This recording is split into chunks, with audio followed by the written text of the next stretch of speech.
can you guys hear me now?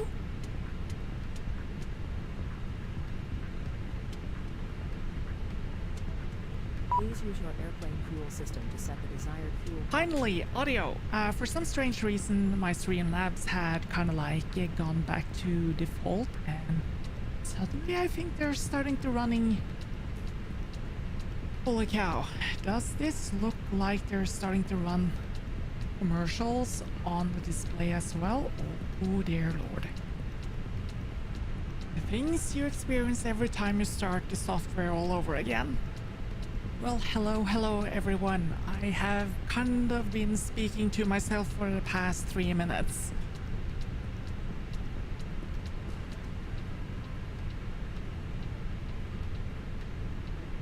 Hei på deg, Aune. Alt vel med deg?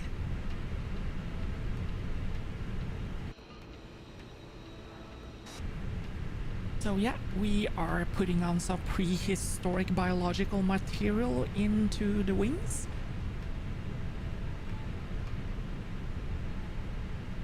Catherine, how do I add you to the group when I am in a flight?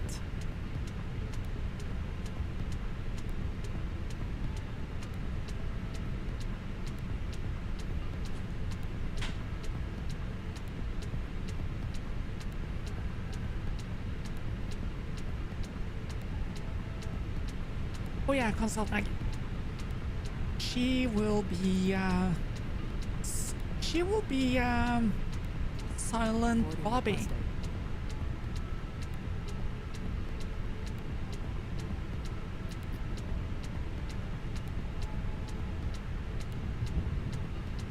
I'll just try to add someone to the group.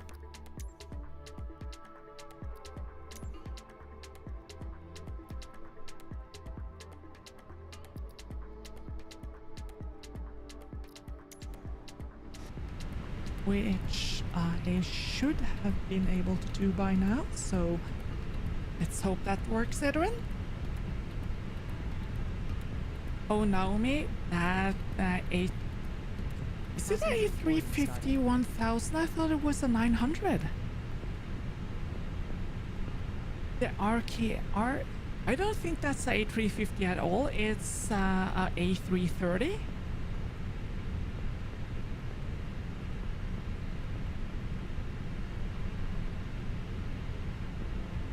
Torsling? Ja. Pause Birgitte. Det er det hun heter. På norsk i hvert fall.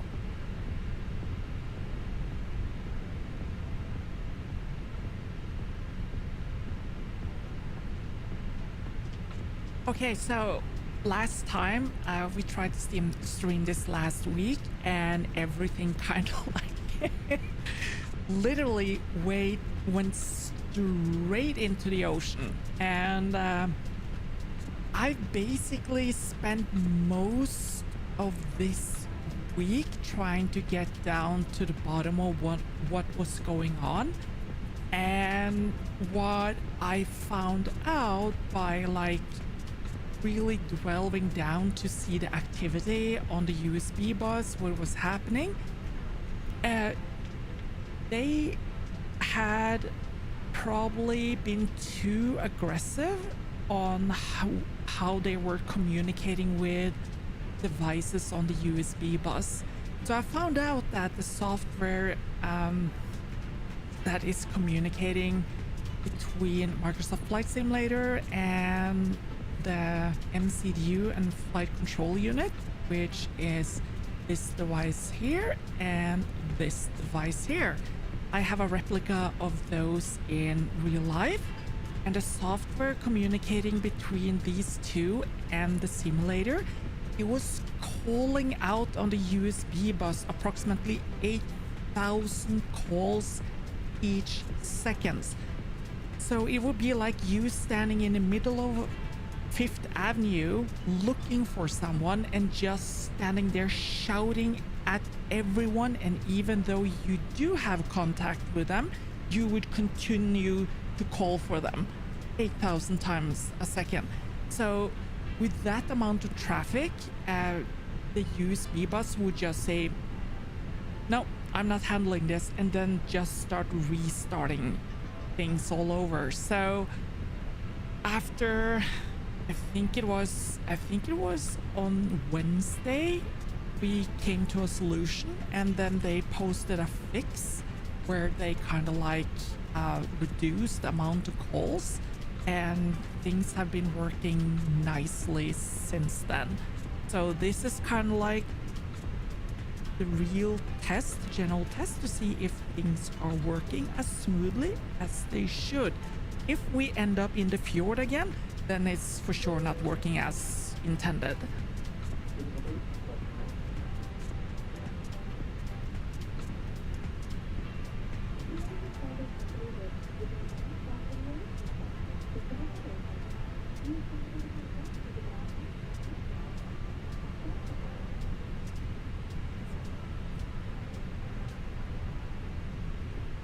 Martinez, yep, you are all test dummies on an experimental flight.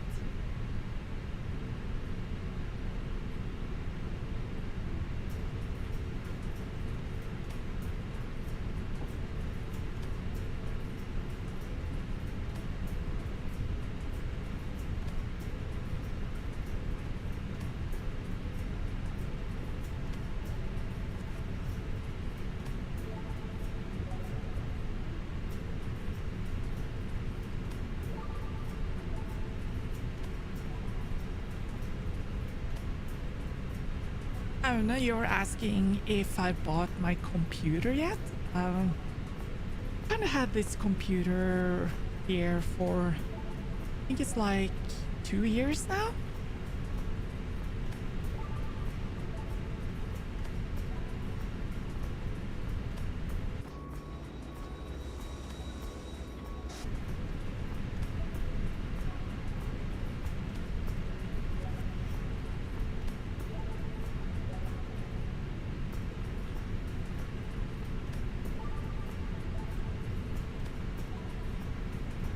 Unfortunately, there are only one parachute on this flight, and it's mine.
Naomi, yeah, I think I rebuilt a computer. It's 2 years ago now. Yeah, it's 2 years ago, and I haven't upgraded anything since then.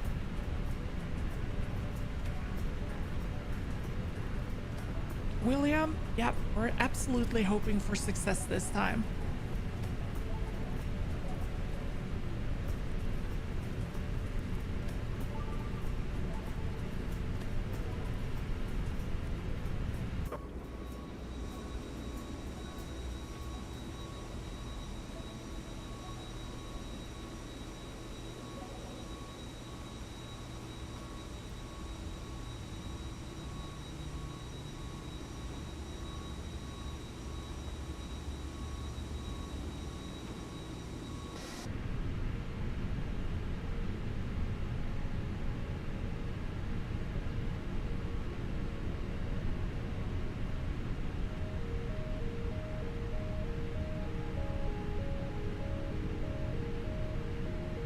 Aune. Jepp, det er på tide at du bygger deg en ny PC da, hvis det er lenge siden du har flydd på PC, for å si det sånn. Okay, now I think boarding is complete, and it is. So we will do the takeoff speeds and weights and stuff like that. Let's see. Fuel weight will be 59.1 and 81.94 Mac. That to the performance page to input some takeoff data. It's sunny outside, so we will go dry runway, backs off, and we will punch in 138 for V1, 138 for rotation, and 149 to 7,000, 10, 10, 15, 10, and 7% there, and we're going flaps 1 with 0, this one, and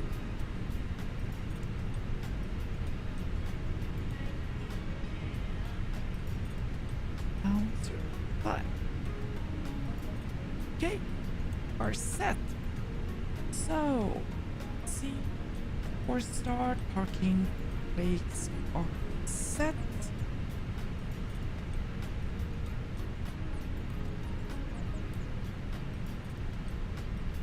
Brakes set, takeoff speed and thrust are input, windows are latched and closed.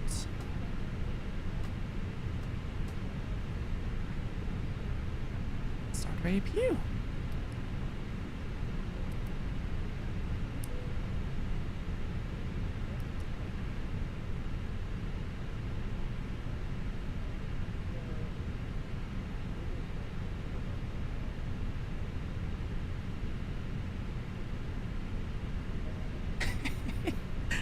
Yeah, engine, just one finger to point with.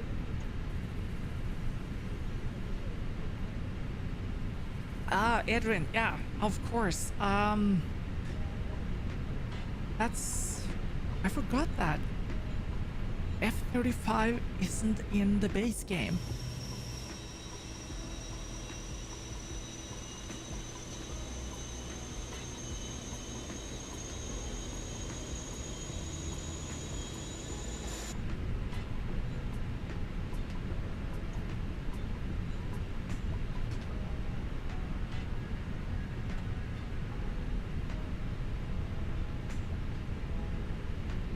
Hey Steve, welcome.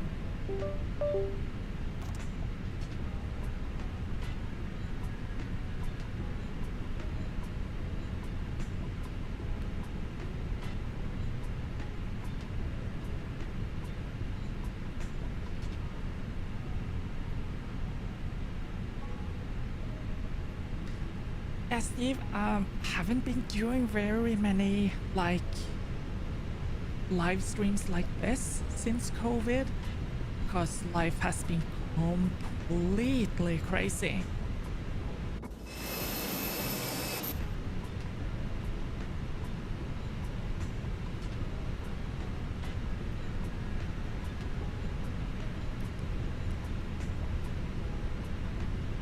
Okay, so we have everything, and then we can turn the beacon on.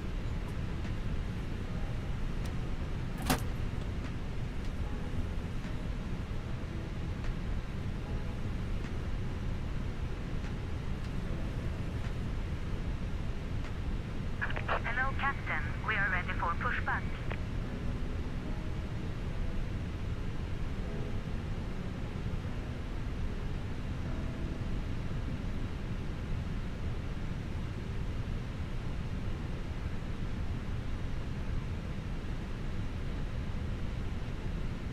Steve, I really Departure am check glad completed. like the Bypass monthly in move curtain. because I find it really cool to write, and there's kind of like always something new to tell each month, and yeah, it's cool.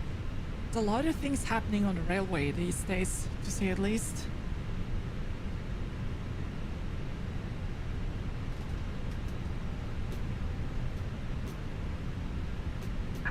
Locking gear.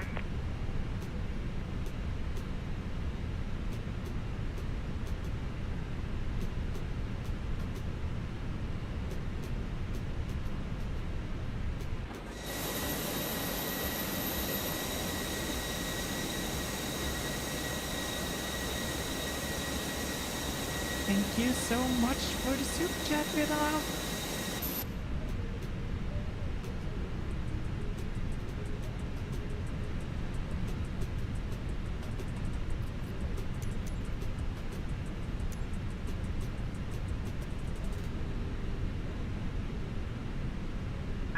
Release parking brakes, please.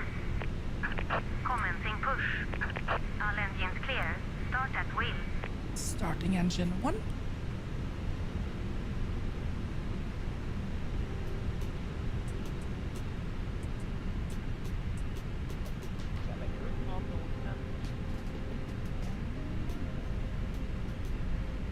Kind of got a cool message from CJ here last week. I think they had like 54 degrees Celsius of heat down in the panhandle, and it was 98% humidity. I was like, oh my god, that is hot. Please set parking brake. Hello there, Gorgrind. Unlocking gear. Parking brake set.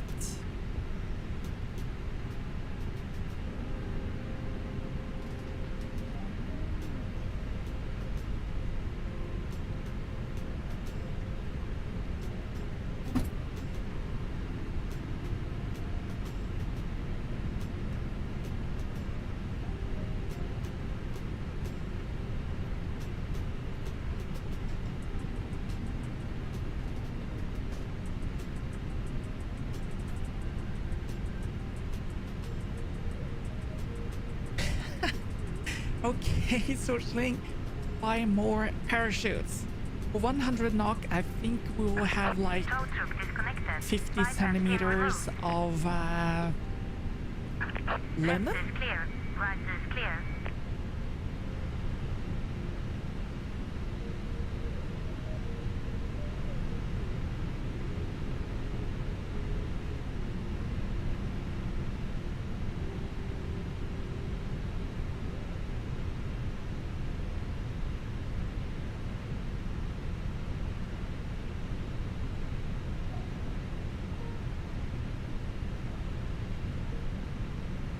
At least you have something over your head, Adrian. That's true.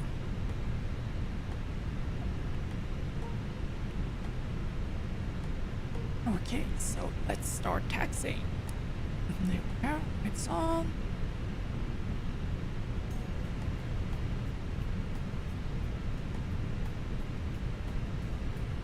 Releasing parking brake, setting flaps 1.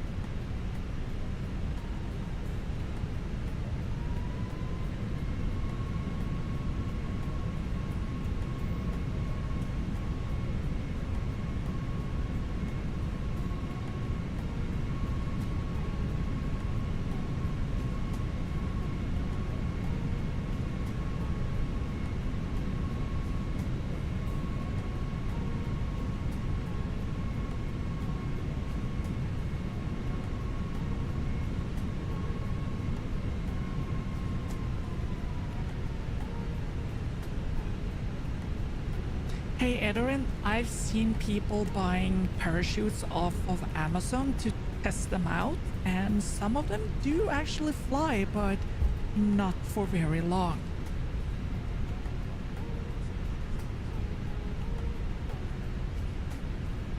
Steve Ekloff, the co-pilot is not someone I know. I think it's a very generic person.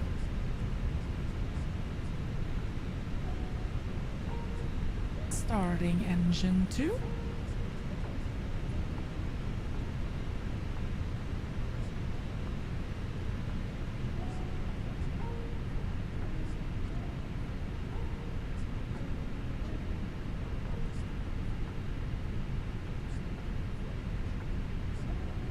Alta traffic, Scandinavian 4409, backtracking runways 29er.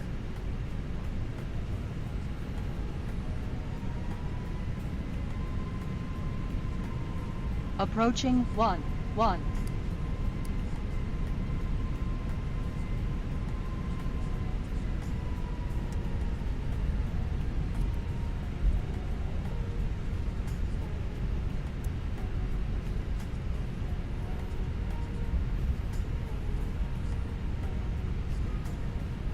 On runway 1. Oh, 1. Piotrek! Which 1,500 turbo meters remaining. Turboprop I love. If I was to buy an aircraft, I would really like to have like the TBM. I think the design is super sleek. It's a single engine turbine, and I would say it would be definitely big enough for my needs. So if I someday win the Euro jackpot, I would definitely get myself a TBM.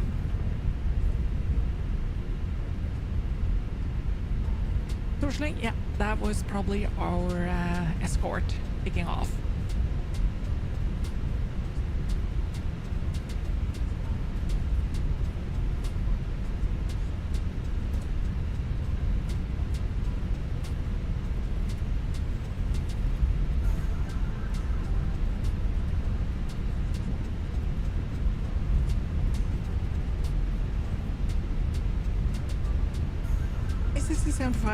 You should just contact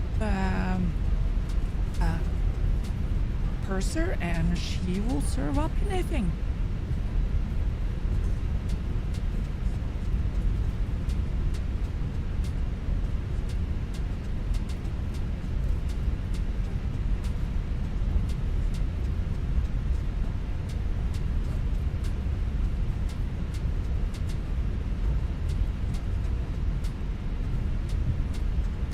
Piotrek, oh you... Okay, so... Turboprop for, like... airliner, I would definitely go for Q400 because that is Widerøe and the aircrafts are classics with toothpicks for landing wheels.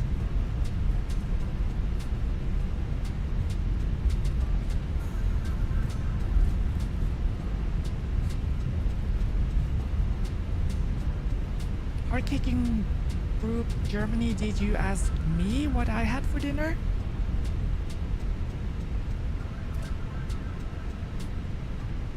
"30 meters remaining." Well, this time we survived. It turned, we did not go into the fjord, so... already here, 100% success.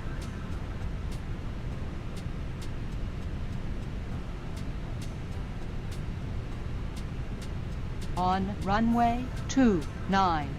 Runway 29 confirmed.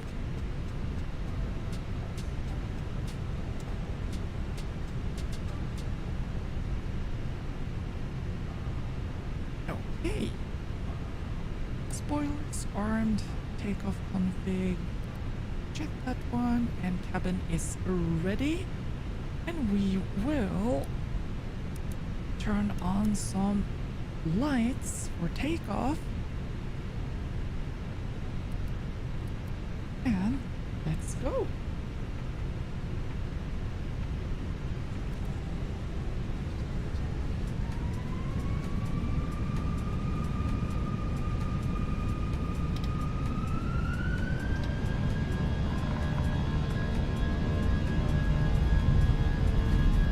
Thrust is set.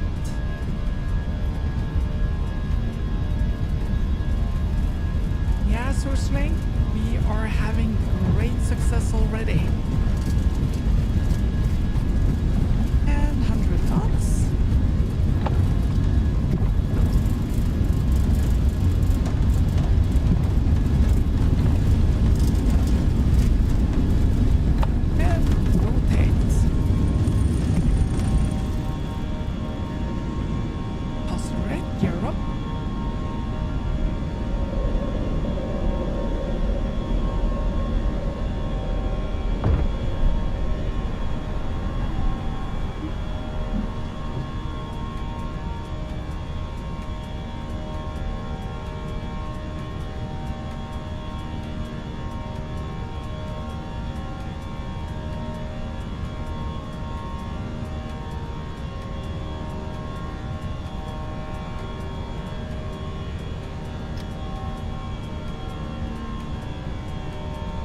Did you guys see the dude that came in for landing at the same time I took off?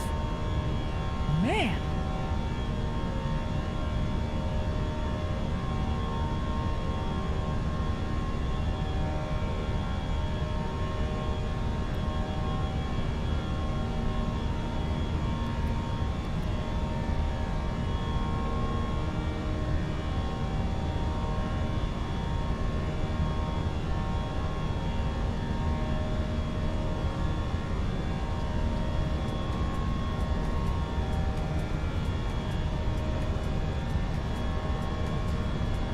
Check, flap 0.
I just had to send a message to the aircraft that landed at the same time.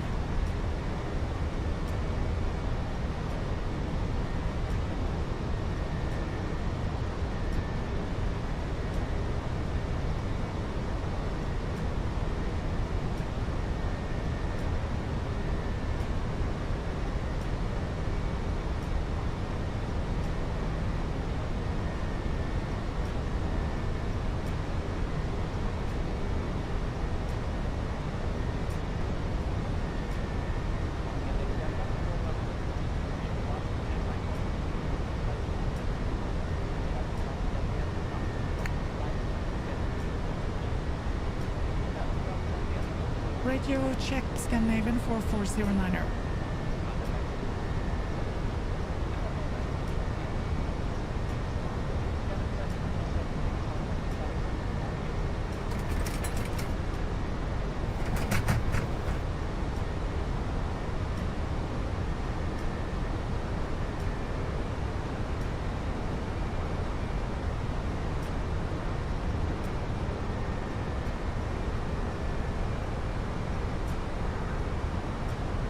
Scandi 4409, can you hear Skyguard 416? Skyguard 4409, no radio transmission, only static.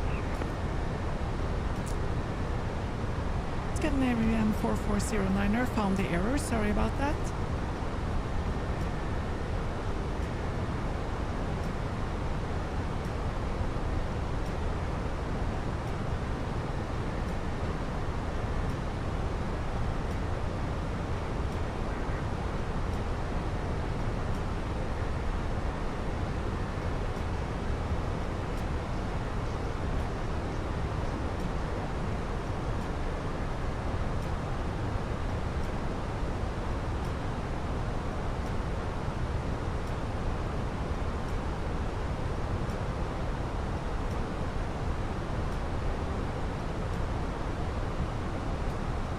Okay, so back again. Found another error.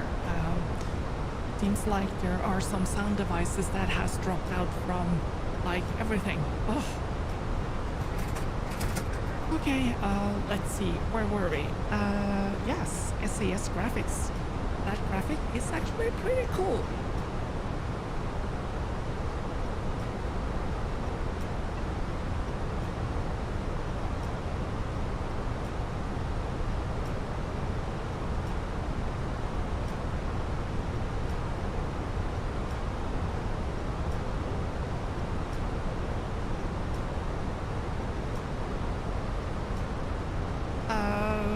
Piotrek?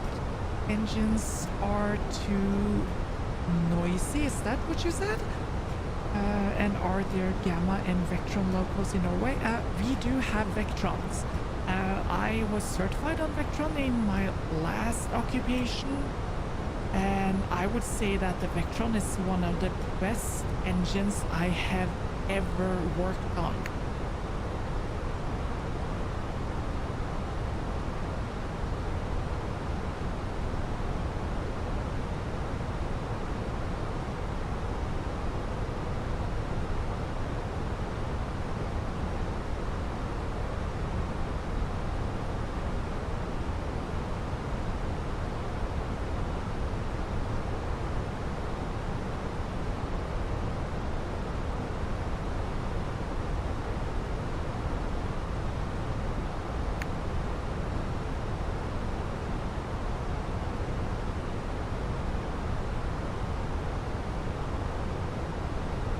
Scandinavian 4409 are doing a radio check.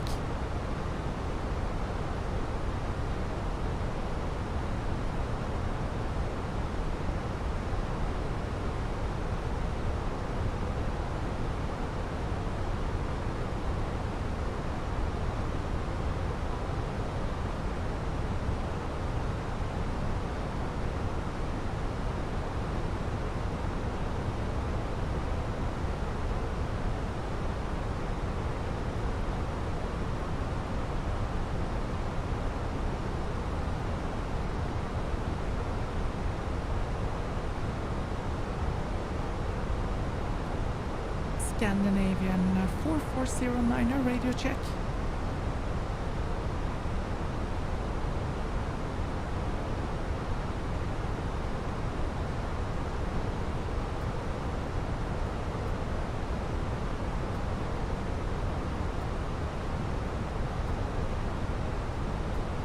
It looks like I'm still having mic issues.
Having some issues with the audio connecting to the ETC network apparently.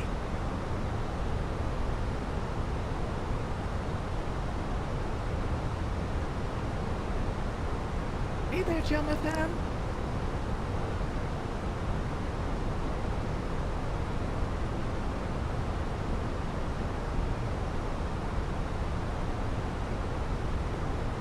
Oh, yes, Steve. What I can say is that the sound insulation on the Vectron, at least the ones we use here in Norway, are really good. So you can't almost hear any sounds from the engines in the driver's cab.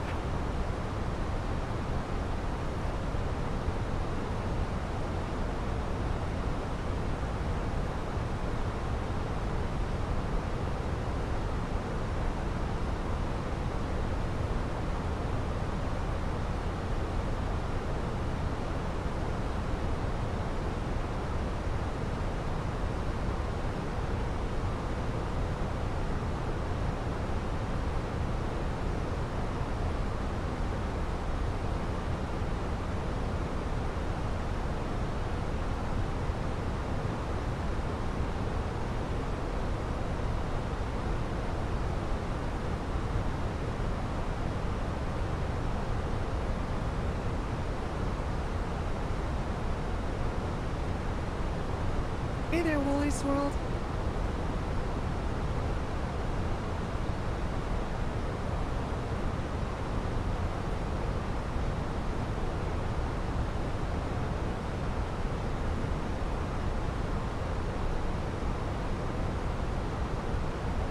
Okay, so we are now just about to start our descent into Tromsø. Let's start that one now.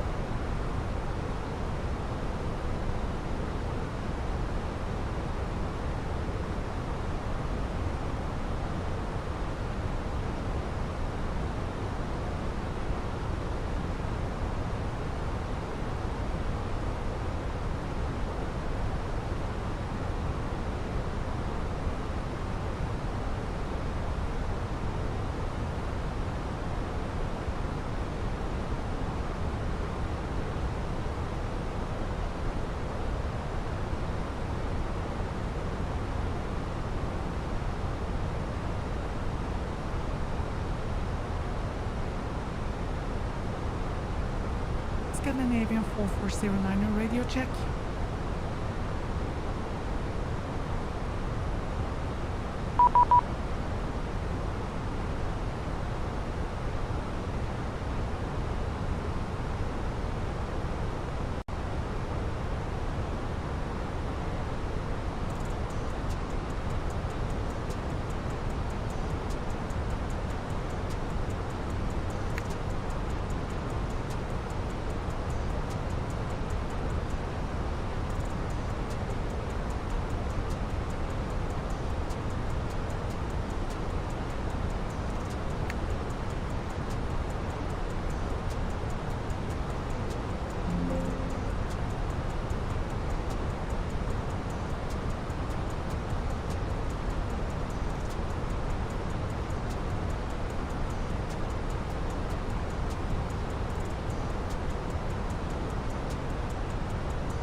Why aren't we descending?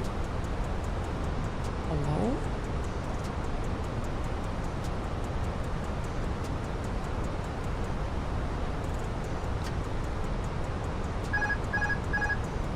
Oh man.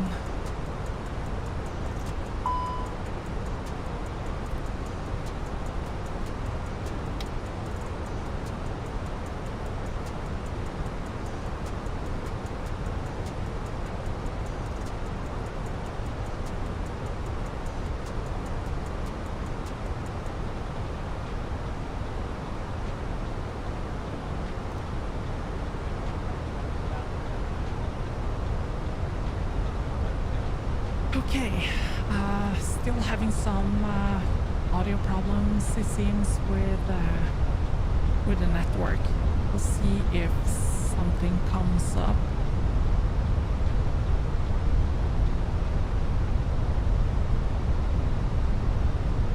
Let's see.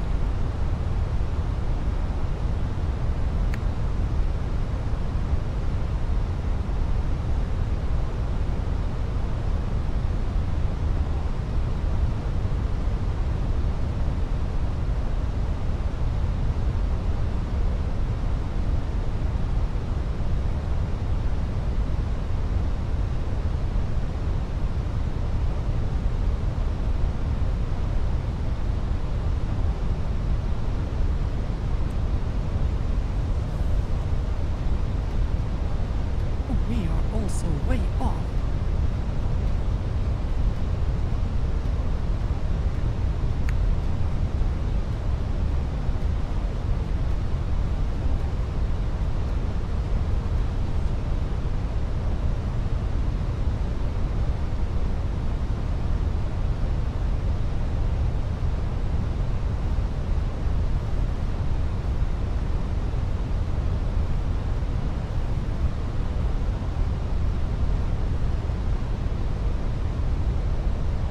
A bit of concentration here.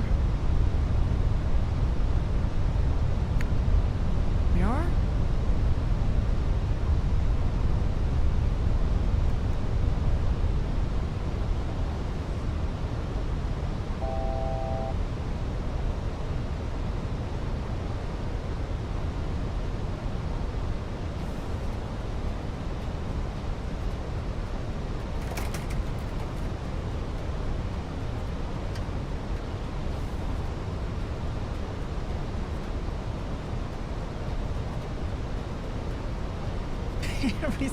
Yeah, no tunnels here, no tunnels.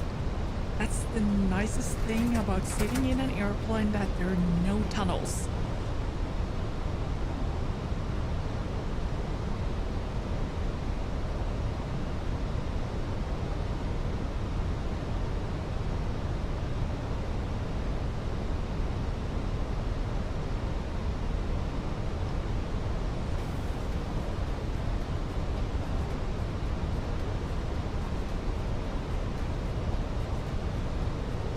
Look at that view.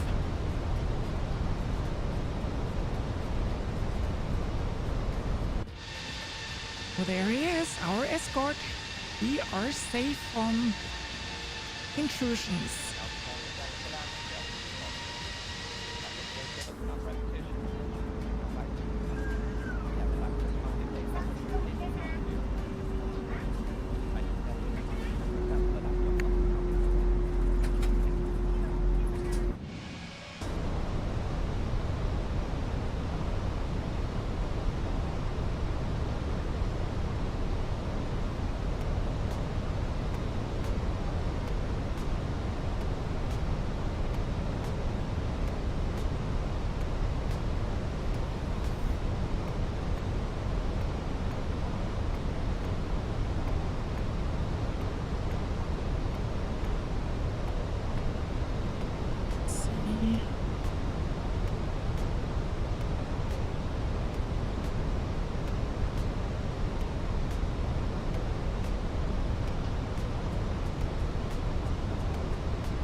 Were you talking about the mound? Oh, I should have 3D get someone to 3D print that mound. Oh, runway change. Kinda sucks. Okay. Looks like we're gonna have a scenic pass over Tromsø.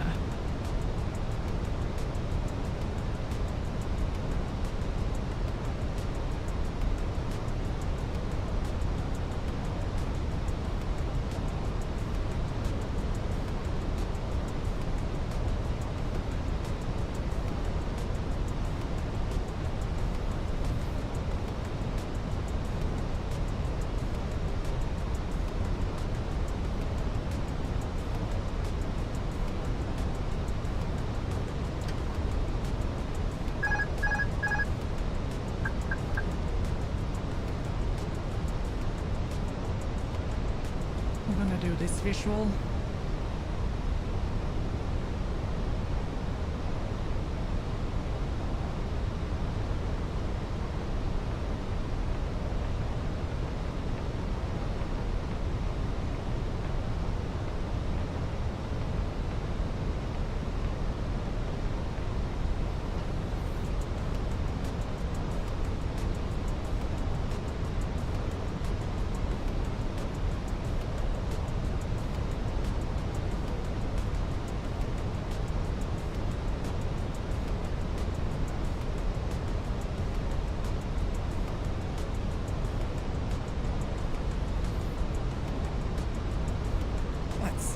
keep 5,000 feet.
Jeg har med meg jagerfly fordi at jeg trenger eskorte. Jeg kan ikke slippes ut i verden på egen hånd. Yep, Cow Force 1 has a fighter escort and the reason is because I cannot be left unattended all by myself in the real world.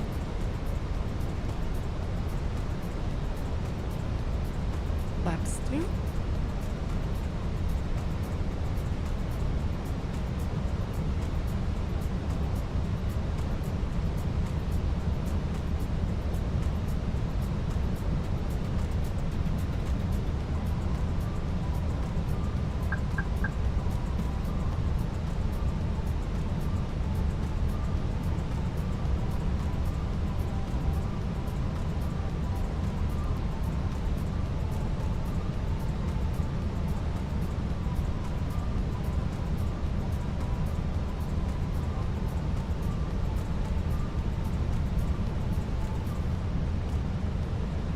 Laps 3.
$2,500.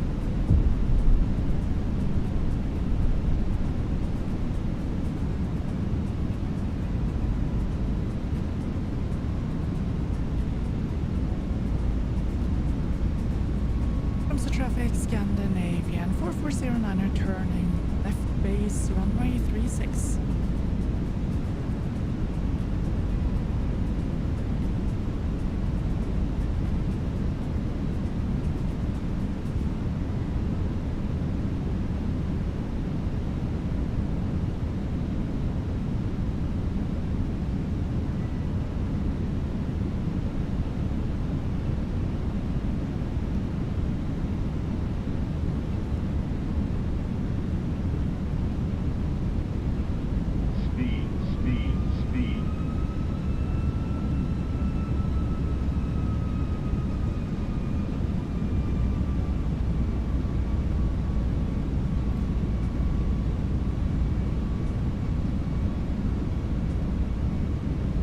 red to white. This is good. This is good.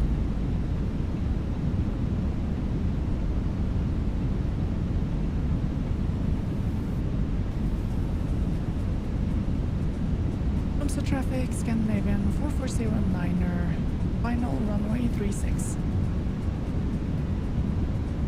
Oh, little bit low.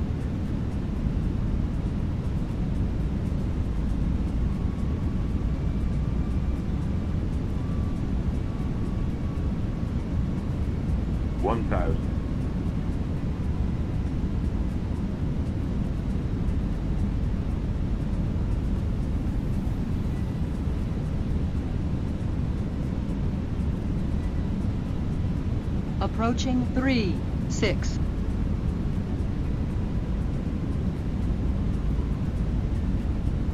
It's still a bit low.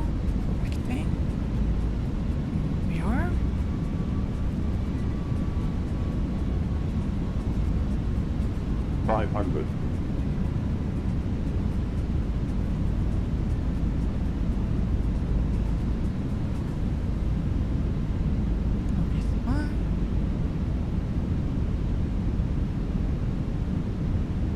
We are landing.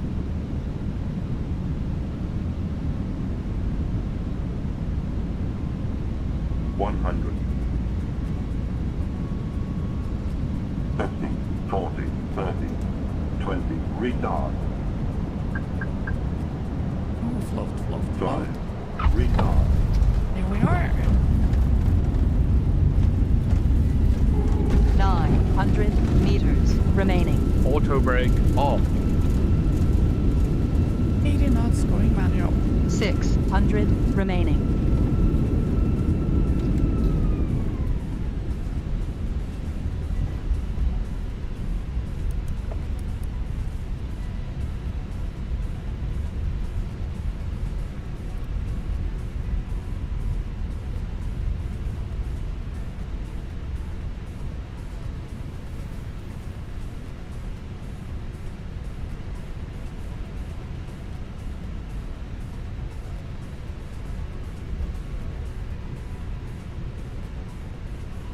Oh, it's so weird landing in the sim compared to real life. Well, in a small plane that is it just don't kind of like have the feel. You don't feel what the aircraft is doing.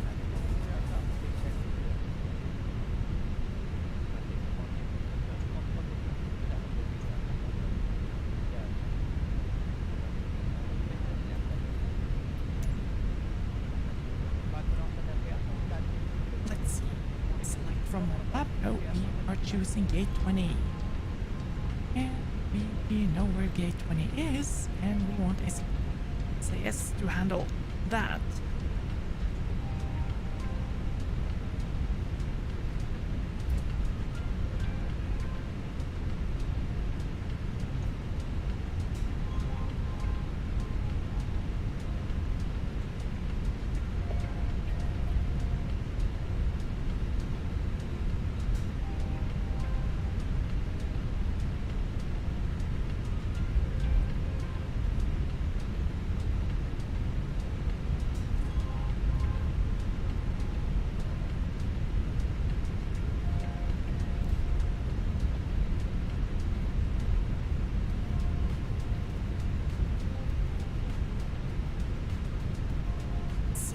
Turn off the weather radar so we don't kind of like radiate ground crew.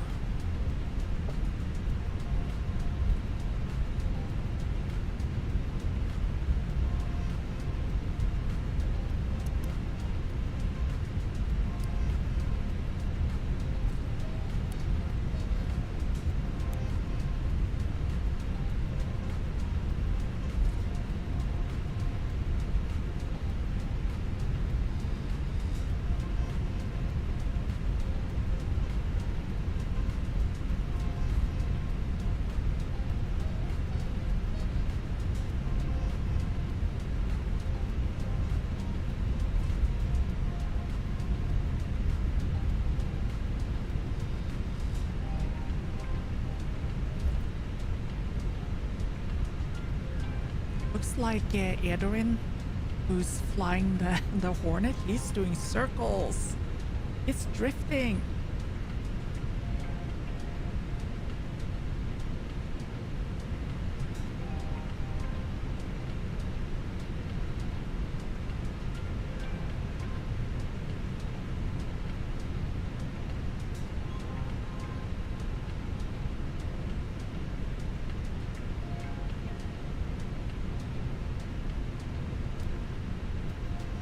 Shutting down engine 2, doing single engine taxi, and starting the pump.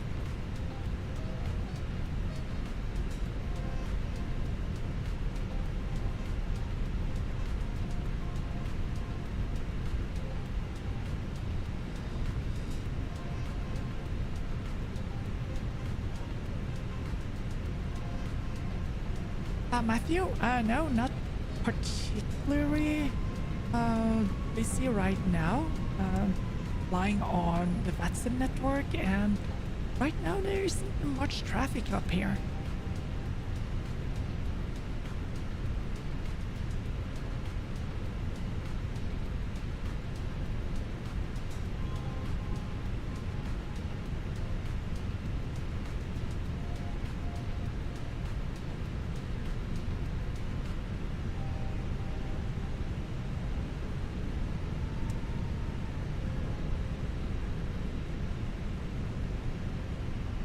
Oh, come on.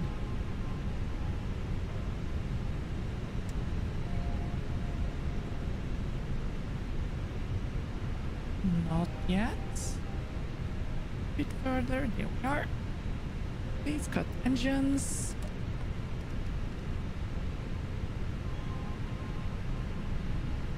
We have everything.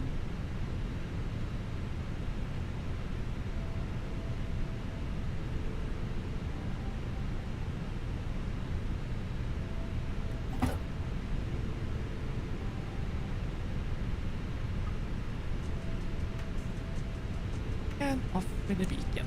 Cabin crew, please start over and The boarding requested.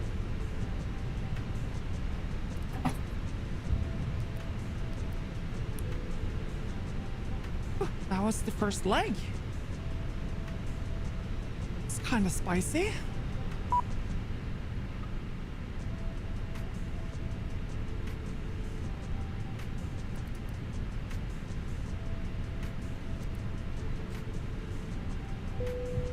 Passengers, the boarding starting.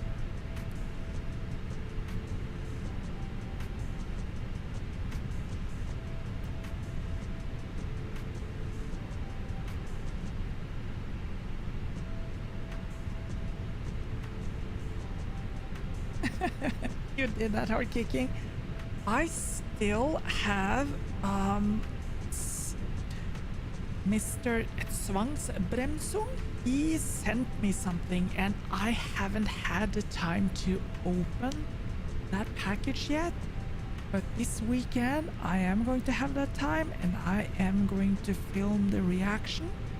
And yeah, it's going to be pretty cool.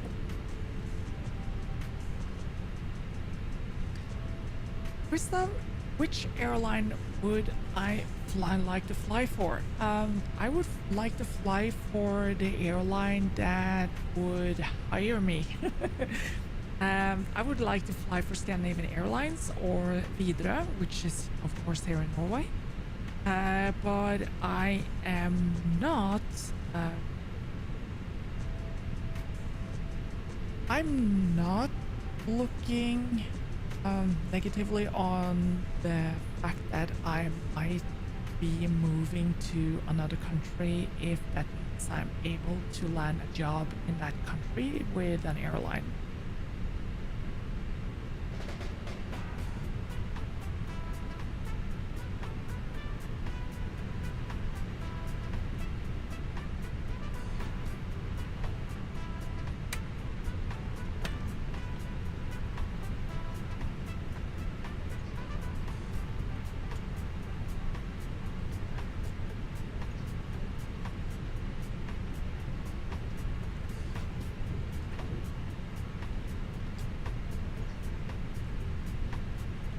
What you looking at? What you looking at? That's right. Look away.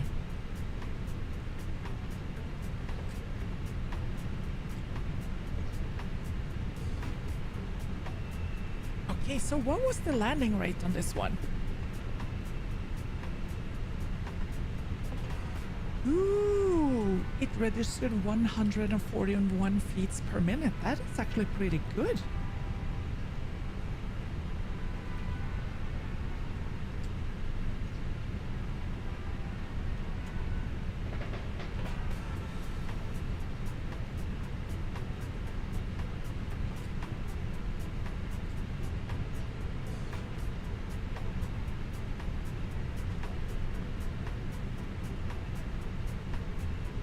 Edwin wants to be a pilot or already is a pilot, though I am just a private pilot, so I'm not allowed to take money for flying, but I am allowed to share costs on fuel when flying.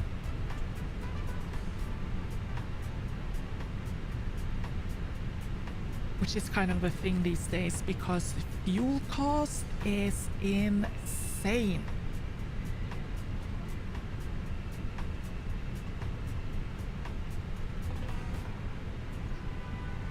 Oh yeah, I need to book the next flight.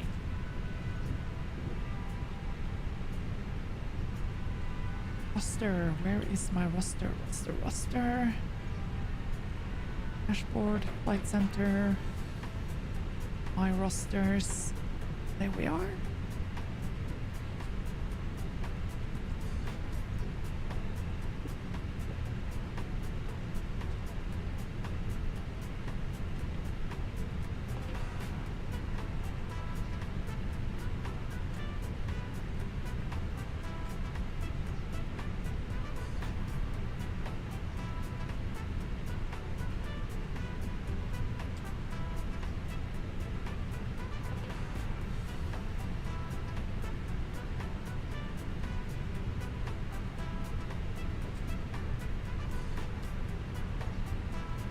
Okay, so we have landed, so just need to change the flight information, and now we are actually going to Svalbard.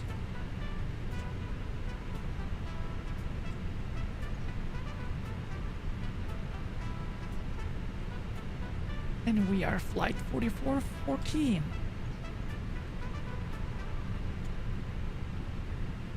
Here we are, and I think the graphics should be updated now.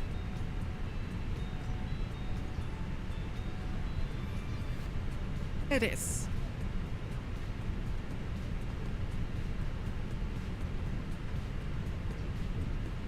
Absolutely, Adrian. Absolutely.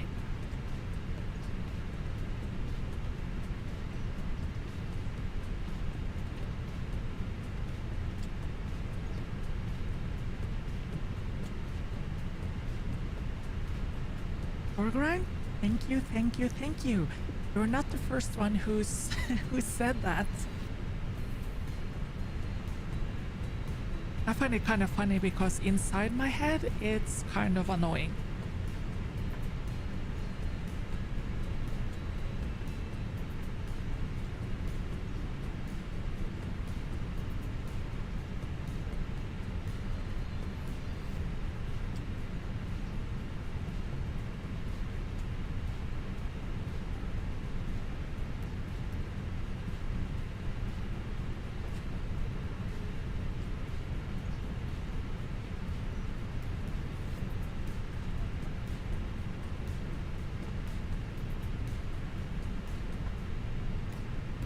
ACC 75, are you talking about the show called Nattønske?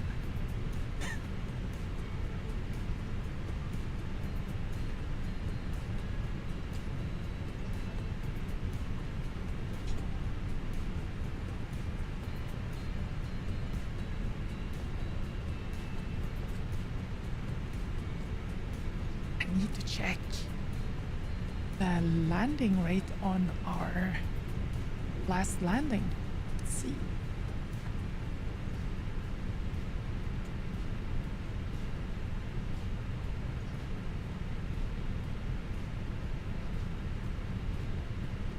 Ladies and gentlemen, welcome Landing rated as smooth. Baggage jump. You're sitting in the first row or next to the seat row. All baggage have been signed and one seat row.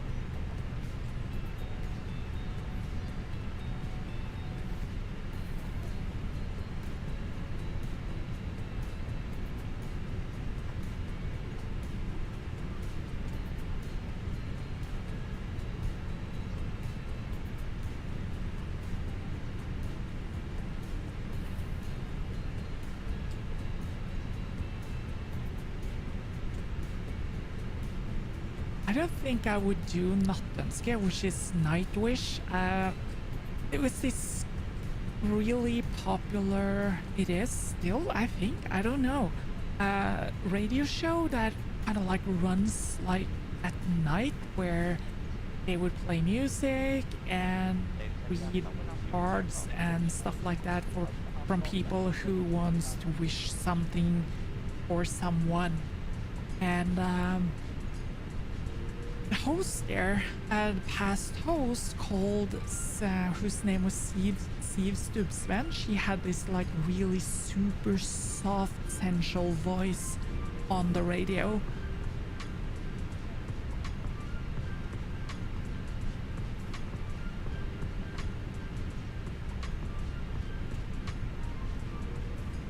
Oh, Piotrek, my name has been mentioned in this chat several times today. Several times today.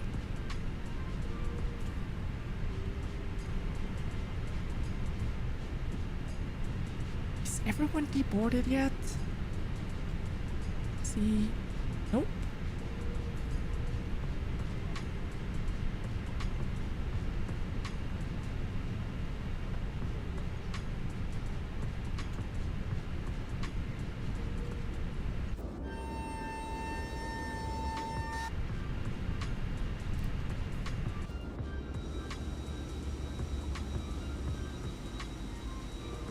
Luggage is all out. Ladies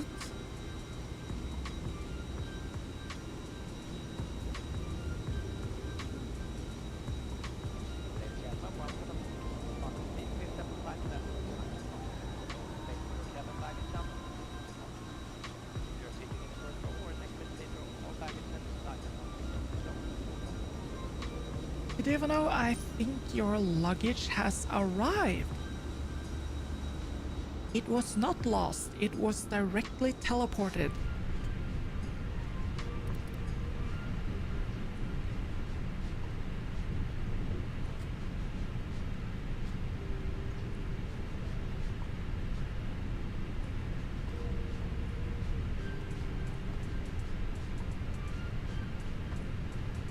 ACC 75? Not sure. Not sure. I haven't been listening to the radio for a very, very long time.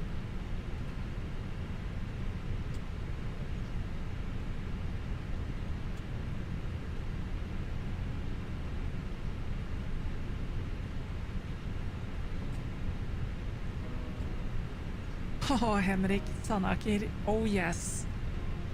From Fornebu, that would be awesome.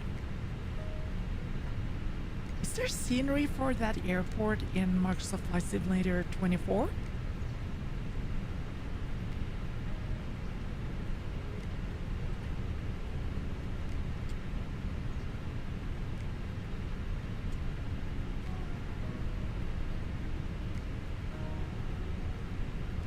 While passengers are still deboarding, I will just set up our little flight plan for Bodø, I mean for Svalbard, Longyearbyen.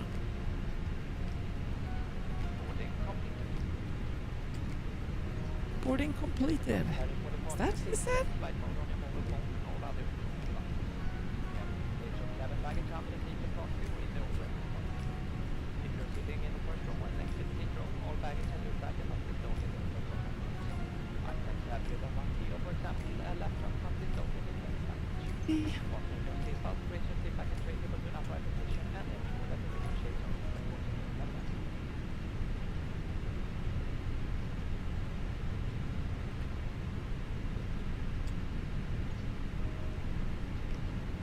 Austin X5. Not going to waste fuel on this one. At level 360. And the outside temperature here right now is 15 degrees.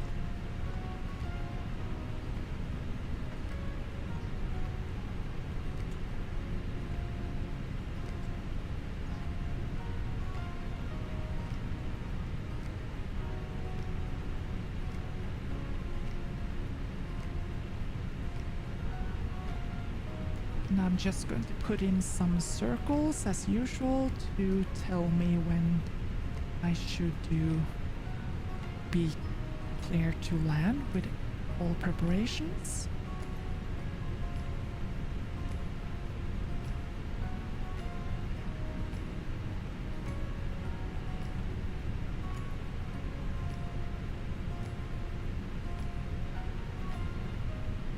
And we're taking off from runway 36 and procedure 2.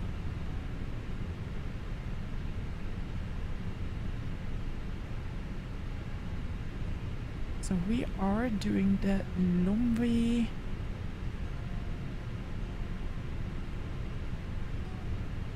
7 Alpha departure. That. And we are coming in 09er. Huh.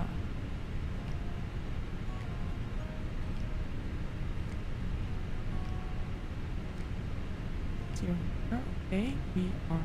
We're going to do an RNAV.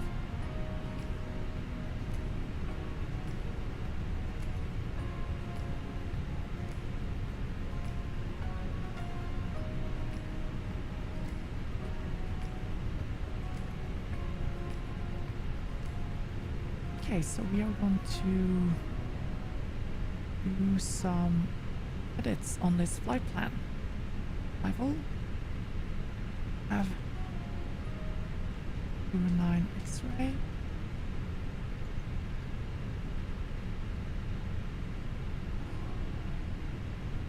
Whiskey. 0909 Whiskey, and that's a no star. And we do have a transition, don't we?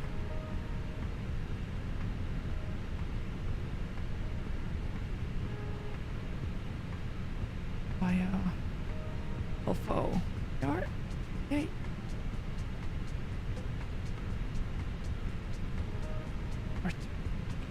And insert that into the flight plan, which should give us kind of like a weird one.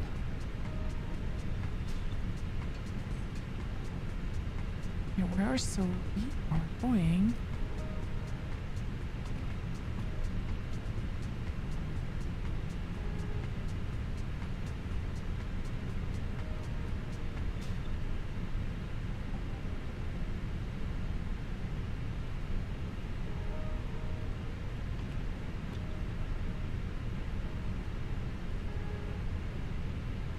like that.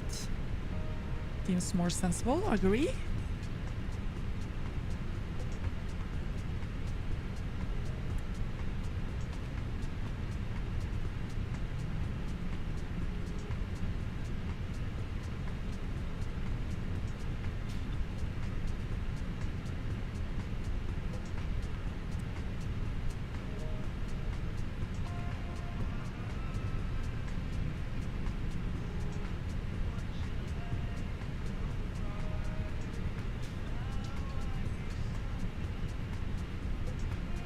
Henrik, do you know if there is scenery for the old flight simulator? Oh no, not for the old flight simulator, but for Fornebu.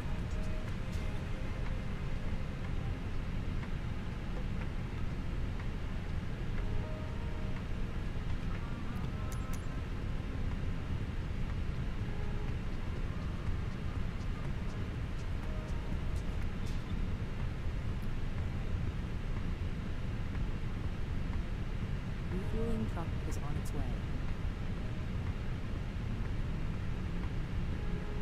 There is Marvaran. Just had to just had to do some Please download aircraft administration. until the fuel truck arrives and Just asks to plotted in the flight plan into the flight computer and just started boarding right now.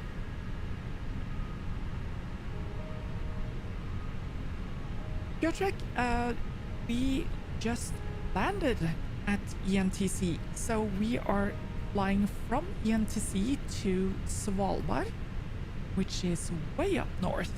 See if Fuel truck is in see the position. flight plan here. Please don't load aircraft until the fuel truck arrives and ask to do it.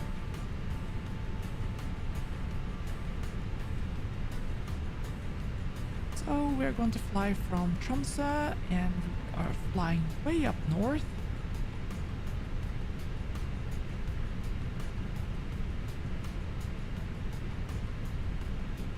To Longyearbyen at Svalbard.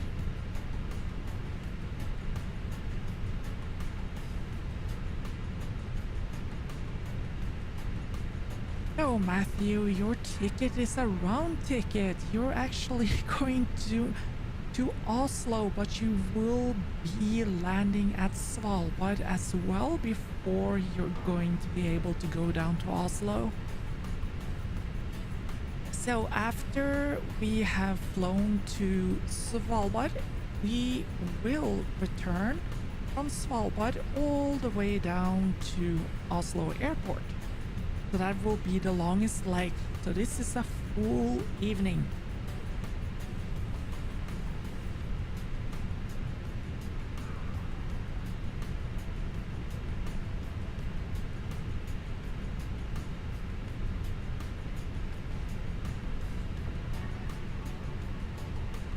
Please use your airplane fuel system to set the desired fuel quantity.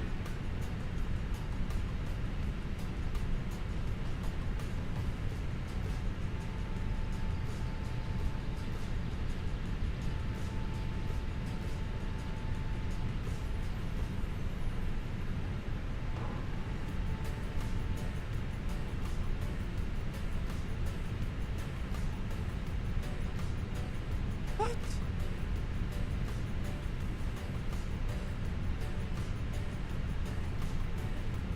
Okay, so there we have all our charts.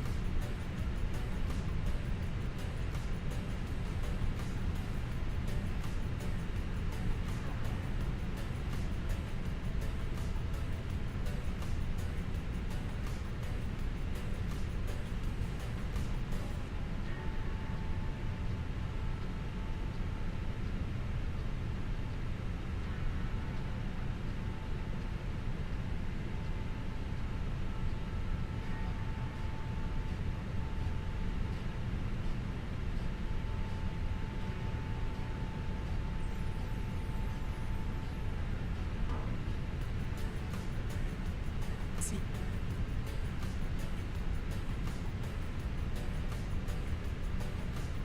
Henrik, did you find anything on Fornebu?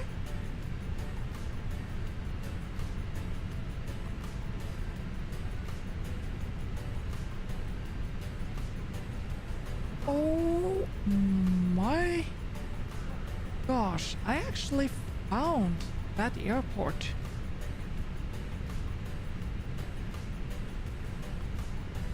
Yep, there is a scenery for Microsoft 2024 with the old Oslo airport.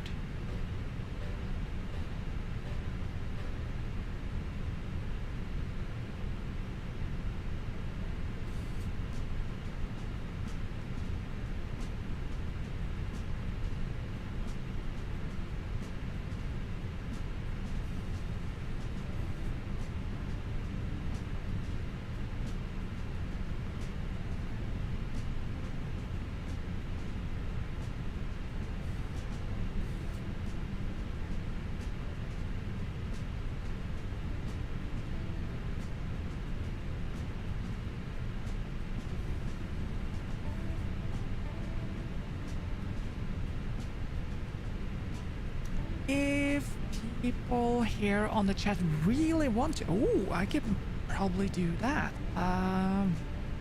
Let's see. Let's add a small hole on that.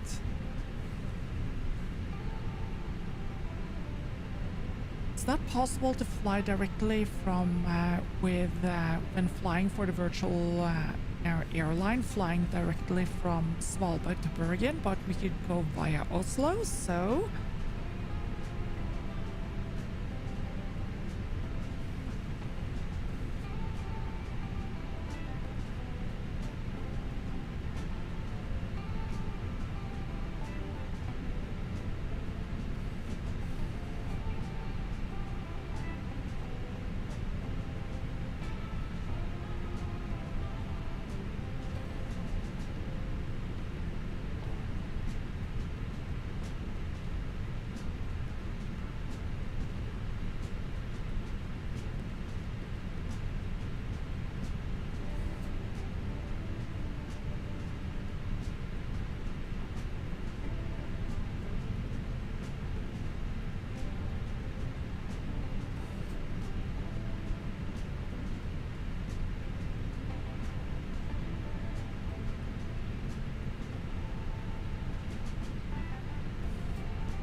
there we are. Let the chip at the side.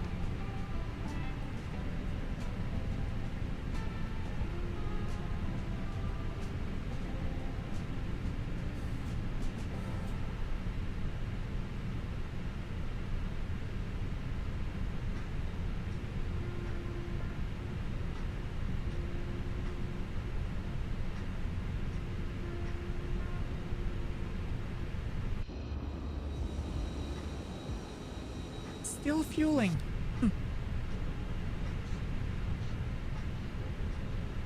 I think we are going to be very, very delayed for this departure. Yeah. See, here, my flights. We're supposed to take off in 5 minutes, and we haven't started boarding passengers yet. So sorry for the delay.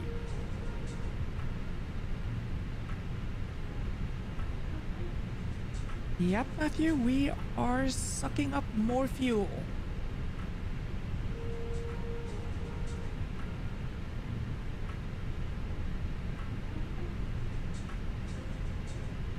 Bergen, the city in Norway that has its own national anthem.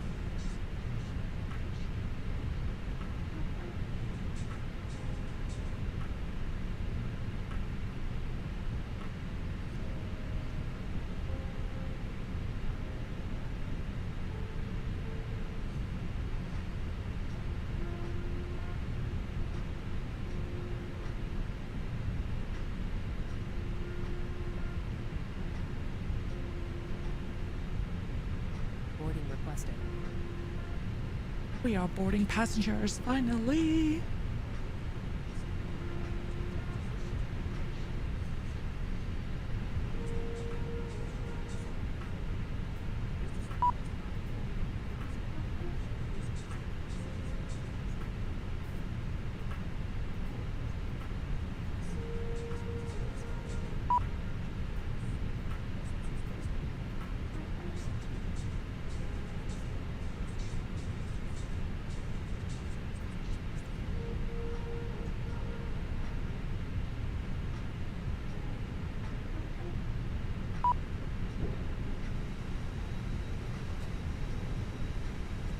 Passengers boarding starting. And you have a seat there?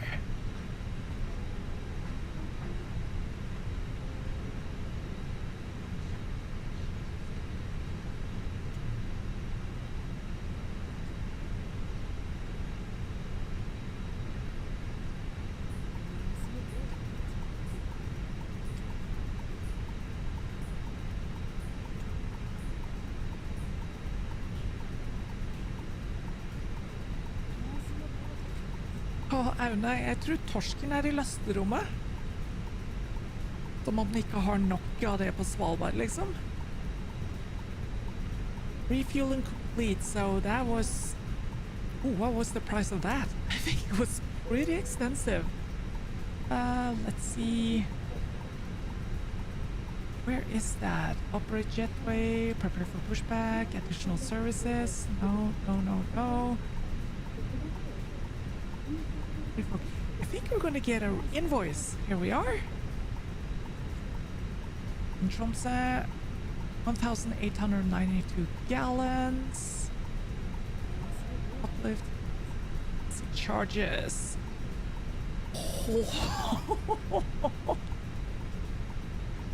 Oh, that was not cheap. 66,000 NOK. $6,989.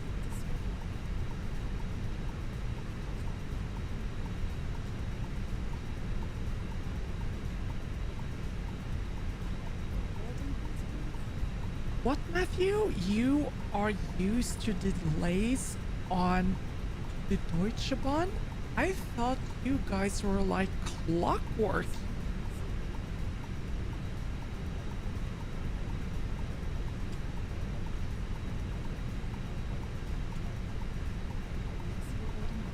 Stick med pinnekjøtt.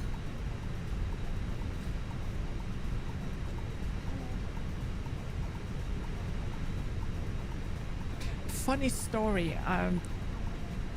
The Norwegian Rail Administration, they asked Deutsche Bahn to come with their consultants here to Norway to see if we could be more effective when planning departures and meets on the railroad, because they wanted to increase the amount of traffic through the Oslo tunnel between Lysaker and Oslo Central Station.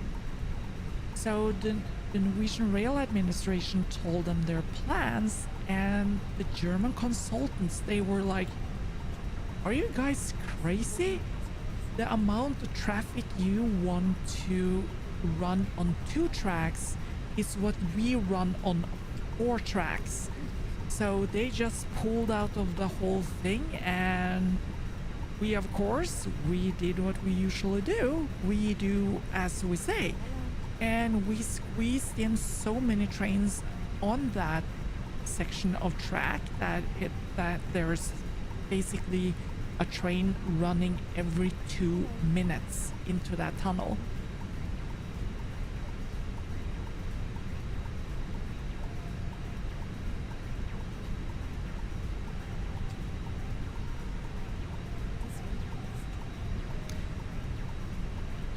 C75, yeah, we should absolutely have incentives like that, that if you're 1 minute late, you're gonna get fired. If we did that, we'd probably experience the same kind of incidents they had in Japan. Remember the derailment?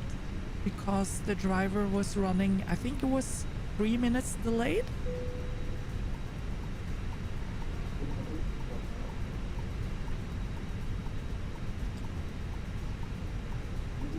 So putting on more pressure like that is not a good thing. The solution is to make sure that the schedule for the train is in such a state that if there is a delay, there's a chance to catch up with that delay between 2 or more stations to mitigate that delay. So instead of packing so many trains onto the network that you have to be driving like maximum throttle out of the station and get up to maximum speed and brake as late as possible, maybe try to lax the schedules a bit so that it's humanly possible to do things like keep the train on schedule.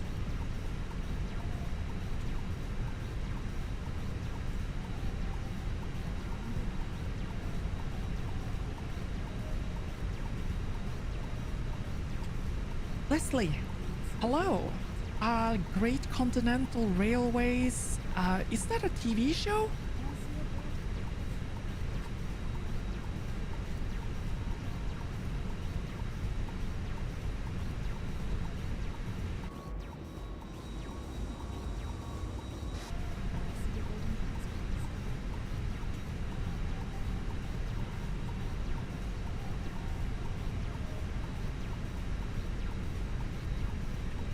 ACC, they are safe. There was a lot of things that changed after that railway accident. They had before that accident happened, they had some like insane punishment for drivers who were delayed. Like they did a whole investigation series on that, with the punishments they would receive if they were delayed, and the culture that led to that accident. So nowadays I think they're approaching things very differently.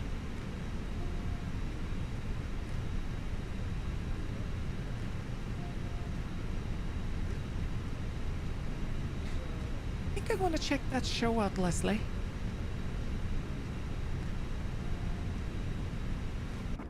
How are we doing? Ooh, almost last luggage.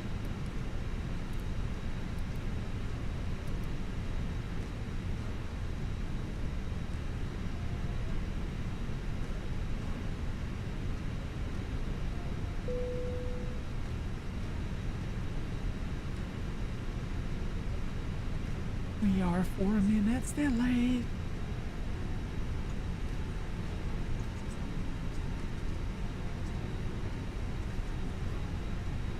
So going into the fuel, 7, 6, 3.7, and let's do the takeoff calculation. 137. 139.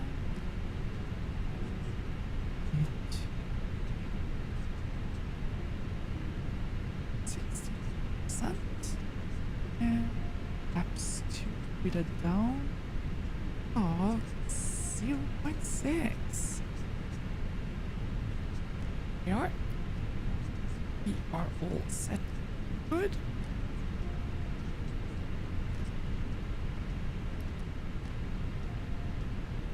And APU is running. Seatbelts light on. Push to closed. And on.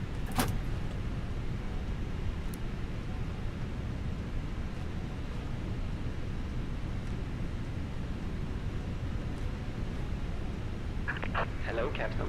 We are ready for pushback.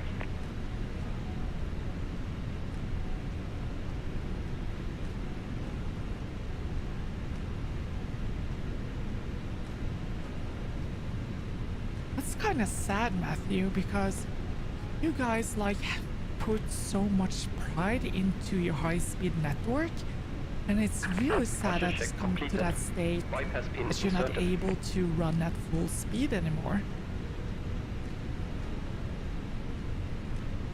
And me too, Edwin. I really want to go to Japan.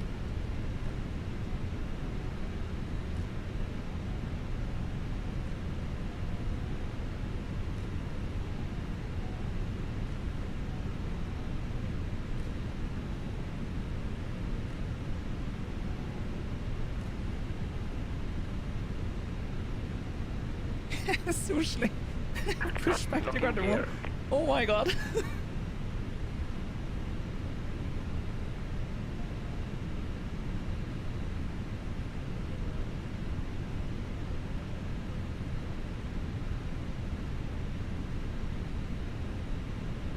ACC 75, yeah. I was not into model trains as a kid, but they were cool.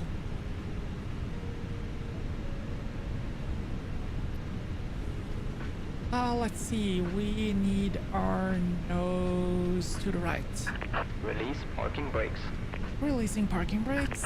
Commencing push. All engines clear. Start at wheel. Starting engine 1.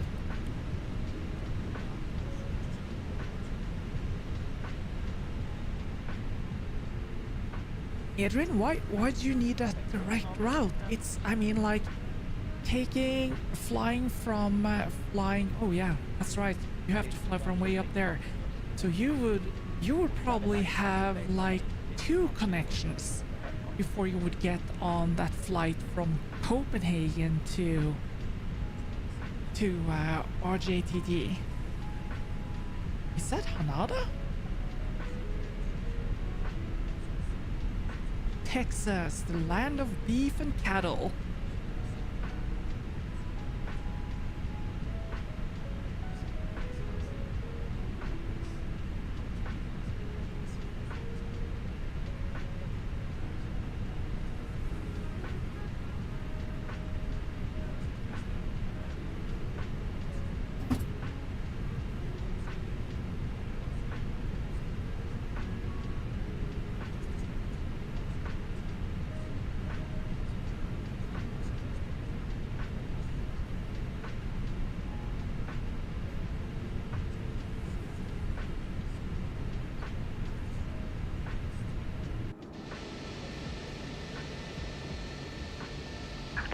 Set parking brakes. Parking brake set.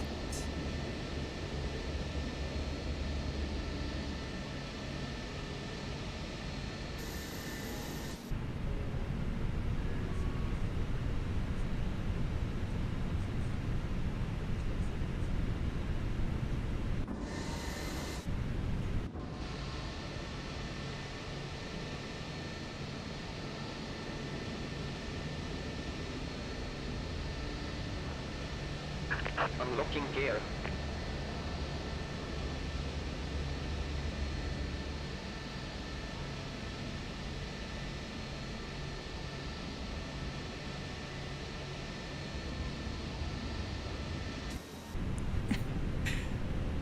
Honestly, Tow truck I bet is you guys connected. do. Pipe I has know been that. removed. I know that you're not just all about the beef, but you Left do is have clear, a lot right of is good clear. foods as well. I remember I was on a road trip in the States. I think it was in 2012, and decided, my friend, we were up in Kansas, and he asked me, "Do you want some real beef?" And I said, "Yeah, I'm down for some like real beef." And so we plotted in Big Texan Steakhouse in Amarillo, and we drove all the way from Kansas and all the way down. Was it Kansas? Nebraska. We were in Nebraska, and we drove all the way from Nebraska and down to Amarillo in Texas for beef. That was kind of like a crazy drive.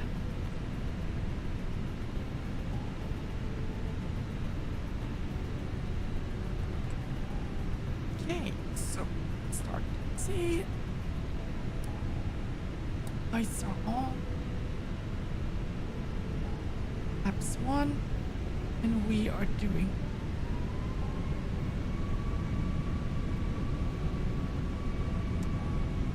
2, 3, 4, 5, 6.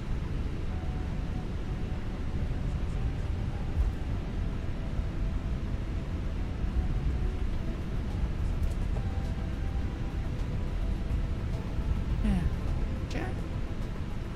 So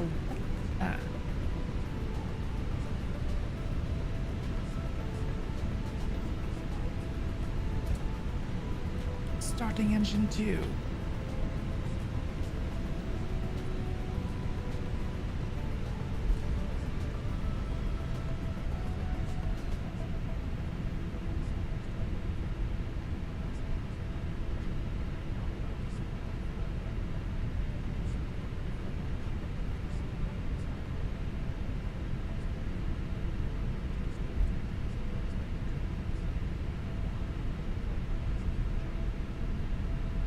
Smokey and the Bandit, those are such classic movies. What we got here is a total lack of respect for the law.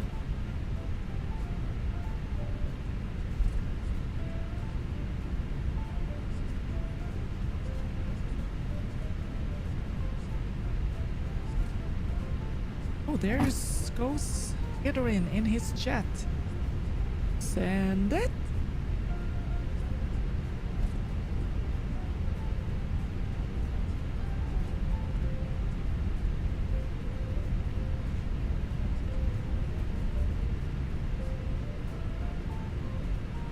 Yeah, when we were at Big Texan Steakhouse, there was, of course, a guy there who would do the challenge of eating that humongous beef. And did he make it? No, he did not. So that $70 worth of food was something he had to pay for.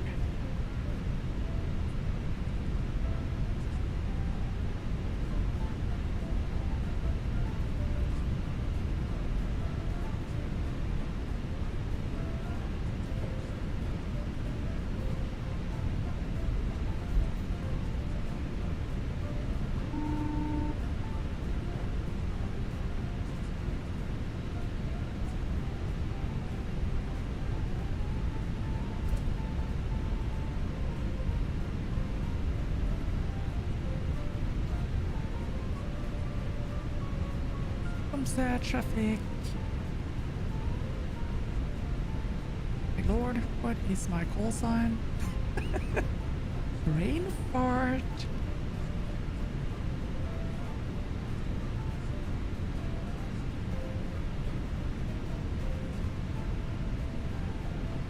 Let's see.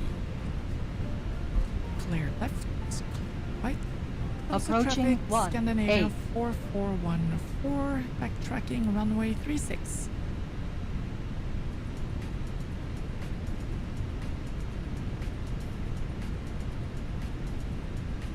And since we're on the run, let's turn on those strobes.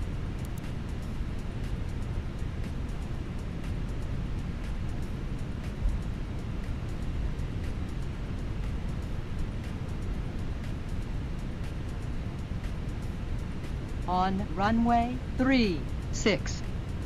200 meters remaining.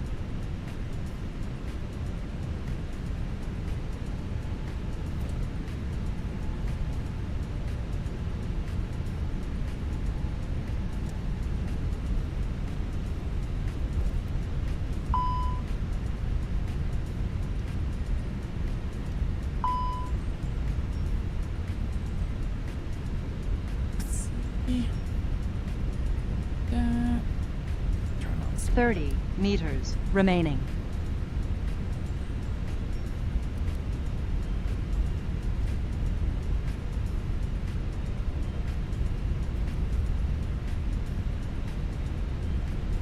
What?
We are ready for takeoff.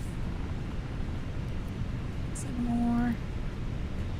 And we can just flip on all the lights as well.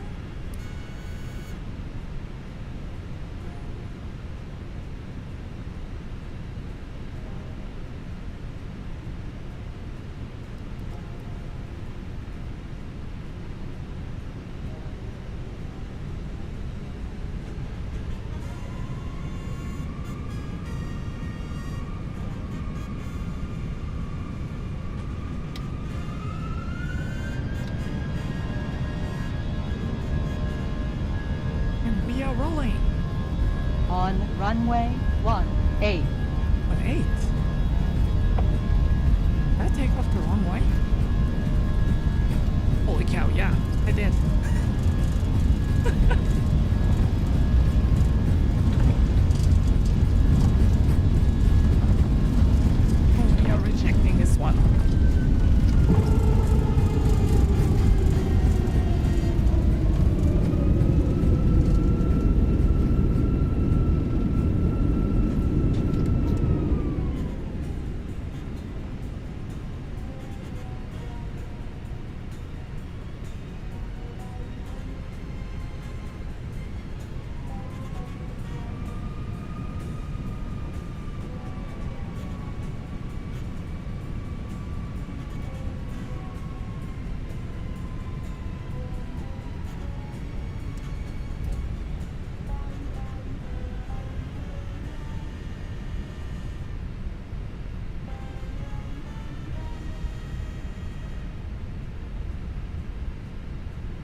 Actually, yeah, not the worst kind of brakes.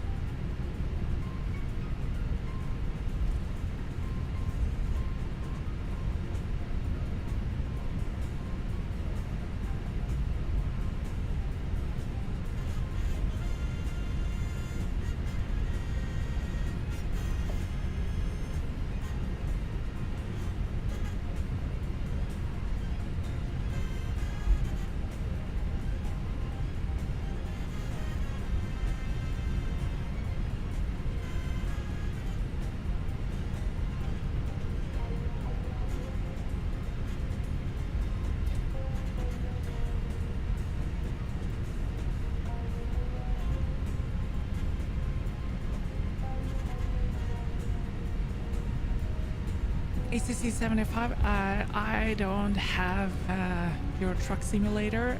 I have been considering it, but getting like wheel and pedals and stuff like that, it's like it's too much.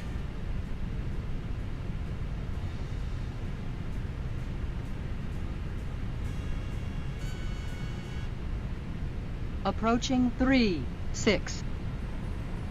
Tromsø traffic, Scandinavian 4414 backtracking runway 36.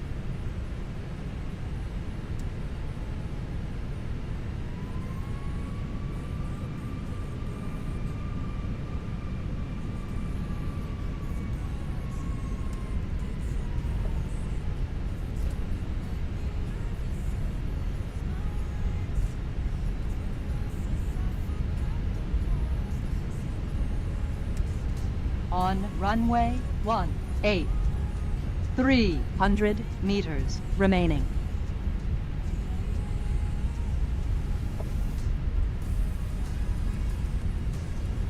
But yeah, ACC, I kind of like would really like to try it because I think and I believe that the Riksvei is on that in the Nordic 30 PLC. meters It would be remaining. really cool trying to run a truck since I use that road a lot for commuting.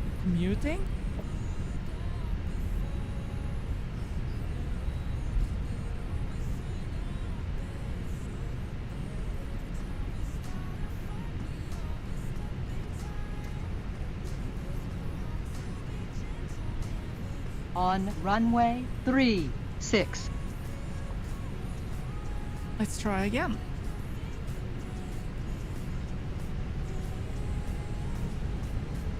Tromsø traffic, Scandinavian 4414 takeoff roll runway 36.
ACC 75, yeah, I think I would really like to try that. That is a Terrain road I ahead. know very well. Terrain ahead. Pull up. Terrain ahead. Pull up. Terrain ahead. Pull up. Terrain ahead. Pull up. Terrain ahead. Pull up. Terrain ahead. Pull up.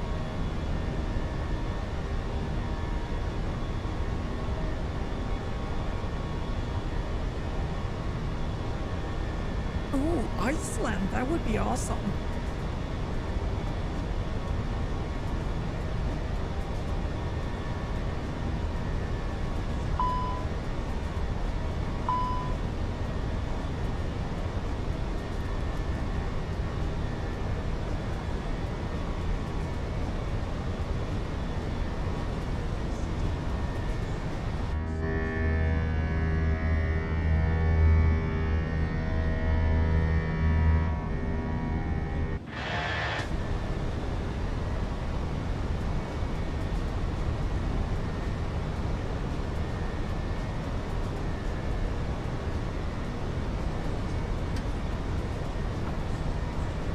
I did a flight from Sandefjord to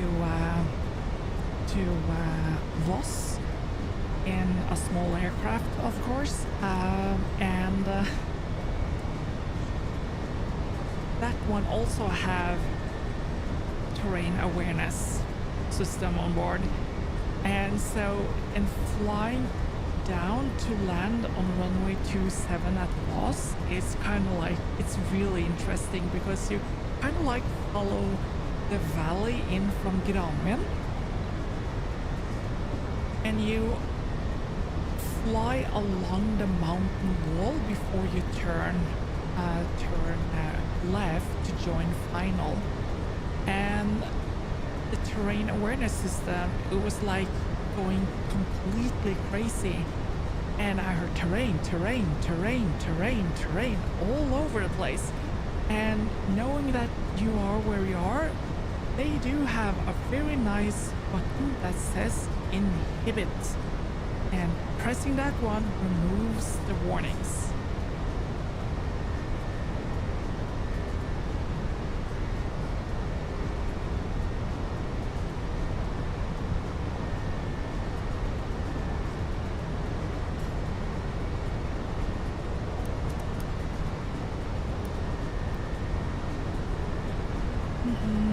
Let's see, how high are we? Over 10,000? Let's let people roam freely in the cabin.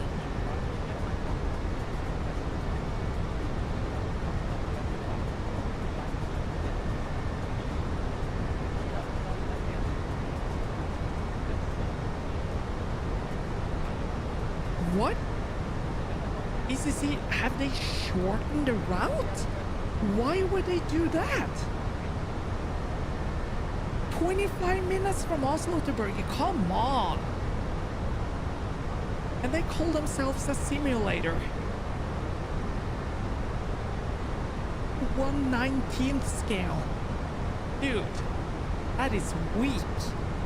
If they are going to make something as close to reality as possible, put in the whole freaking route.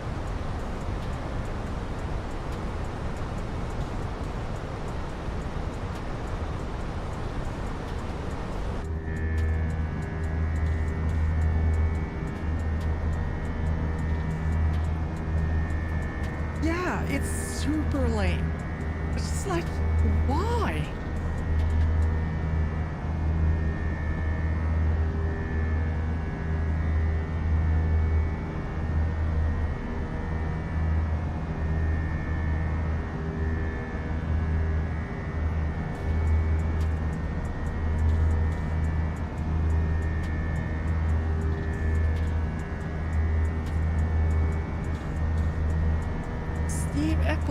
There is a female voice on the train that often warns of something. What might that be?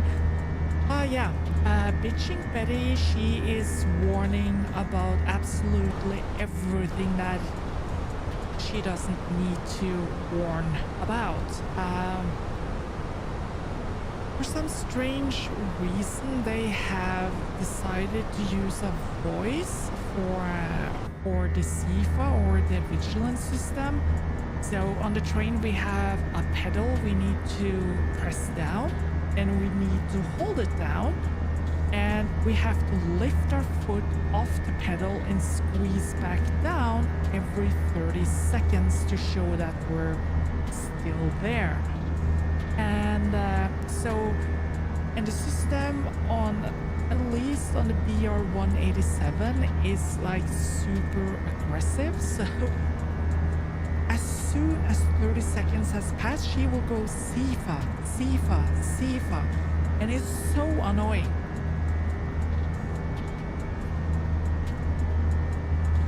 And if something like, and that is kind of like more system-wise, if there's a small fault in the system, a small glitch, and you kind of like get a notice of that, she will then say error, or in Norwegian, feilmelding.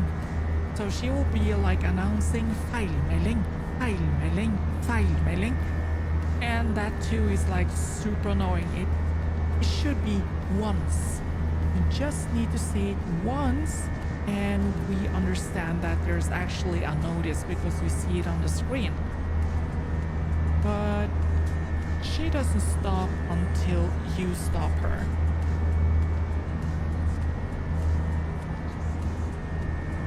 Hey there, Play Blaze. Yep, live.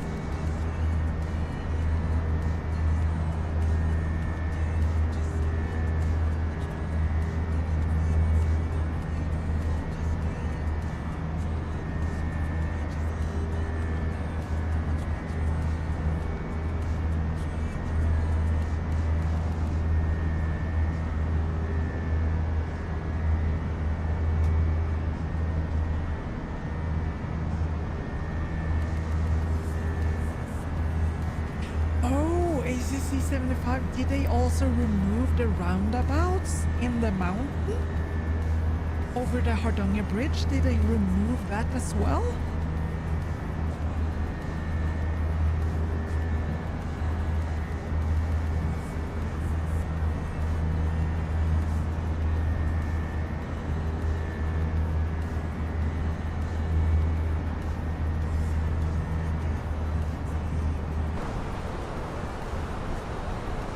Hard-kicking group Germany. No. In German, she would be announcing. I think they do use a male voice. It would be more like Störung, Störung, Störung.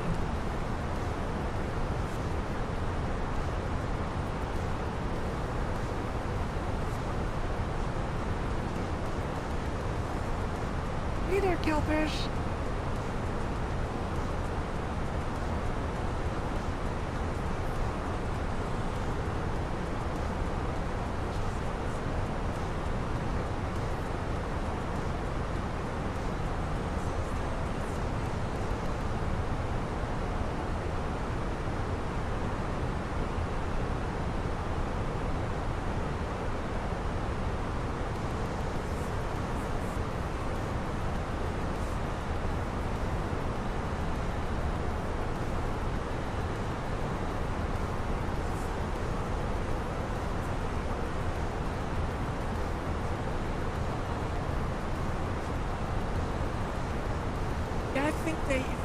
I think they should have kept like the people who made the DLC. They should really have kept the reality in running trucks on Norwegian windy roads, because that is a challenge.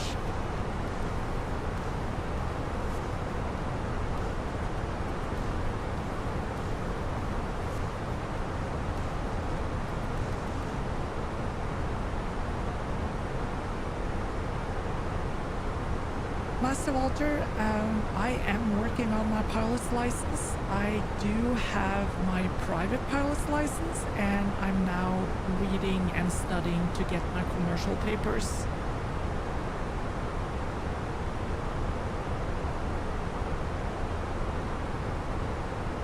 Yeah, the Hardanger Bridge and the roundabout at each end inside the mountain it's truly our engineering marvel.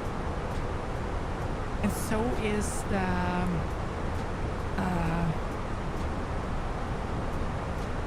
tunnel that spirals. Let's see.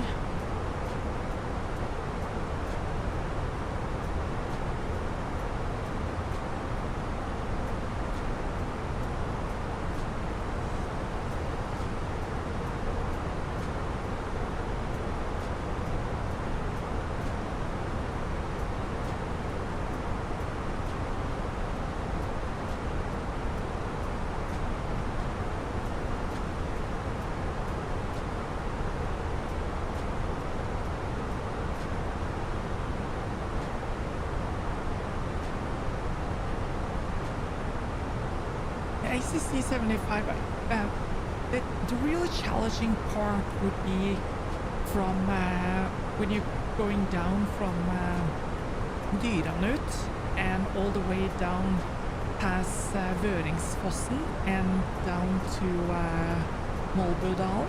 That part, if they kept that intact and as close to reality as possible in that simulator, that would be amazing.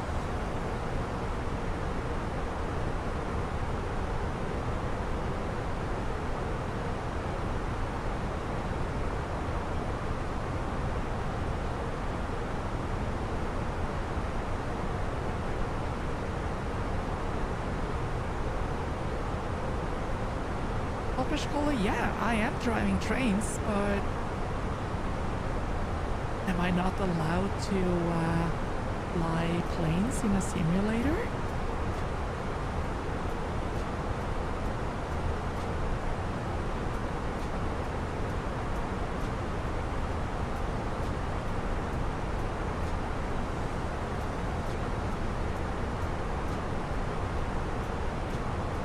Well, Pish, if you look at my YouTube page, there is another live session there, and in that one you can definitely play the heist game.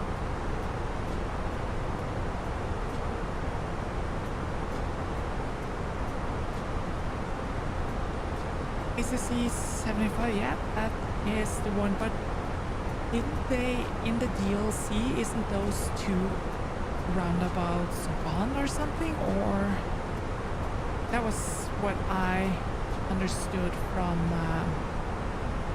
what you said earlier. But even though no, there is no ENTC online at the moment, and I haven't bought a subscription on what is it called again? Say your intentions. I haven't bought a subscription there yet, but I am considering getting a subscription there. I'm kind of like reluctant because I really like flying on the VATSIM network.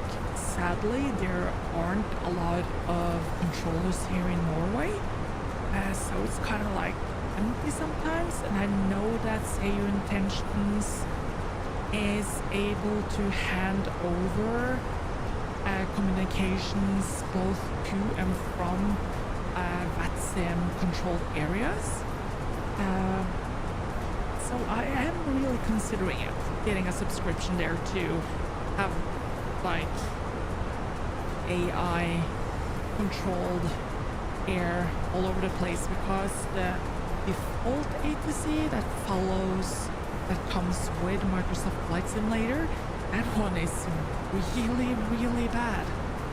It is really bad.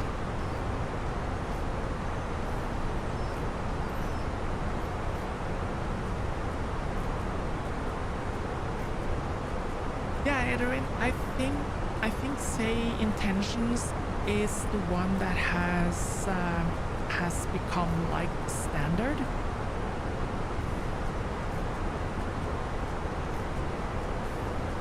Hey, Calfresh, thank you!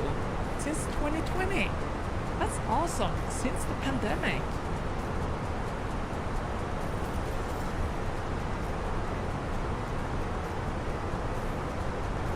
Hey there, Luchicus.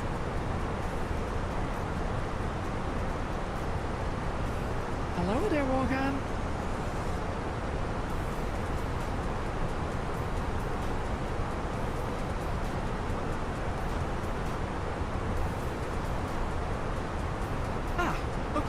awesome. But I still think that they should have made it more than 1-19. They should have made it 1-1. Matthew, yeah, FCG.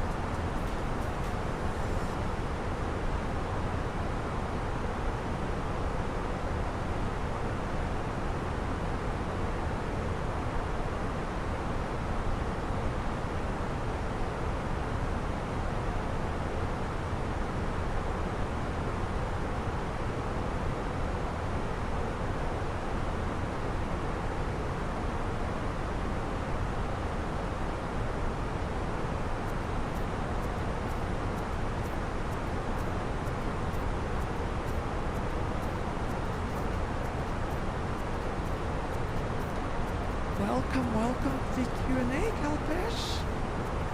That is good that YouTube recommended you. I like that.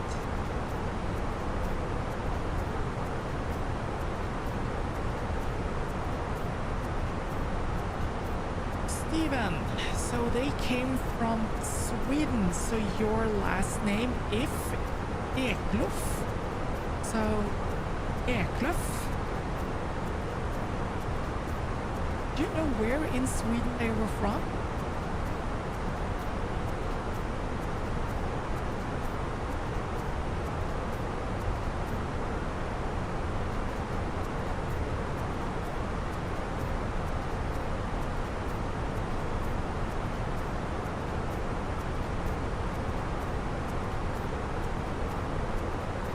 Elvish, yep, definitely I know Gypsy. And Arnold.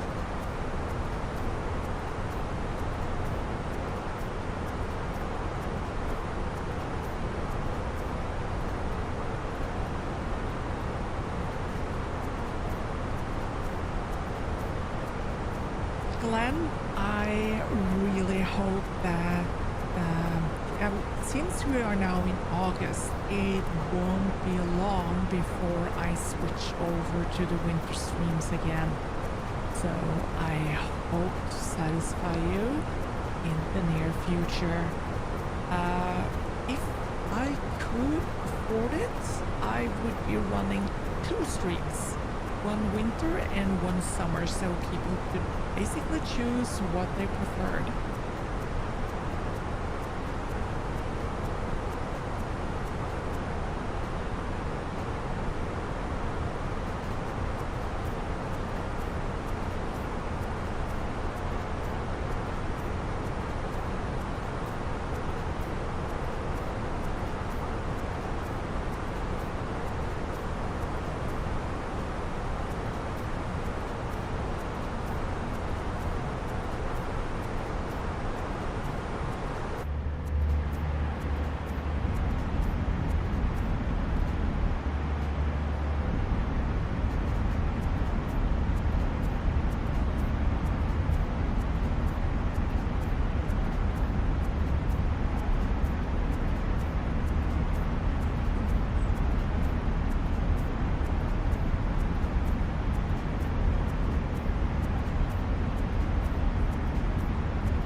Aiklöv? That is probably your last name then.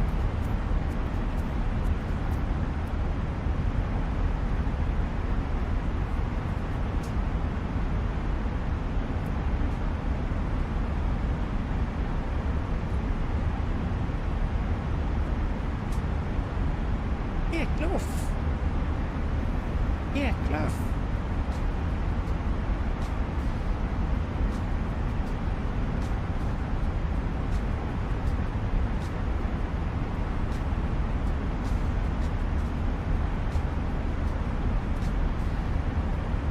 Piotrek, we're flying on flight level 360.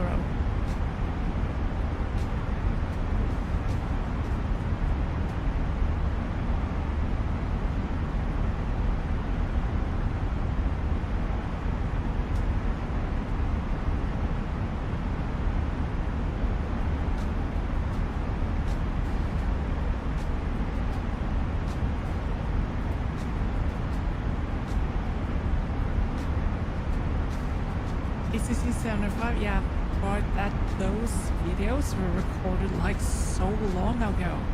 You can see how much the camera technology has improved since that time.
Yeah, it's not only that there are interlays, but it's also the sensor they use and how much they kind of like reduced the ND filters they use to kind of like get that natural film blur. So when they were riding inside the tunnels, the films were basically all black, so you didn't see anything. So that's why they cut to those outside scenes and kind of like from inside the trains and stuff like inside the train and stuff like that. So yeah, dynamic range and the technology at the time. So the camera I use today, the Sony FX3, it's basically called the low light king, and for good reasons. It is able to film in such low light, and it has an amazing dynamic range as well. And yeah, it's just awesome. And it's because of that, it's been possible to kind of like show you guys how the tunnels, what they really look like. And in some cases, the view you see from the camera is better lit than what we see in reality because of the awesome technology that Sony put into that camera.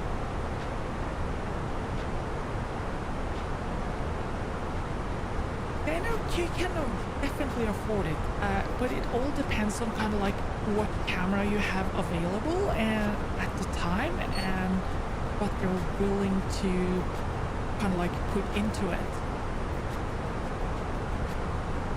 Calpesh, the software I use for live sessions is Streamlabs OBS.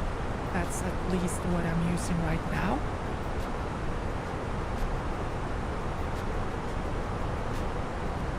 That you're not going to regret riding Dovrebanen. That is definitely a line I highly recommend. It's also a line that goes through a nature reserve, which is incredible. So the new catenary masts that they use for the overhead wires on the Bergen line, they are pure metal. So they are like still silver colored, and you can visibly see them so defined in nature.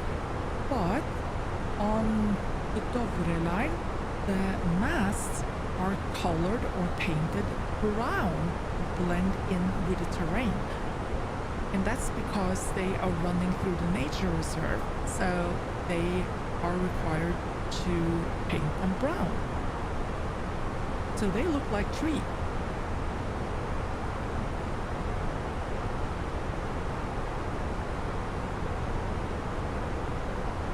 Calpesh, the subscription for what?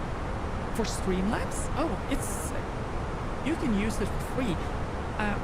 If I use Streamlabs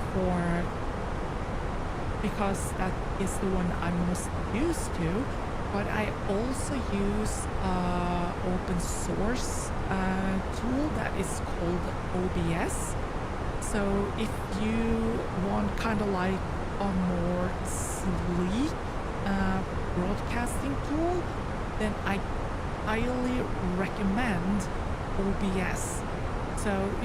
And it runs on Windows as well, so you can just find OBS, search for OBS, and you can download that one, and it's very intuitive and super simple to set up for streaming.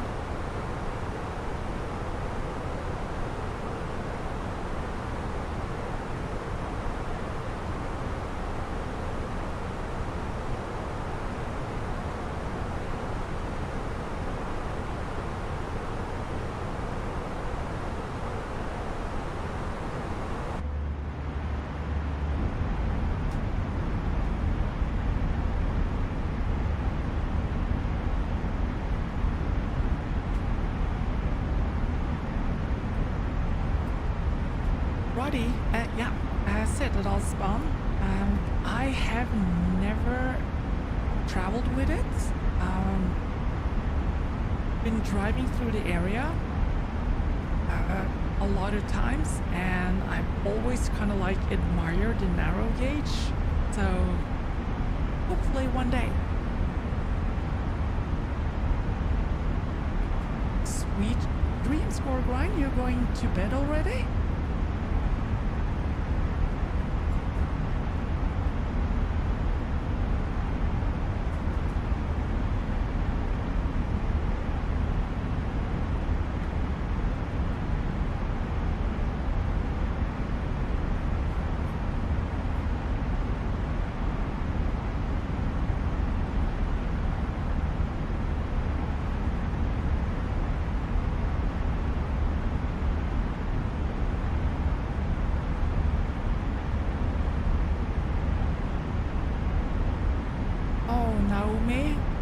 Burger, fries, and milkshake? Did you go for milkshake, Naomi? If so, what kind of milkshake did you get?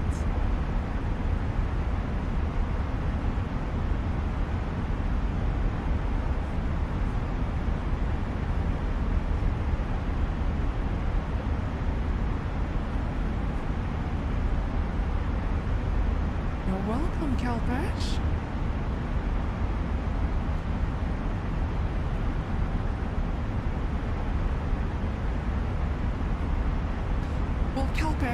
You have to be really careful when you say that you want to start kind of like a music channel.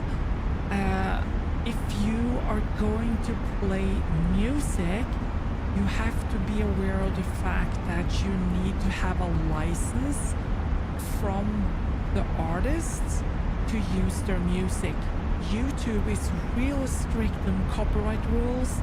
So if you use other people's videos or music, you have to make sure that you actually do have a license to do so. Oh, we are still having an escort. That is so cool.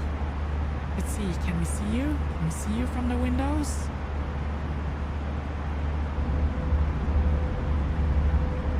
No? Can't we see you? Oh, hello. Am I sitting on your lap, ma'am? Sorry about that.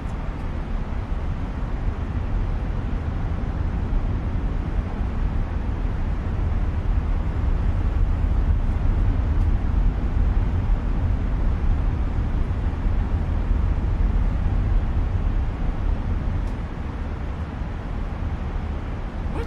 Isn't it possible to see him?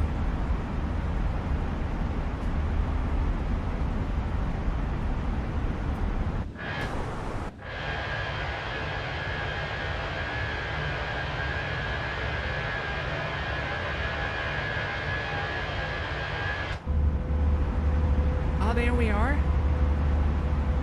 There he is.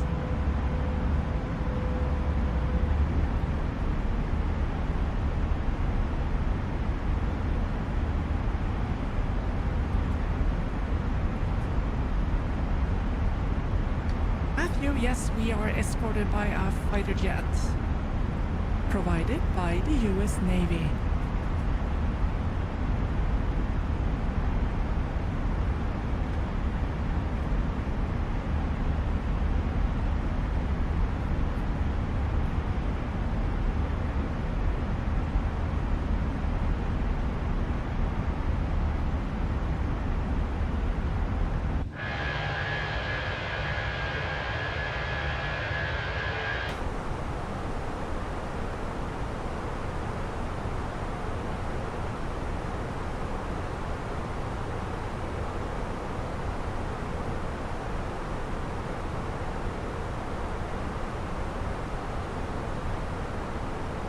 ACC.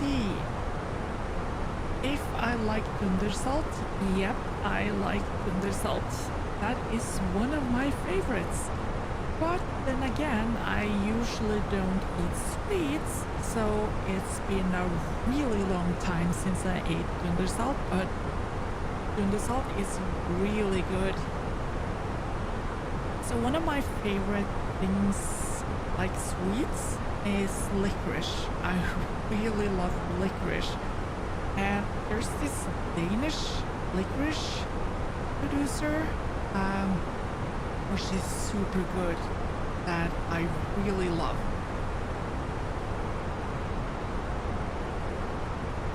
I will post a link to them in the chat.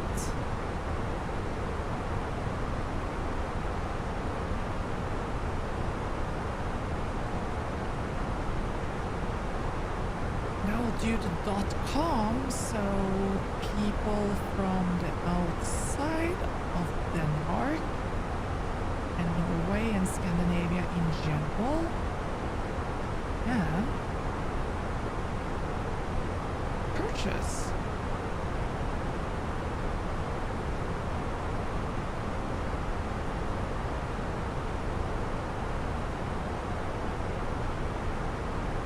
Holy cow. Okay, necessary cookies, allow, don't allow anything else, deny. Oh, there we are. Here you are, guys.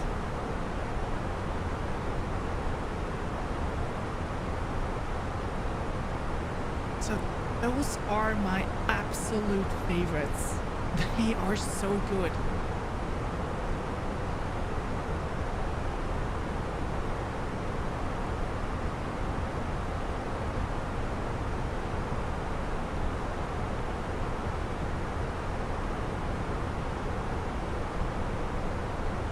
The nice thing about them that they don't use any gluten in their products, so if you have celiac disease, you can safely order these and enjoy them because they don't contain any gluten.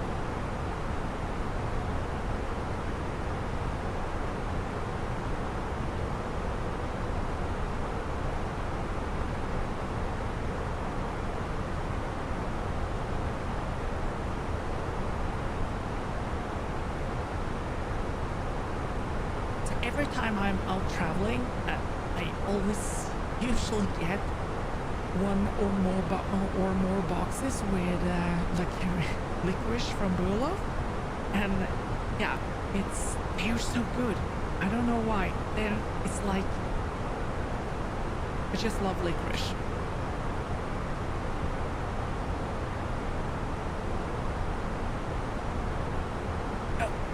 Are getting close to our top of descent, where we will be leaving our current flight level and start our descent down to Svalbard.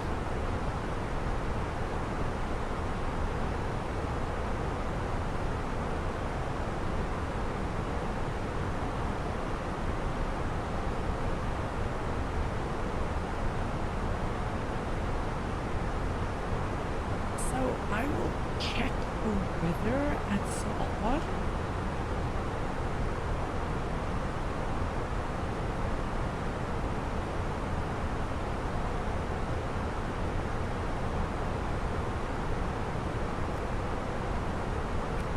we shall put in some weather data into our MCDU. So the pressure was 1014 and temperature is 11 degrees.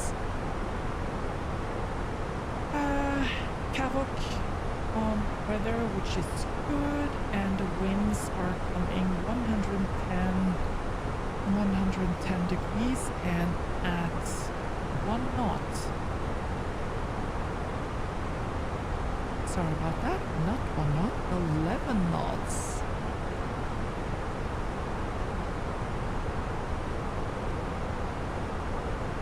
And our barrel for landing is 388, which is kind of like not so important on this flight since the weather is clear.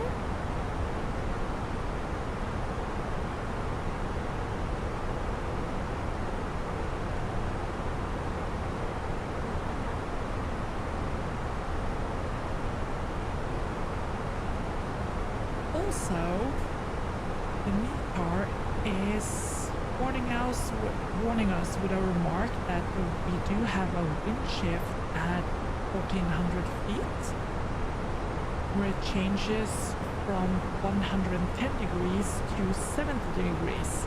So that's a small wind shear.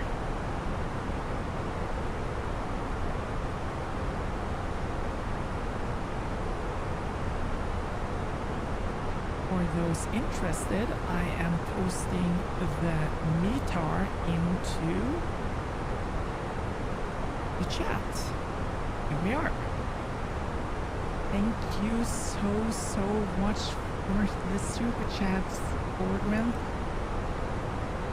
Oh, your pills are making you tired. Oh.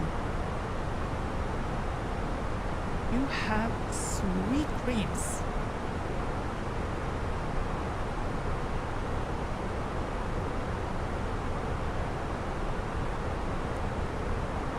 See you after the walk, Piotrek.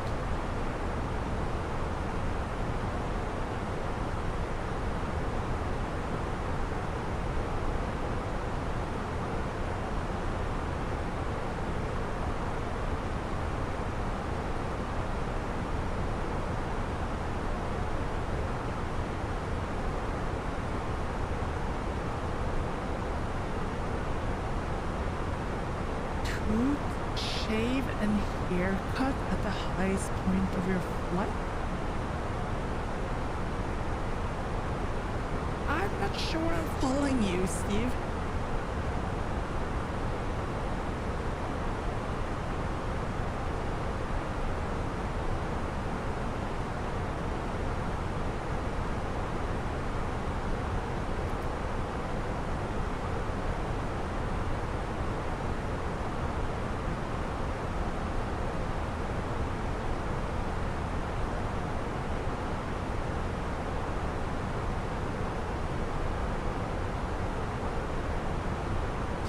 ACC 75, yeah, I think both licorice, the salty one, and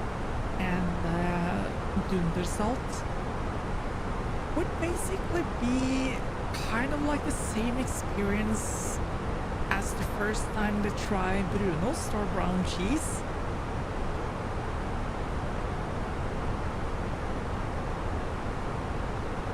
To say it this way, it's not for everyone.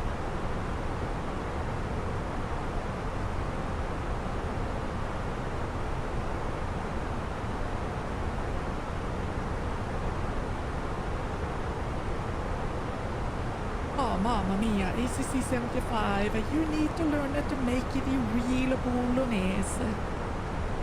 I promise you, it's super easy to make a real bolognese. It just takes time.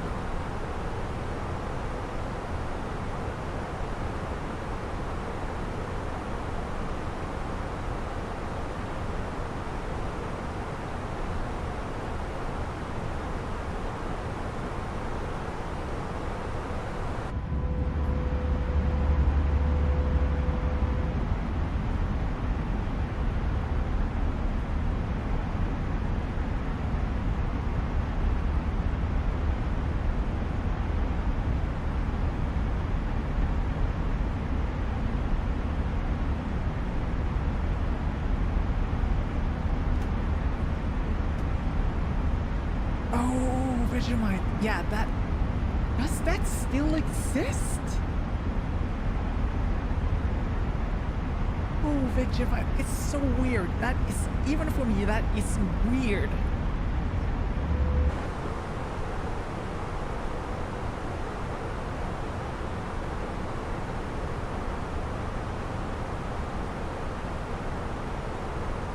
Oh, Henrik, Henrik. Pressure cooker? Dear Jesus.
Okay.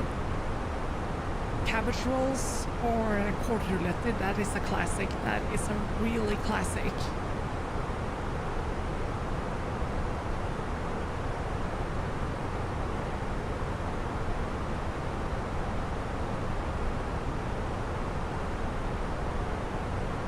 Good. We do have, let's see, 222 more nautical miles to fly. So, not so much longer. We should be on the ground at approximately 10:21. Around 10:30.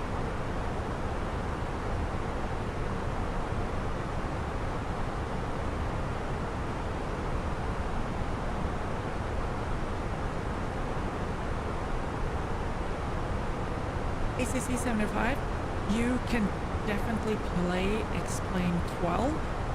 The cool thing about X-Plane is that FAA has certified it as a training simulator where you, with the right equipment, can use it for training, and that it is like approved for use as flight training.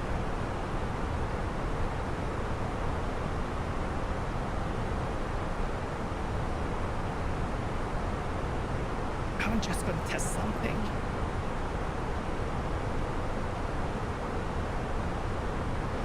Scandinavia 441 for radio check. Yeah, it works. It works.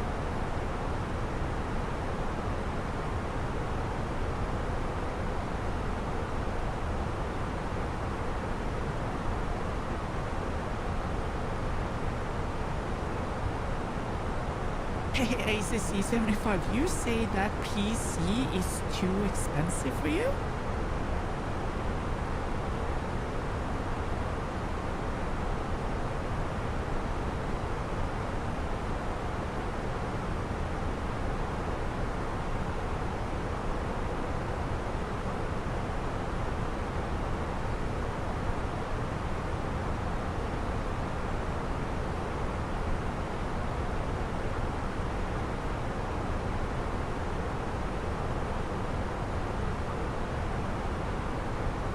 Aune, jeg er helt enig med deg. Brunost på vaffel, det er bare brunost, bringebærsyltetøy med på vaffel.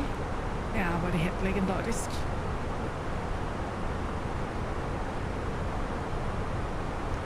Okay, ACC. I see. That I can believe because Mac is freaking hellishly expensive. But yeah, I too really like the ecosystem of Mac, so when it comes to laptops, I prefer Mac, and when it comes to workstations, I prefer Windows.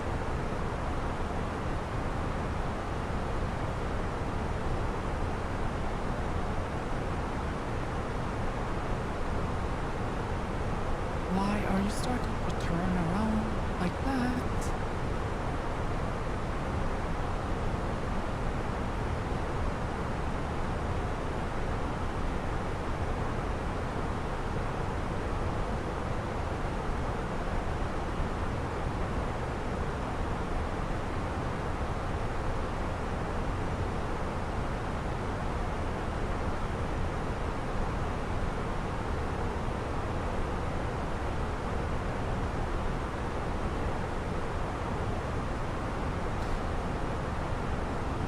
The design of the Mac is like really nice and elegant for sure, but the thing I don't like with them is that you're not able to upgrade them anymore. That is kind of like a real bummer that you're not able to upgrade the SSD, you're not able to get more memory because everything is now soldered to the board, and it's kind of like, yeah, it's sad.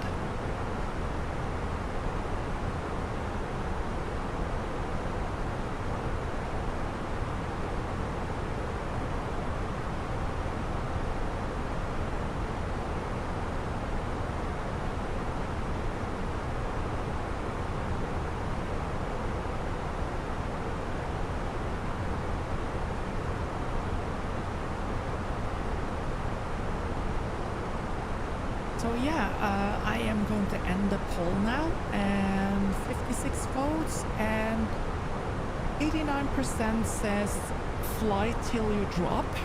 So we're definitely flying to Bergen after Oslo. And just 11% says that Oslo is enough. So I'm going to end that one right now.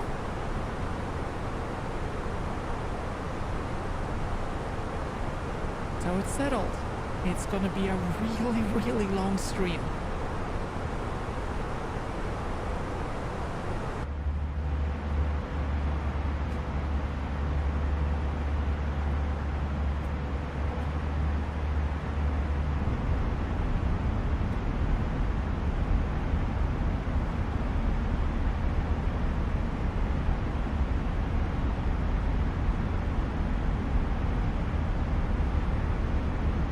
Kicking, I suspect you're a hacker. You are a hacker. You're the one that's sitting on the bus terminal with your own Wi-Fi spoofer, and you lure people onto your network, and you just drain their phones for information because they're stupid enough to log onto your free Wi-Fi without using VPN.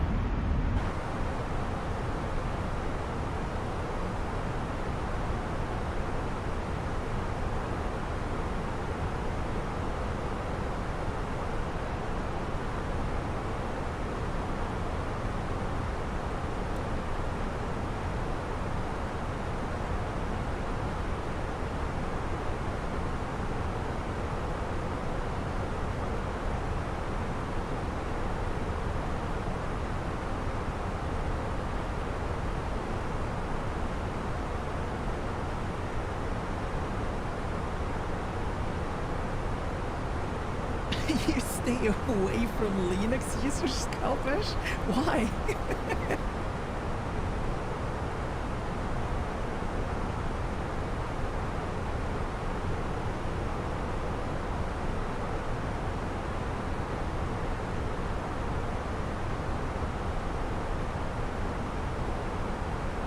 Cool. will start our descent now, and we're going to descend down to 5,100 feet.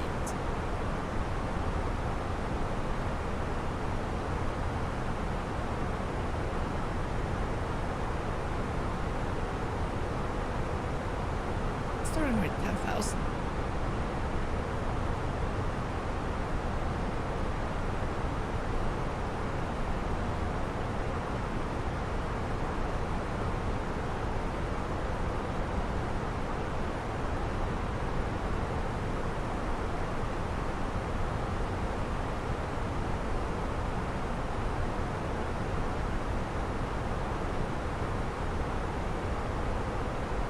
They need only one command to enter into our laptop or PC. Okay, so, okay, now I understand what you mean.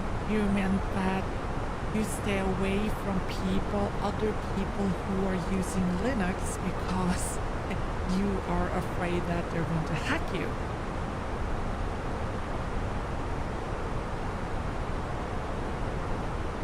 But if we flip that situation around, it could be that Linux people use Linux because they don't want to get their computers infected by from your computer.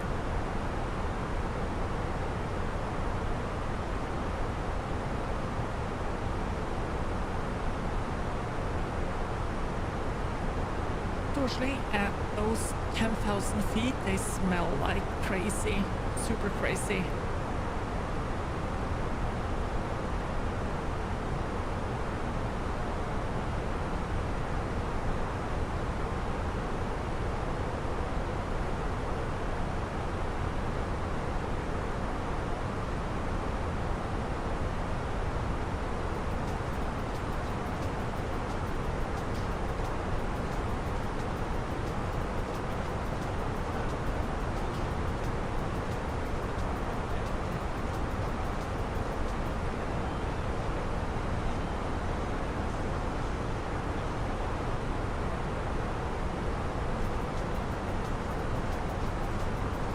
Oh no, me Emirates. That I've never flown with them, but from all the YouTube videos I've seen from from their first class, that is something I really would like to try someday. Maybe in another life.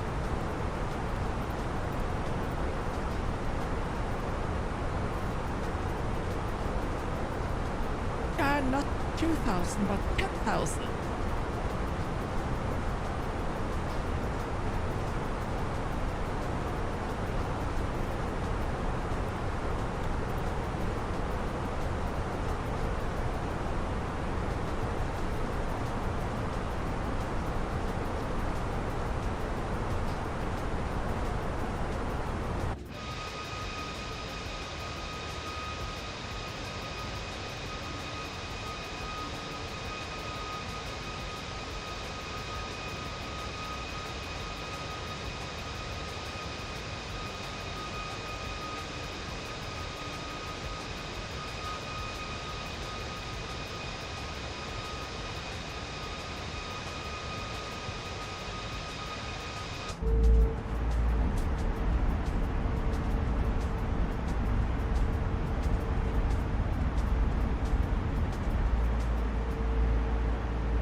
C75, yeah, I know what you mean, I know what you mean.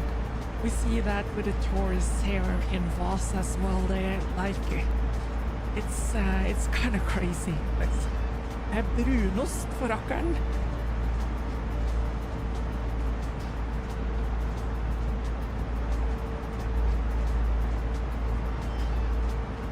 Screenshot. Taking a small screenshot of that and sending it to Adrian.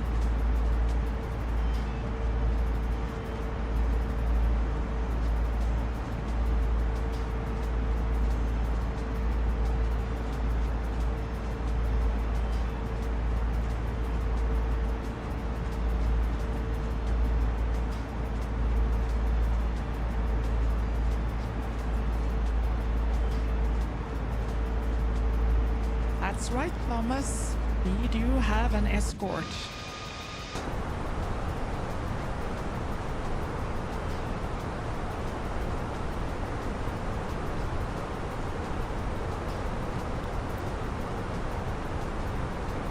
Oh, come on. There we are. And this as well. And what was the pressure up here? We are pulling that to 14. 14.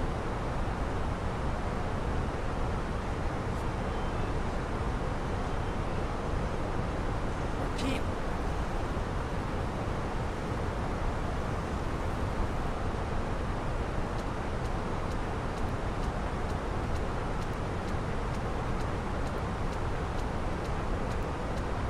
Hey, Thomas. I couldn't violate a no time. I have violated my whole existence.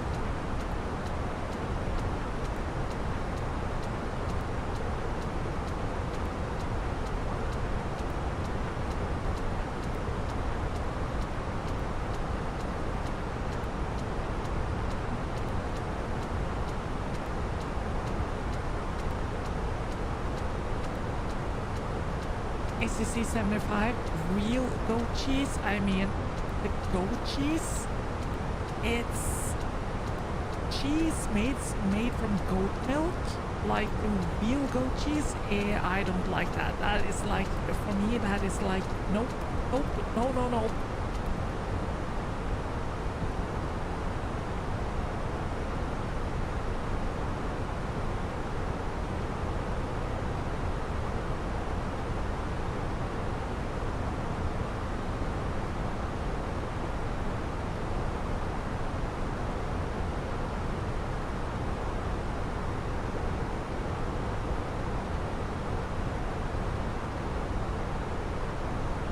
The cheese is good enough, but is that made from goat's milk or sheep milk?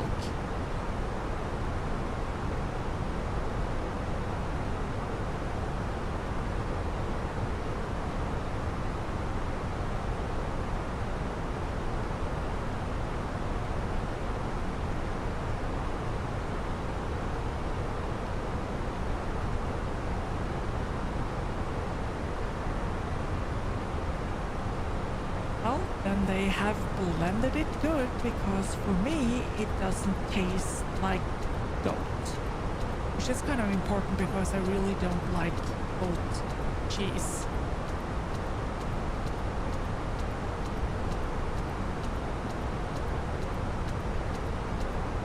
Which brings me to another story. I was looking for pecorino romano, Italian cheese, which is made from sheep's milk. And the only cheese they had at my local store was Pecorino Salvatore, which is not a DOP, a certified like legitimate Pecorino. So I thought it would be kind of like okay because the cheese was produced here in Norway. But a slice or a cube of that came home, was supposed to make a really good carbonara, made it, and I thought it smelled kind of funky, and when I tasted it, it was like, oh my lord, this is not sheep's milk, this is goat milk. And it ruined my whole experience with that carbonara.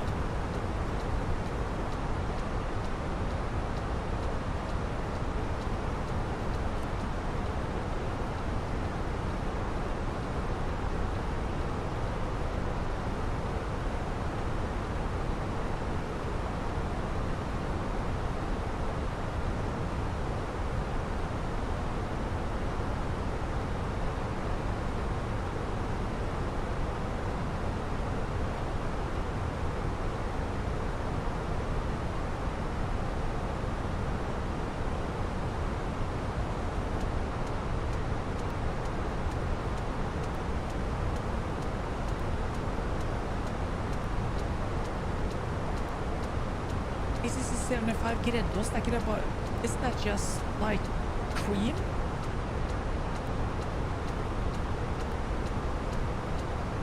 Port Salut is one of my favorite cheeses to put on a absolutely, yeah, Ritz cracker. I would say that Port Salut it's superb.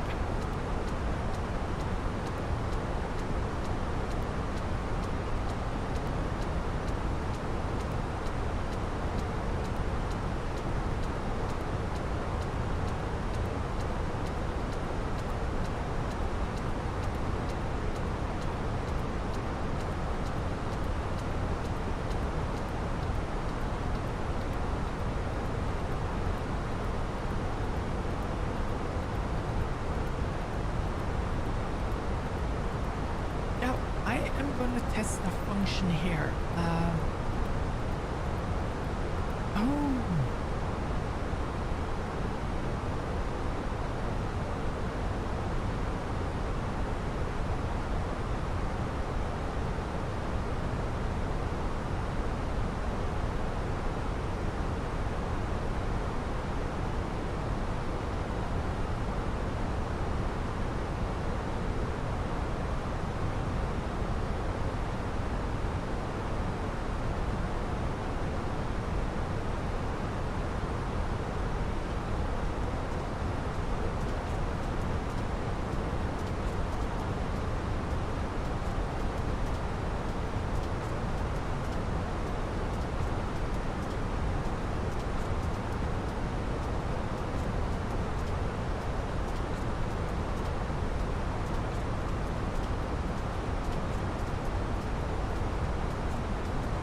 Okay, so I started a Q&A. So what I was hoping that I would be able to open that up into its own window.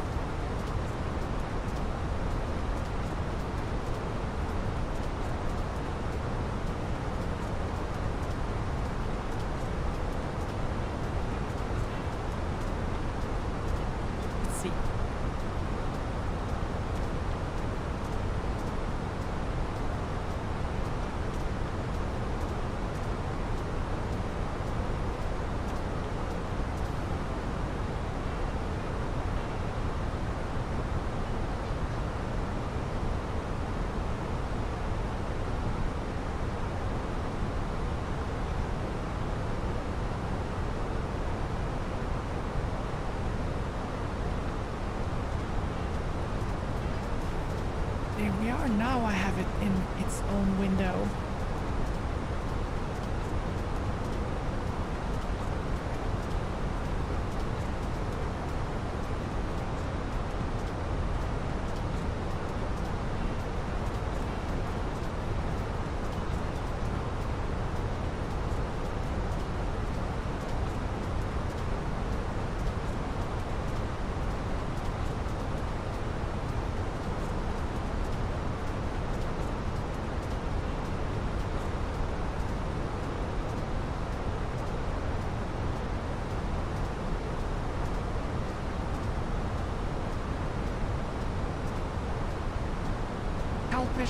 It depends on what fast food we are talking about. If you're like talking about fast food in the sense that it's boiled in oil, fried in oil, and made from like super processed food, then I agree with you. It's not healthy. But if you are like eating something that is made that is not fried, then I guess that would be good for you.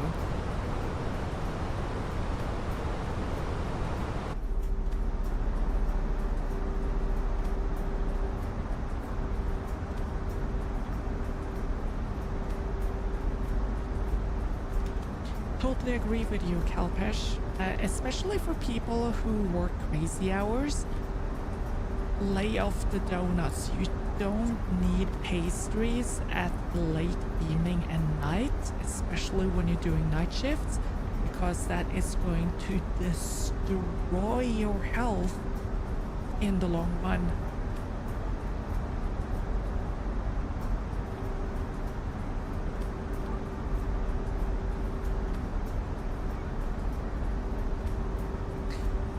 Thomas is asking me, I know you don't try trains anymore, but do you miss doing it? And was the environment you were working in not good and left for your own saneness?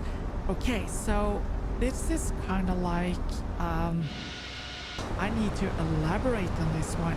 I do have a job. I do drive trains still.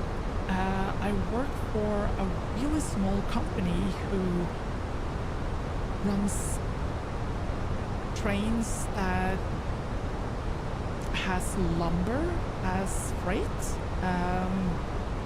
and I don't work every day. I don't have like a set schedule. I just working on hours for now, until they are expanding here in Norway, which I hopefully they'll do. And if I miss it, yes, absolutely. I miss driving trains. I wish it was more, but right now, as the situation is right now, it will be only per hour when I'm needed. Yeah, guess we'll see what happens after that. And yes, there was so much going on when it comes to politics and work environment and the changes in how things will run that kind of like burned me out after the pandemic. So that was the main reason I quit V. I really needed a change, and mentally I kind of like hit the wall pretty hard during the pandemic. So after that, I decided that I needed a change of scenery and started to run freight instead. And that was really cool until the company I worked for just said, okay, since the Norwegian Rail Administrations is running things like they do, we're not going to be running freight in Norway anymore, so we're pulling out. So when cargo pulled out of the domestic freight transfers in Norway, which was really sad, because that was probably one of the best employers I've ever had. And after that, I started for another company, which kind of like didn't work out. I didn't like the policies, so I decided to move to a third company. And that third company, they went bankrupt last summer. They just went belly up. And since then, there has been so many students coming out from the academy that there really hasn't been competition for the positions has been fierce. And yeah, so right now I'm settling in with the situation as it is, and I hope that during that time I will be able to land a better job, or get more hours from the current gig I have, or that I get my commercial papers for flying airliners or whatever that is commercial, so I can basically be hired as a pilot in some company that does whatever. So yeah, and I'm not kind of like, shall I say, I'm not I'm not turning down the possibility that I probably will have to be working from another country. So yeah, we'll just see how things turns out.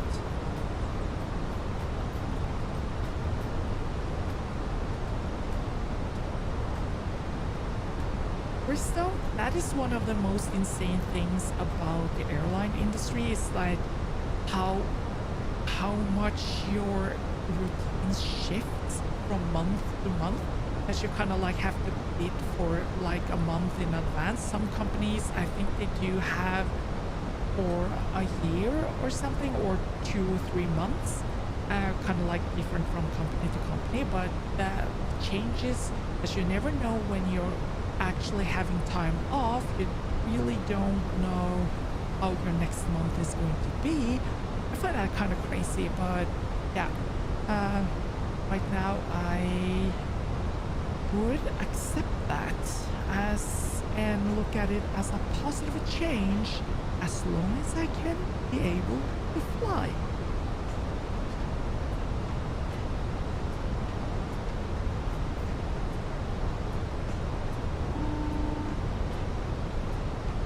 The cabin has said that they are preparing or have prepared and cleared the cabin, secure the cabin for landing.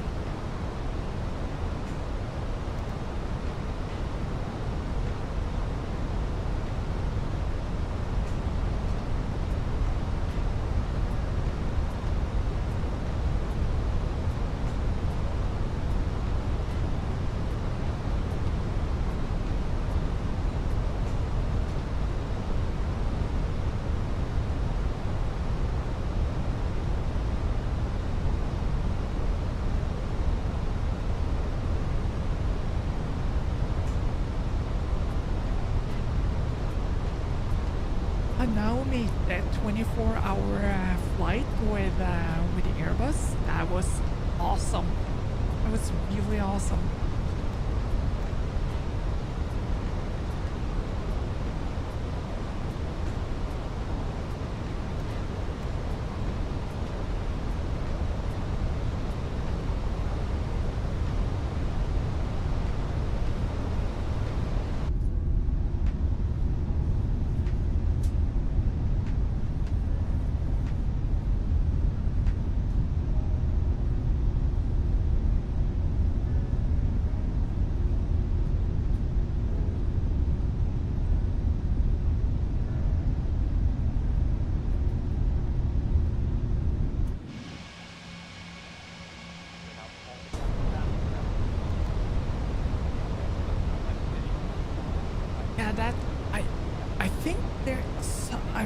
What I feel, Matthew, is that something changed with how workers or employees were treated during COVID.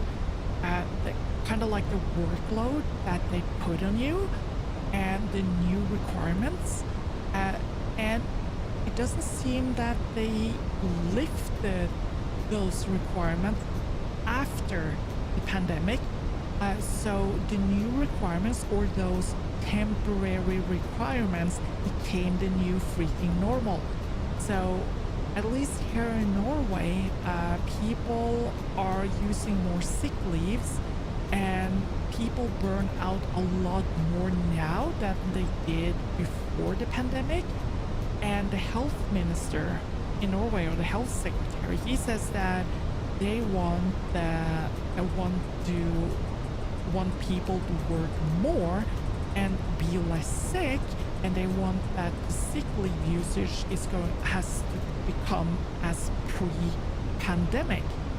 But they don't ask the question like, what happened with the work requirements for people during the pandemic, and what has happened with it after the pandemic? So yeah, I think they should look at what the requirements are today compared to what the requirements were before the pandemic.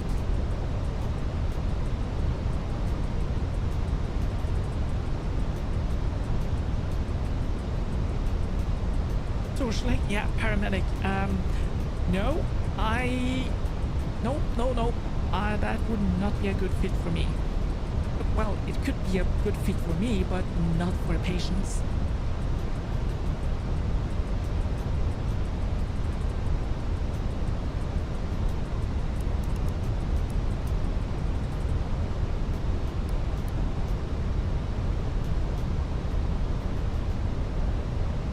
Svalbard traffic, Scandinavian 4414, RMP approach, runway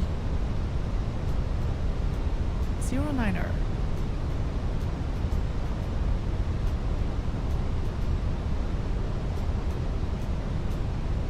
Insane, yeah. Seriously, sis. I mean, I have seen like work advertisement that has been written by AI. So employers are using AI to write their freaking descriptions, and I'm like, seriously? Is that what it has come to?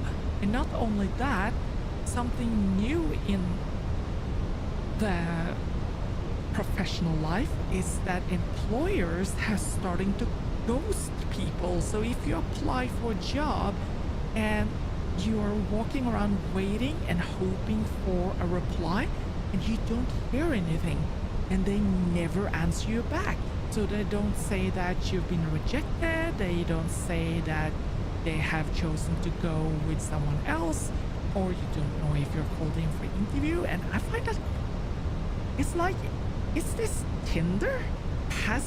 Is this what the world and professional life has come to? Something like Tinder? It's insane.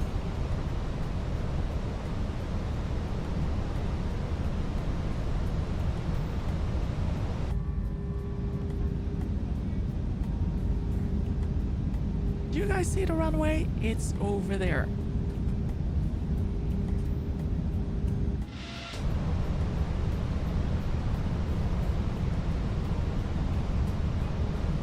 $2,500. Flaps 3, gear down.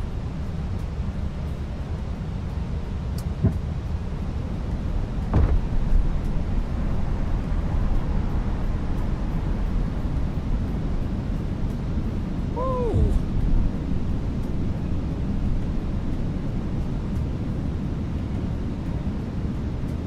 I'm gonna give him some space, so I will go flaps 4.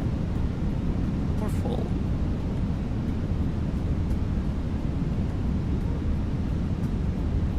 ACC 75, yeah, I know. It is the modern dating scene, and it has crept seeping into the professional life as well, when employers, where you applied for a position and they don't bother to even message you back. It's like, oh, so unprofessional. ACC 75, I have taken a gondola here at Voss several times. Insanely expensive though, but it's a really nice view from up there.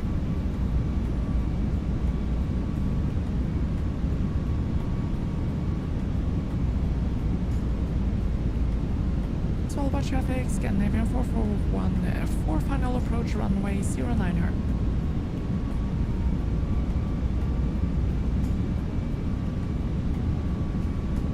Thomas, you have an official case against your former employer. That's interesting. Do you mind sharing what happened?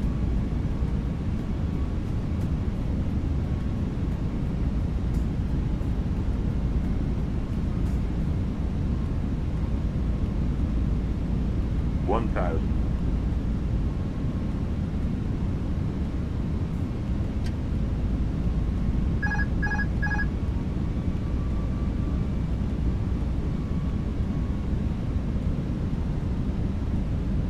Approaching 09. Still a bit high too. Here we are.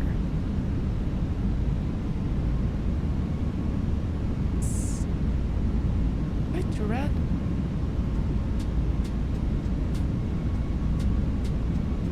Oh wow. That it's actually really serious. 500. 100 above.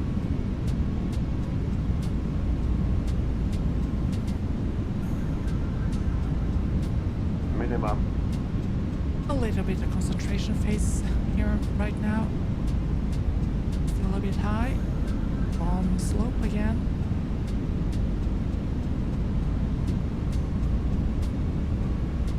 One 100. 50. 40. 30. Check. Try. Retard.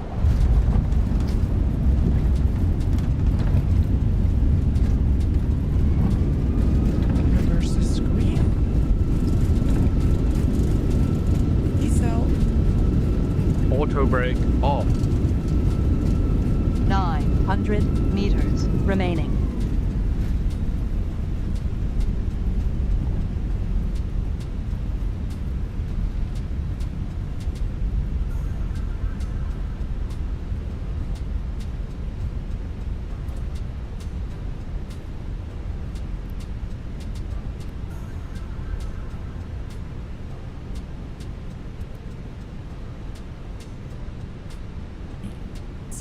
Let's start the EPU.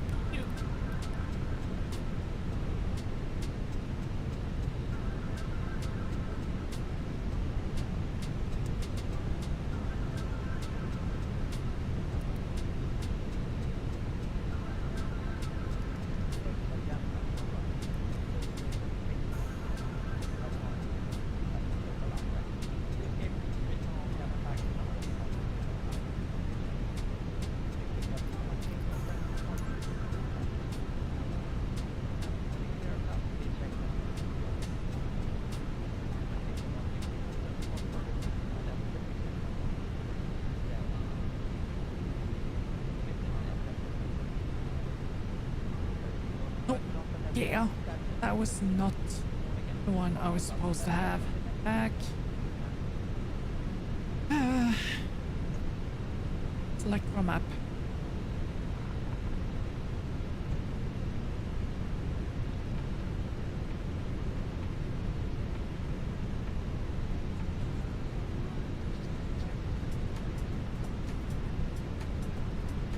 Can I choose this one? Is that... Okay, it was selected. Select that one.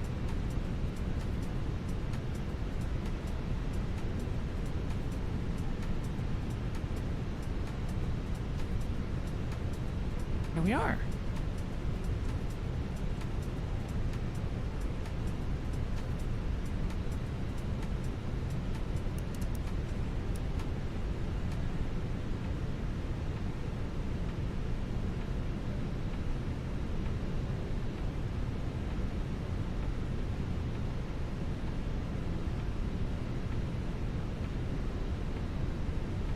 Matthew, yeah, the weather is mysteriously nice up here at the moment compared to where I live in Voss. It's been raining, and raining. And did I say that? Yeah, it's been raining. Hello. Okay, let's see. Oh, where are you standing, Mr. Lollipop guy?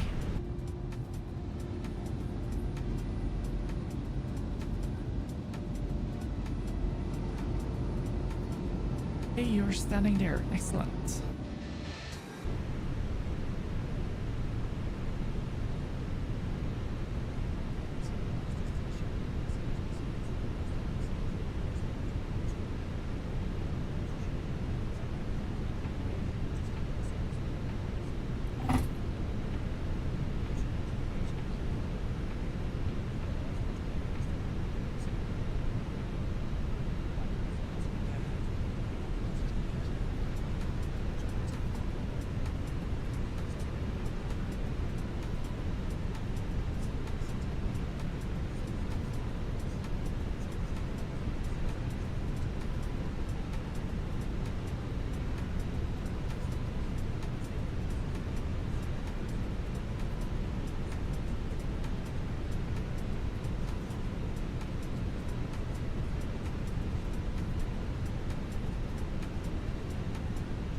not even remotely close.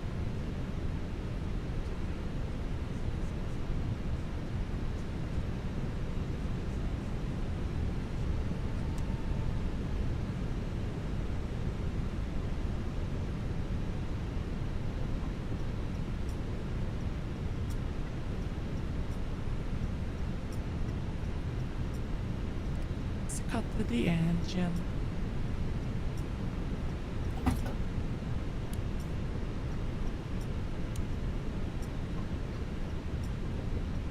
Boarding requested. Cabin crew, please all go with command.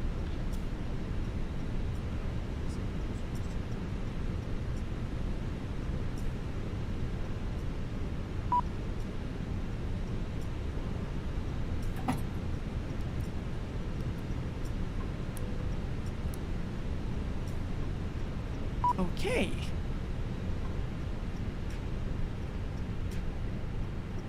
Oh yeah, that's right, Matthew. You guys haven't had any rain for like ages, and scorching temperatures as well.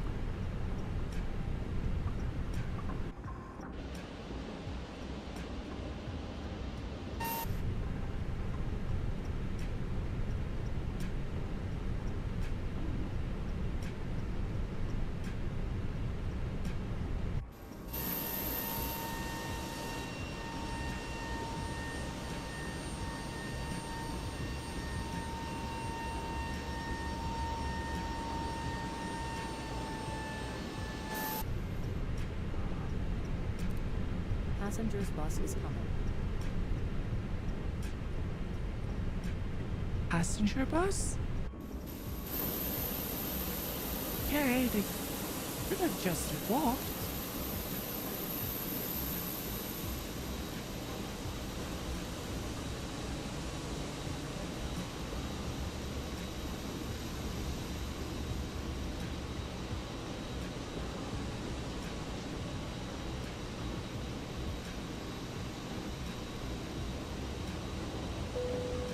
Passengers aboard. That's kind of weird for Britain, isn't it, Vincent? That you guys haven't had any rain, and that your grass is brown? That is kind of insane.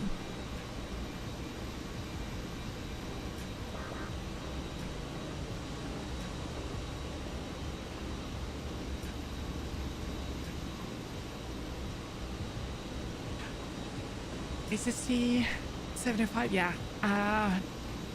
It's kind of weird when you take the gondola because you can see straight into people's living room, and yeah, it's insane.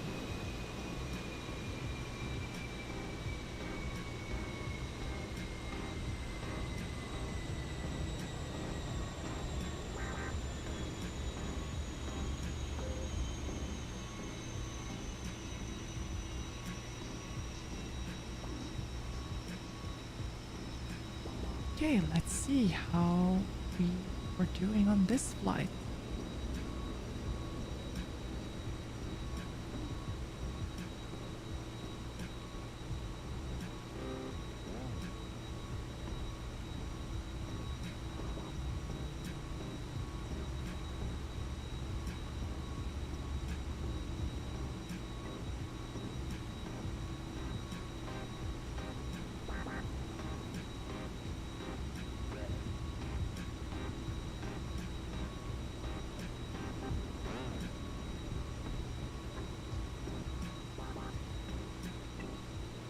Landing smooth.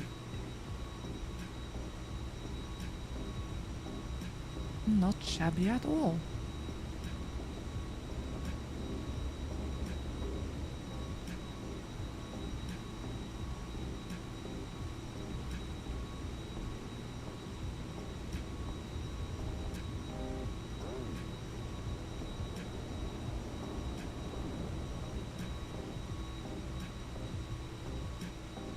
Wow, Matthew, that's not often that happens. That's insane. Thomas, yeah, absolutely. It's been warm here too. I think we had almost a month or 6 weeks or something where we didn't have any rain and it was just sunshine, sunshine, sunshine. It was really, really good. So yeah, that was one of the days I were able to fly from Sandefjord to Voss and then back to Sandefjord again. It was amazing flight flying over Hardangervidda. It's one of the few times where the weather is favorable on both sides of the mountain range at the same time. So yeah, I was really, really lucky with that one.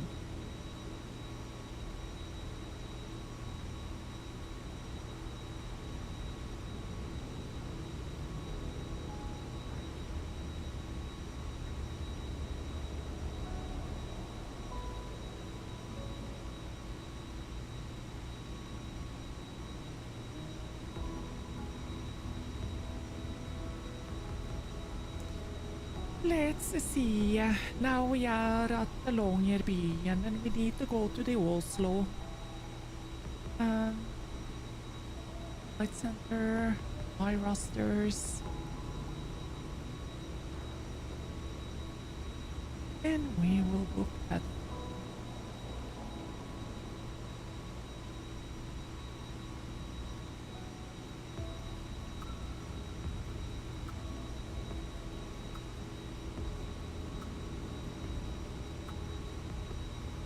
Our aircraft is Oscar Yankee Kilo Alpha uniform.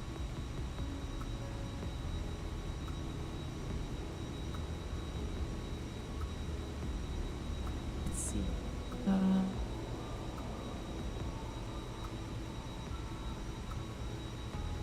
Does it say anything about the airframe? Profile airframe. There we are.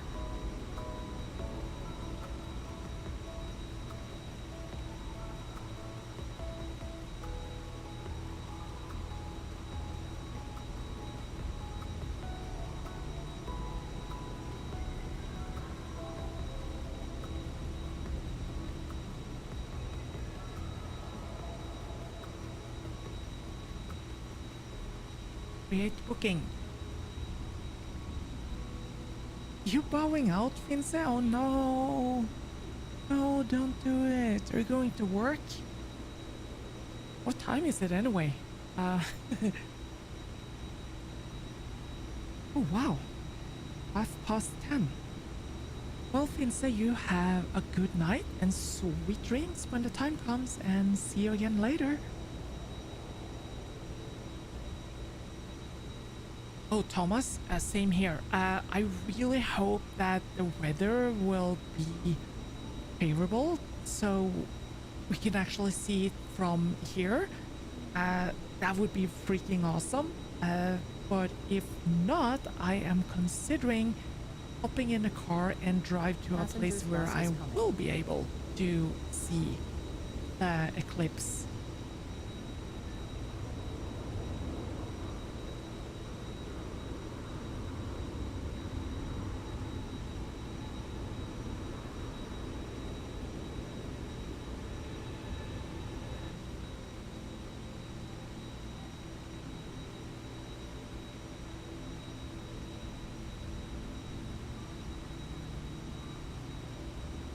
Okay, let's see. Passengers, the boarding started.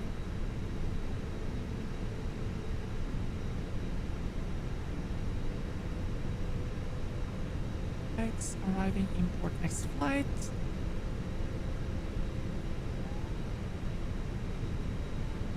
It's going to be a long flight. 2 hours 43 minutes. So we better... Are we loading already?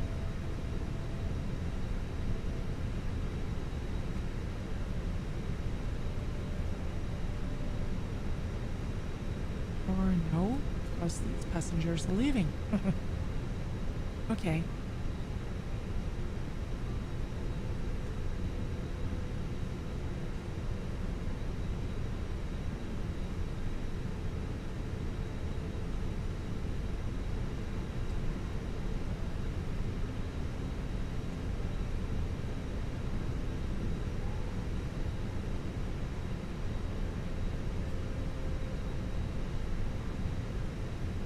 chokes and pulse cones are on, so I should be able to fix those parking brakes without starting to roll. Are we standing still? Yeah, we're standing still. And we do have chokes behind.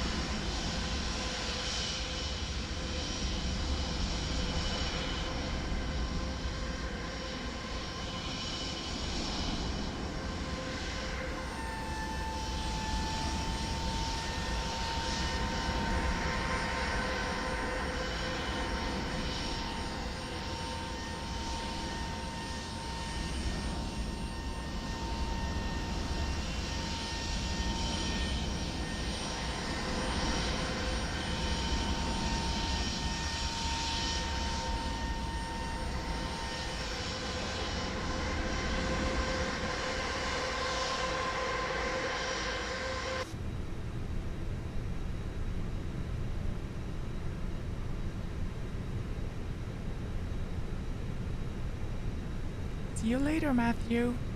See you later. Seed vault is kind of interesting.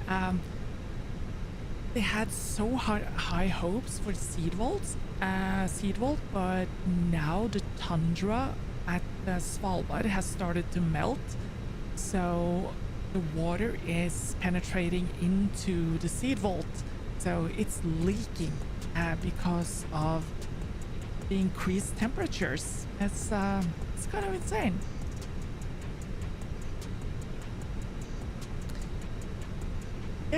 Yep, that is correct. The Oi Oscar Yankee is definitely a Danish call sign.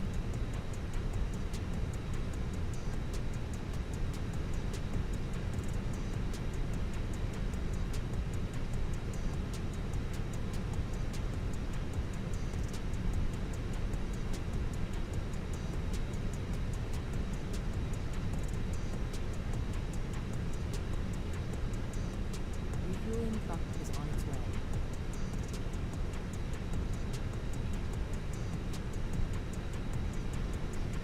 Oh, this is not going to be cheap. Please don't load Refueling aircraft here at until the fuel truck Svalbard, arrives and it's has super been expensive.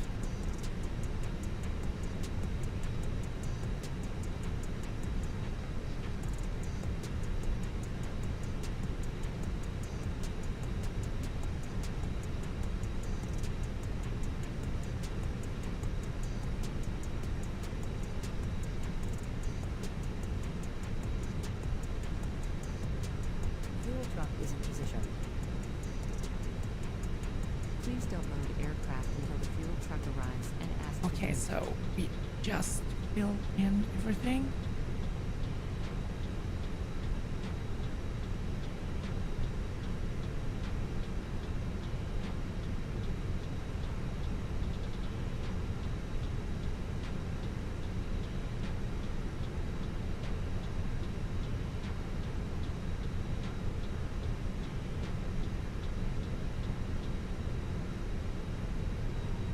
Hei på deg, Hans Olav.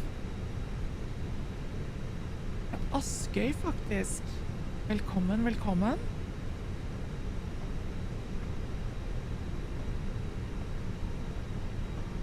Please use your airplane fuel system to set the desired fuel quantity.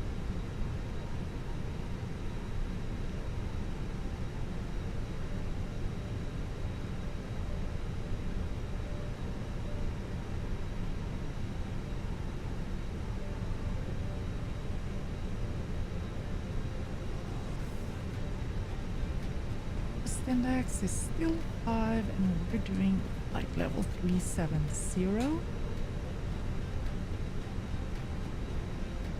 Outside temperature is now 10 degrees.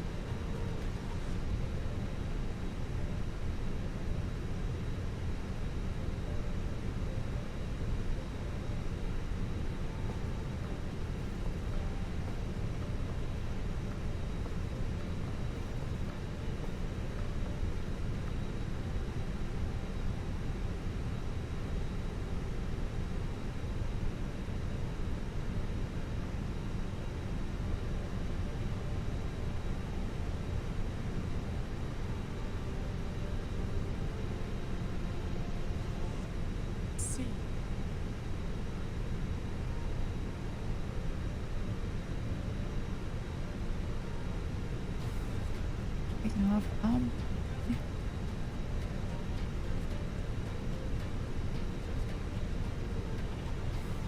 That. Are getting at Cardamom. Which I will put in later because I hope we're still, or it's still going to be ATC coverage when it get down there. That would be freaking awesome if it was.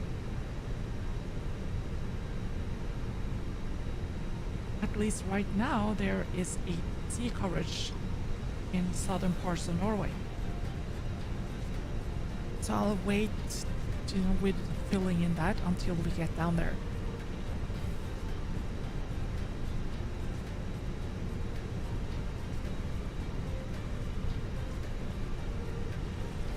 Jaså, så du är från Alta?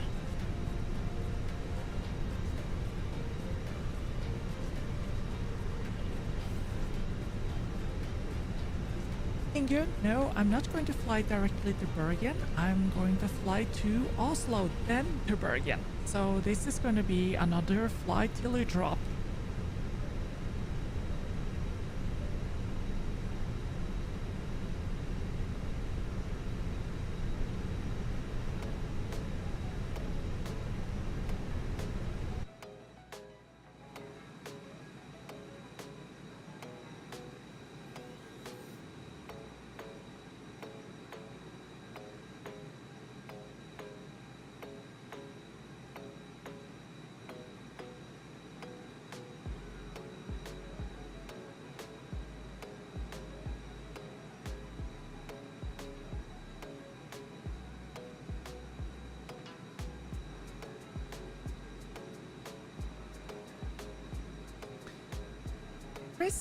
I also do long hauls. This one is going to be through 2 hours and 44 minutes. And I also do like pond hopping. So I have been flying from Copenhagen to Newark, from Copenhagen to Los Angeles and to Miami, and also to China. I usually do the Atlantic routes mostly. So yeah, Chicago, San Francisco, Los Angeles, and like I said, Miami and Newark and Boston.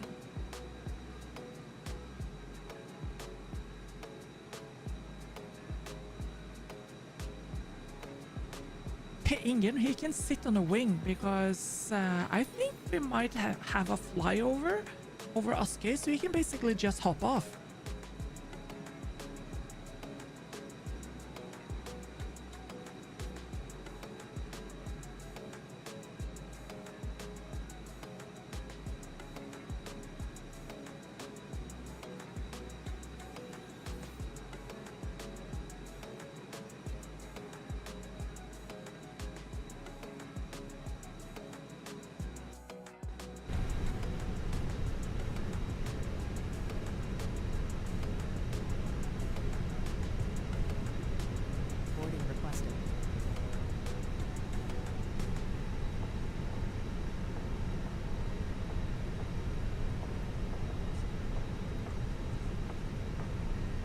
Passengers bus is coming.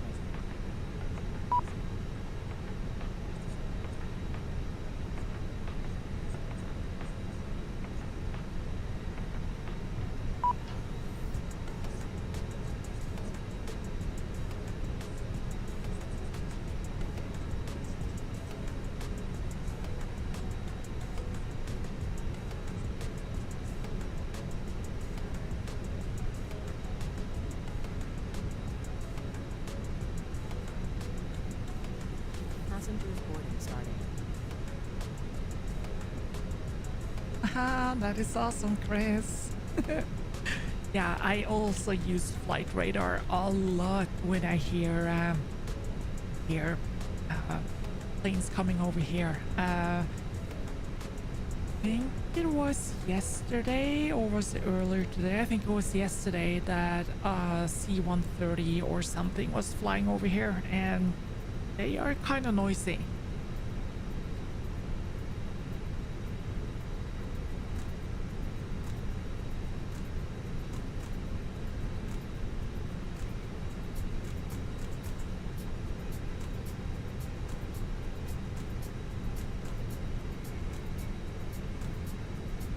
Olav, da bor du absolutt på den rette plassen for å spotte fly. Det er ganske mye som kommer inn til Flesland.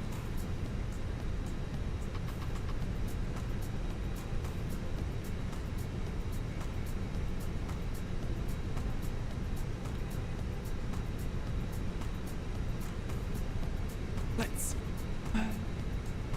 oh, yes, excellent.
ACC 75,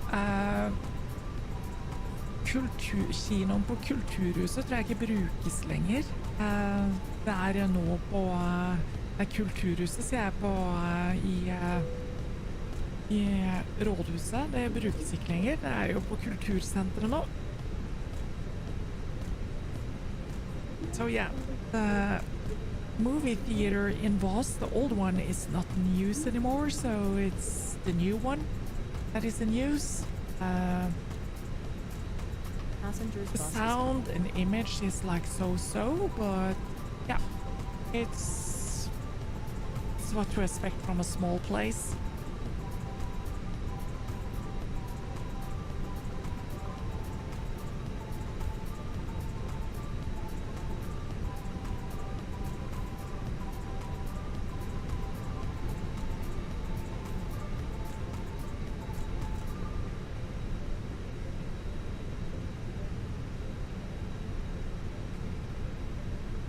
Passengers boarding started.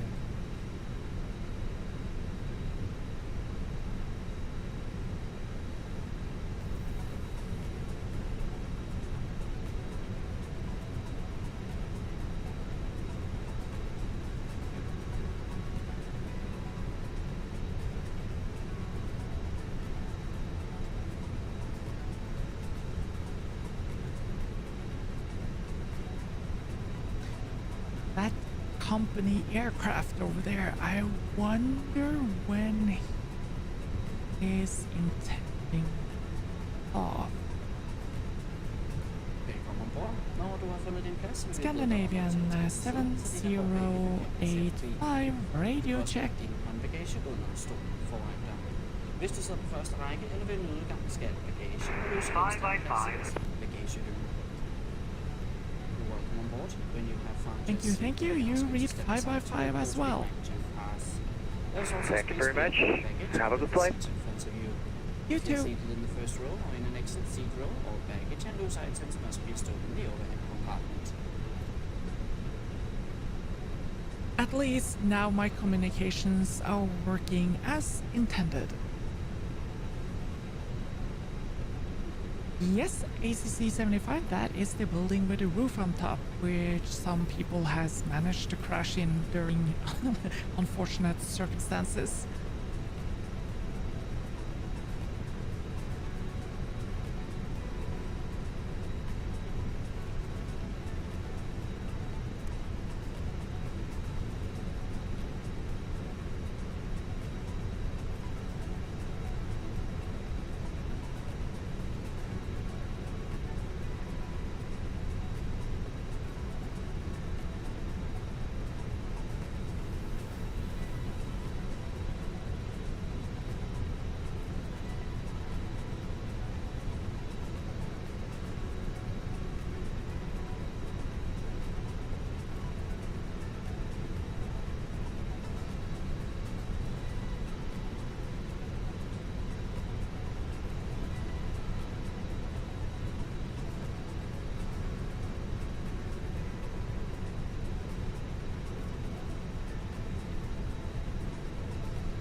Solo, yeah.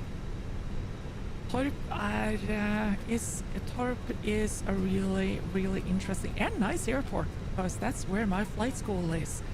So that is where I took my private pilot's license.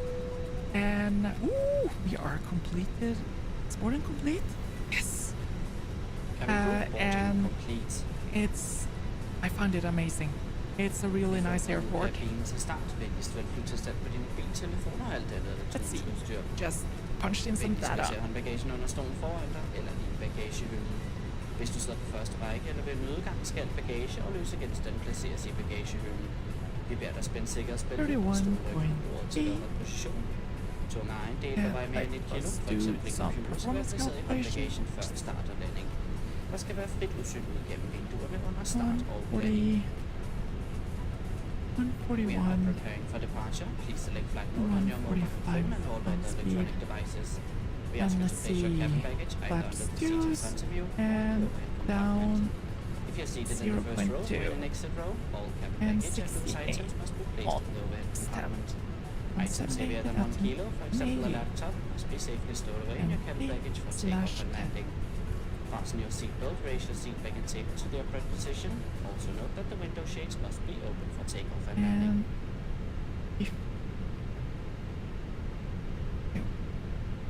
Now we have punched that in.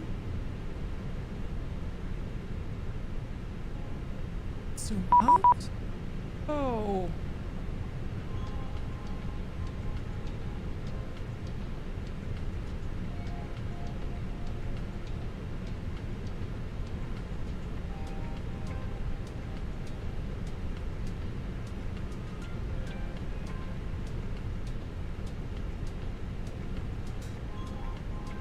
Let's see. We are ready to start the APU.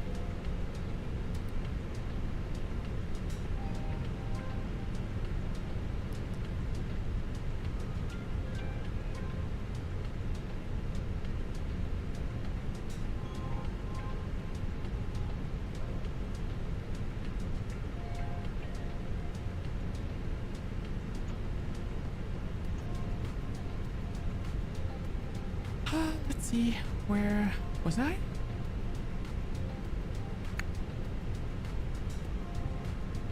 Artwork? That is absolutely true, but it is basically, it's almost the same when it comes to like you have a battery, etc, etc, etc. But yeah, definitely it's less work preparing the train compared to preparing for a flight.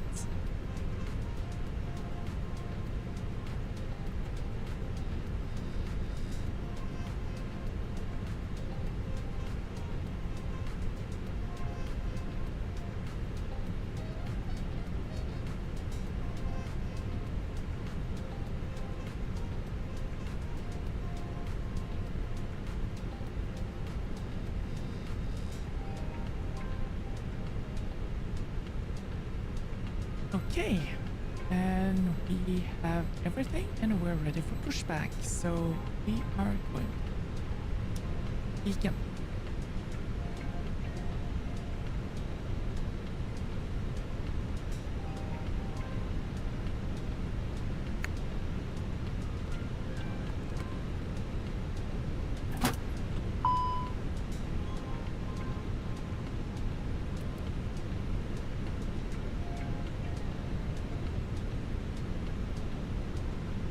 Hello, Captain. We are ready for pushback.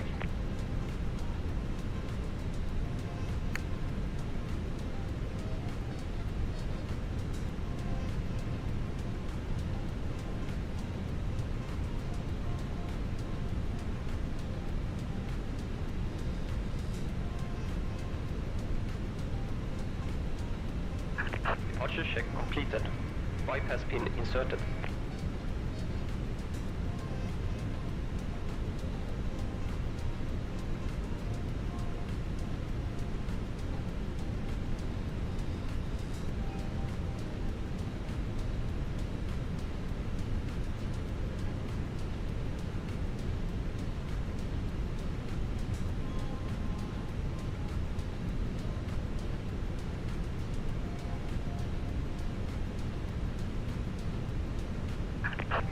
gear.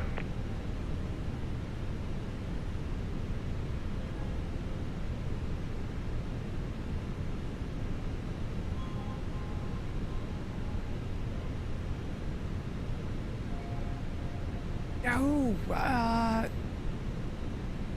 ECC. What apartments with different colors? I'm not sure if I've seen those. I should have, but I don't think I've reacted on them.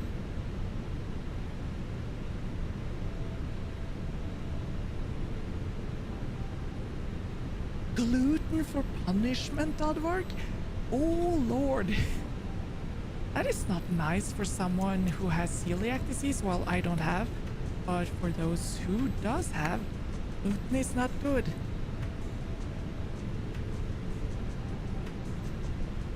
We want our nose to the right. Release parking brakes.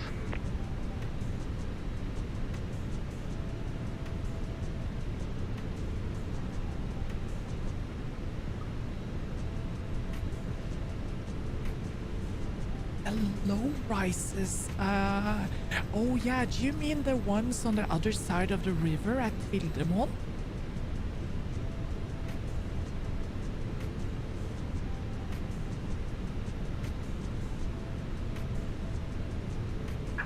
Commencing push. All engines clear. Start at wheel. Cabin crew, arm doors, cross-check and report. What's happening? I thought we were going to have a pushback. This looks like something entirely different.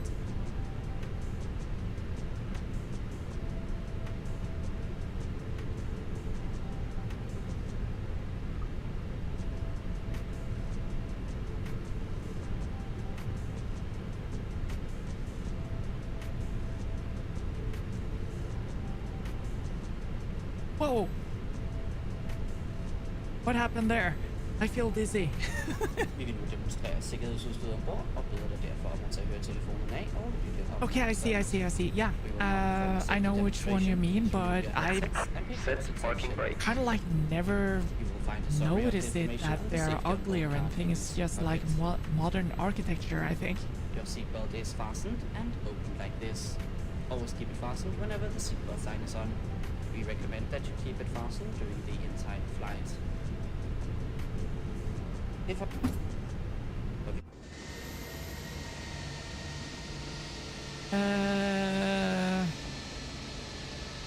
I think I need to file a report. Unlocking gear. First, before helping others. You will find your life vest under your seat.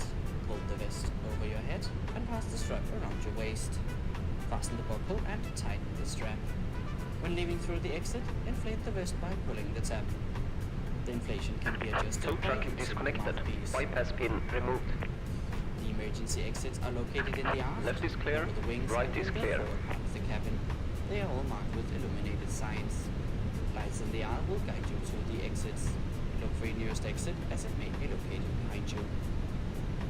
You are welcome to use electronic devices as long as flight mode is activated during the entire flight. If you are charging electronic equipment, be sure to monitor your device during charging. Contact a crew member if your device is on or produces smoke. Smoking and the use of electronic cigarettes is not allowed on SAS flights, including in the lavatories. The crew is on board for your safety. We expect you to follow our instructions during the flight. We wish you a pleasant flight. Vi vil gerne gentage nogle af de sikkerhedsoplysninger. Okay. See, are we good to go? Yeah, we are. Sikkerhedsbæltet skal være spændt, og skiltet med sikkerhedsbæltet er tændt. Vi anbefaler, at du holder det fastspændt under hele flyvningen. Hvis ekstra ild bliver nødvendigt, åbnes en lue over dig, og ildmaskerne kommer til syne. Svalbard traffic, Scandinavian 7085, taxing holder point, runway 09er. Over vingerne, samt i den forreste del af kabinen, er alle markeret med oplyste skilte. Lys i midtergangen vil vise vejen ud. Håndbagagen skal efterlades som blot. Læg mærke til, hvor din nærmeste nødgang er, den kan være bag dig. Du må gerne benytte elektronisk udstyr, så længe flytilstanden er aktiveret under hele flyvningen. Hvis du oplader elektronisk udstyr, bedes du overvåge din ene. Okay, what is going on here? Hvis din ene er varme. Am I seriously stuck in the building? Elektroniske cigaretter og gælder også på toiletterne. besætningen er ombord for din sikkerhed. Vi forventer, at du følger vores instruktioner under flyvningen. Vi ønsker dig en behagelig rejse.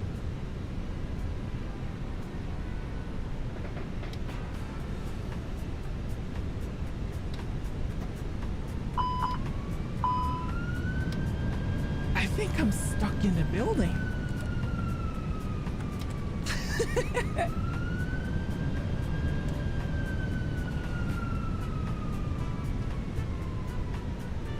How are we supposed to solve this? Edwin, do you have a solution for this?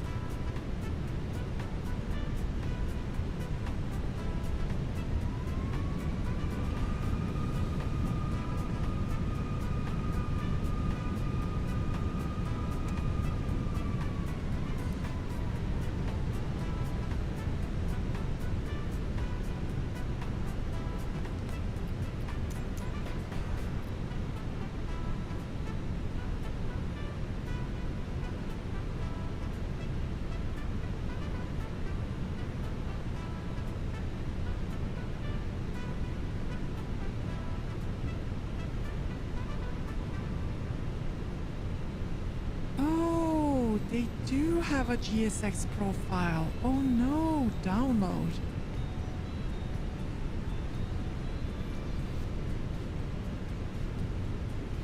Ah. So how are we supposed to solve this?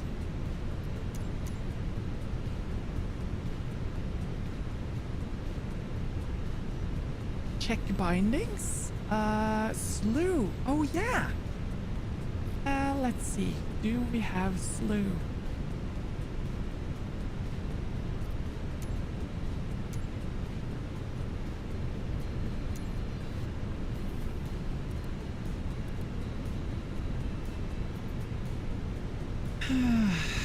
Okay guys, I'm gonna just like do this really simple. I'm going to do this and we are just basically gonna restart this one and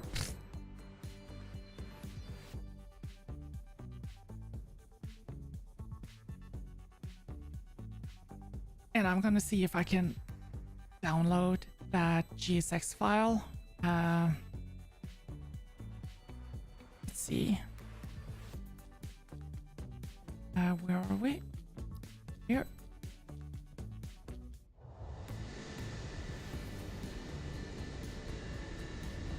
Oh no, this is not right at all.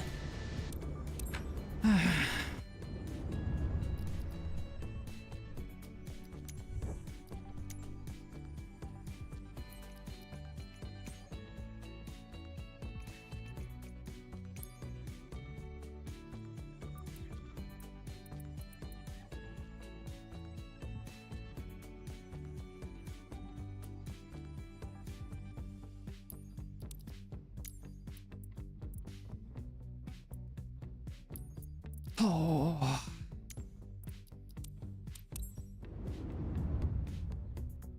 Okay, let's try again.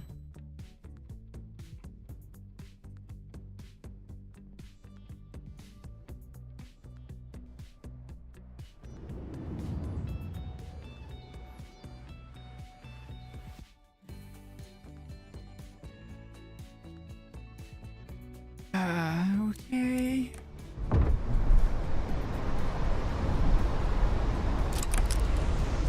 Brace yourself, I guess. Like what?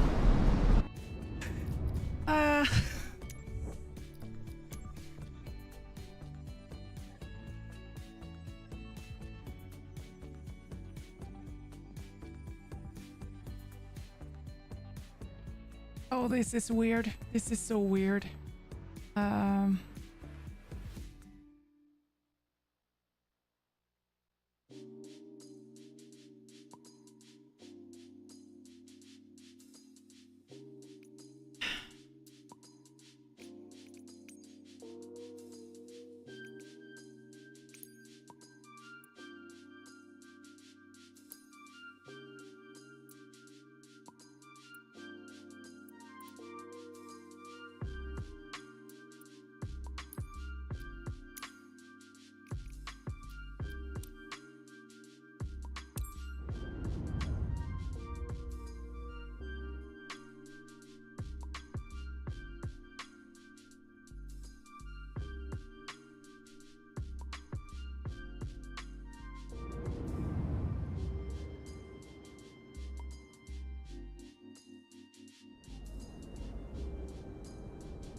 Okay, so let's start this all over again. So I am not going to kind of like...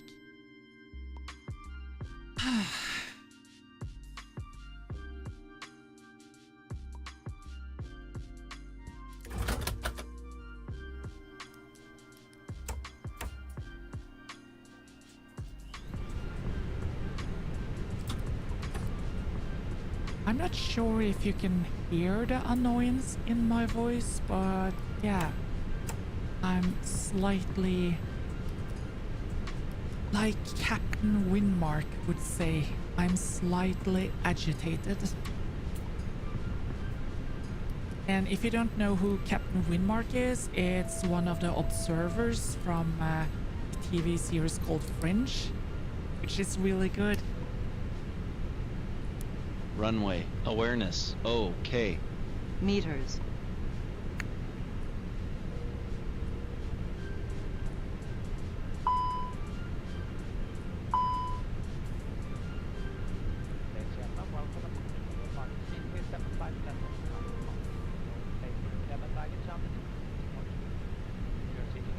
Okay, let's try this again. First of all, I do this and check that out to its own window, and I will see if I can download the correct thingy that we will need. Services, restart, VSX settings, balance.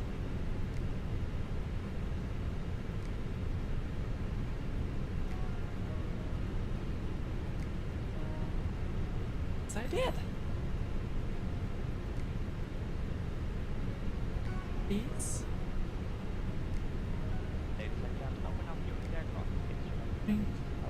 Other directly.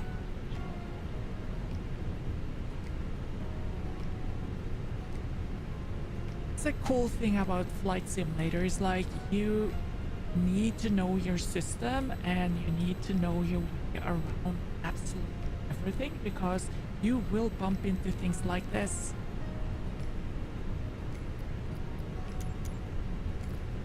Okay, let's see, where are we? Reload, sim brief, and restart. Ooh, it's kind of like too quick. But now we're going to restart with the correct systems. And I'm probably going to be able to request boarding, request no jet voice here, prepare for pushback, additional services, customize this parking, operate stairs, reposition aircraft.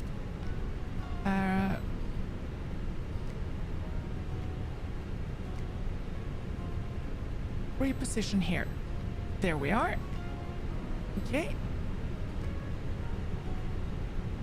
So we are massively delayed, and we will just do this.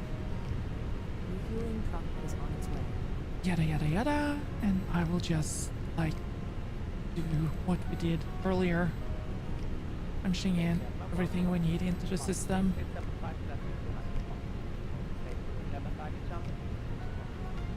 Let's see.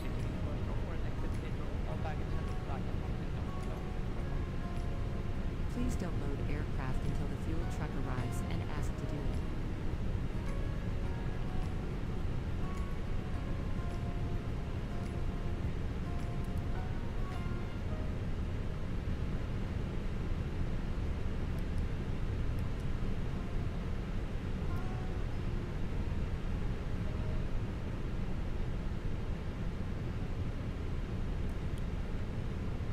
Fuel truck is in position. Please don't load aircraft until the fuel Electrics. truck arrives and ask to do it. Lights. Electric batteries on. Excellent. If you're massively delayed, then you are doing the job properly. Well done. Yay! Oh my lord. That was a good one. That was actually a good one.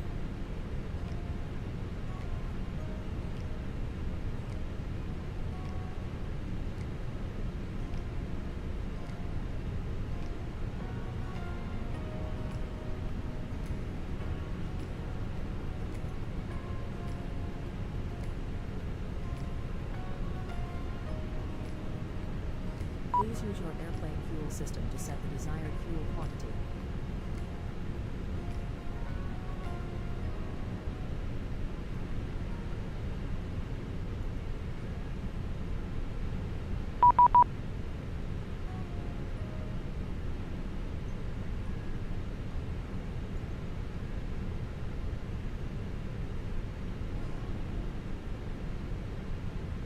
Boarding complete.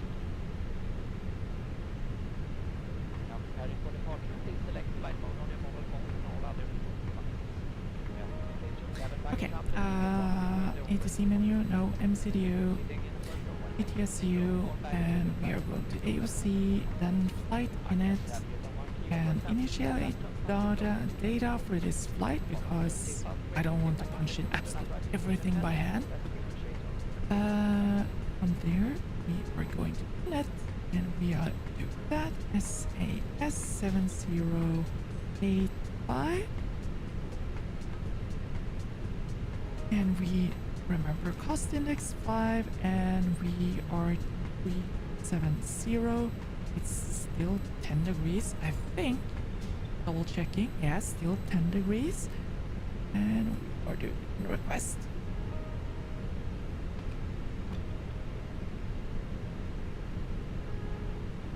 Okay, next. Excellent. Flight plan, and we are taking off departure from 09. That departure, putting that in, going to Cardamom and insert all my circles, which I love because they are nice reminders of where you're supposed to start your things and when you should be complete with your things.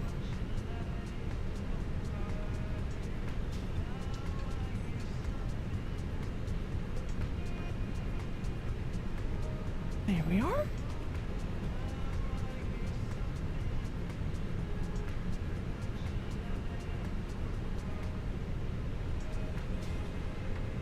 That is that, and pressure is still 1040. Yep. And we are initial climb is to 5,100 feet, and we should be all good.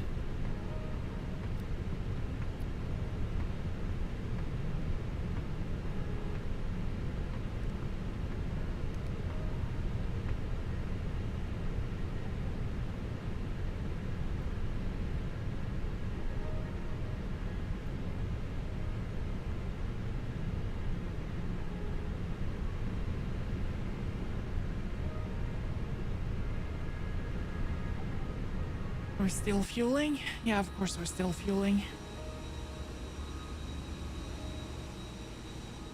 I see our fueling guy has folded in on himself.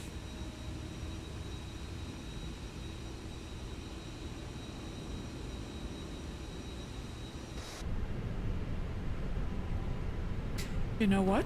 Just for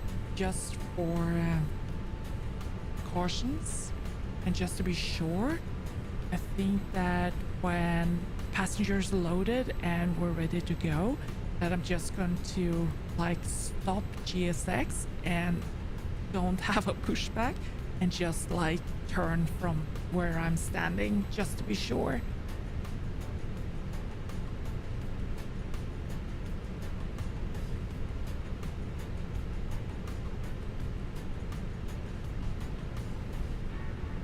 Thomas, yeah, it's vast amounts of data going down when you're using this, especially now that they are basically streaming the world itself.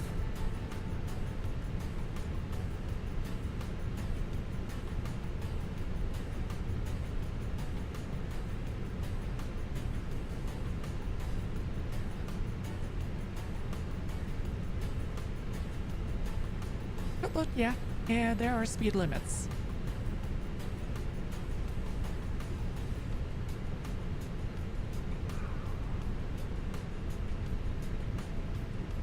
Henrik, yeah, I believe it's what they do from these gates as well.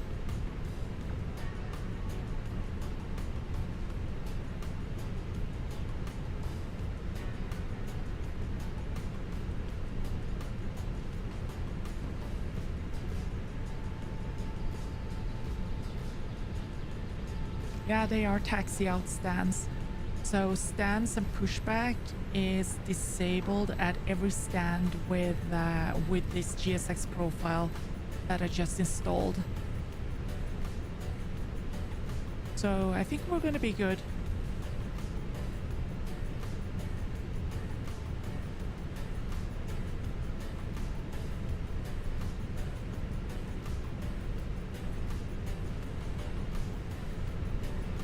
Okay guys, while the plane is fueling, I will be going to get myself a glass of water and I will see you back here shortly.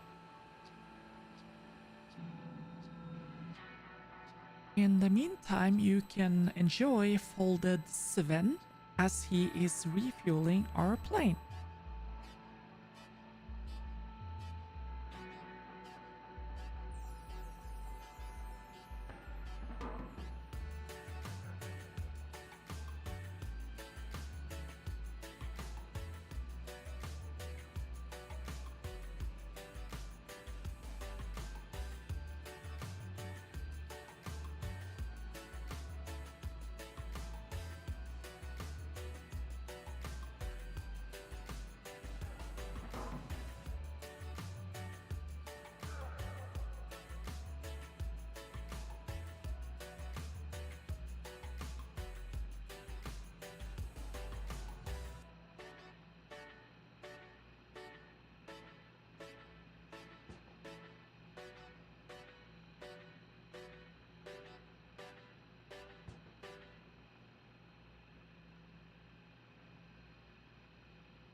Boarding requested.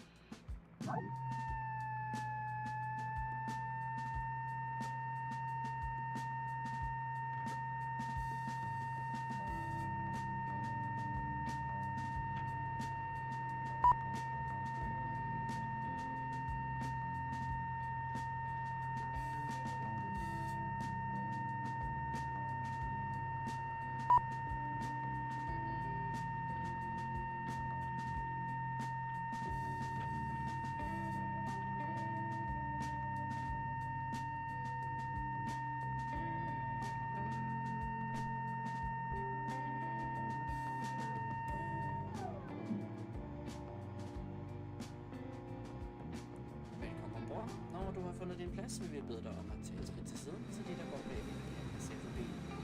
Du kan også lægge din håndbagage under stolen foran dig. Hvis du sidder på første række eller ved udgang, Passengers bus is coming. løse genstande placeres i bagagehylden. Welcome on board. When you have found your seat, we ask you to step aside to let those behind you pass. There's also space for your cabin baggage under the seats in front of you.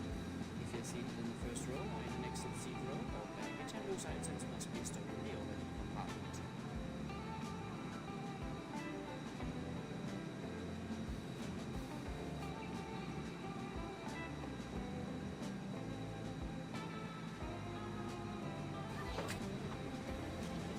Passengers boarding starting.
Hello, and I'm back. There's space up there.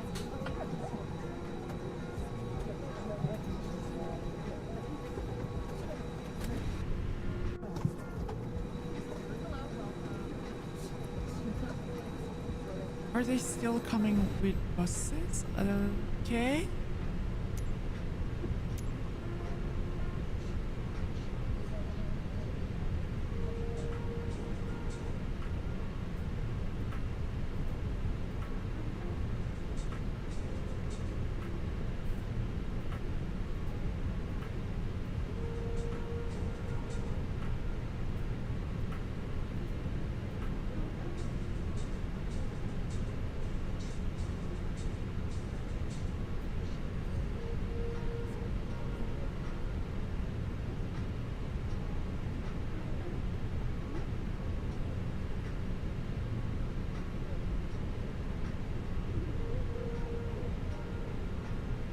Passenger's bus is coming.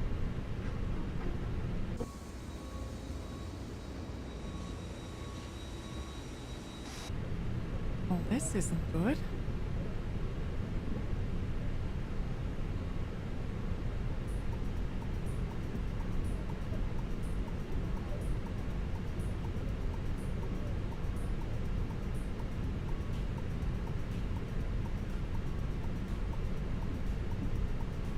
Okay, to verify STC. Passenger's boarding starting. Stay.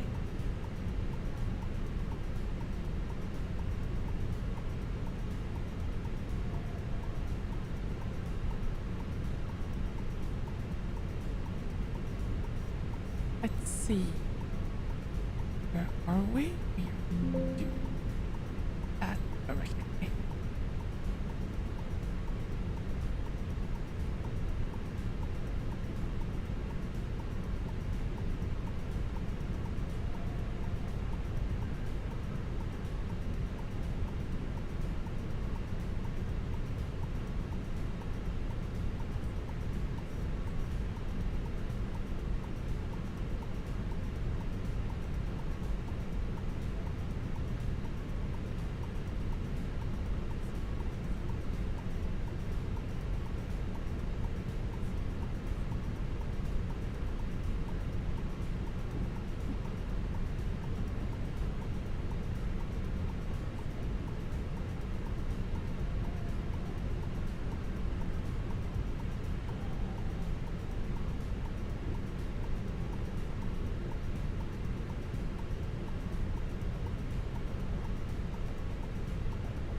Okay, should be the correct one running, but boarding completed.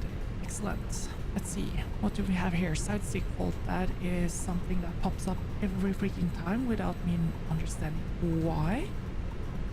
57.6 and 30.6 and 1, 2. Just this and sync. And calculate, see what we get this time. 140, 41.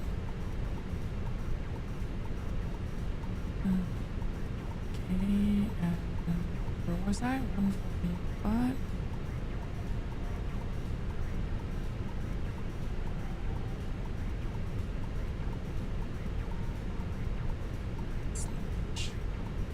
Oh. 0.1 and doing 68 on thrust reduction and 10 slash 1080 and we have 1580.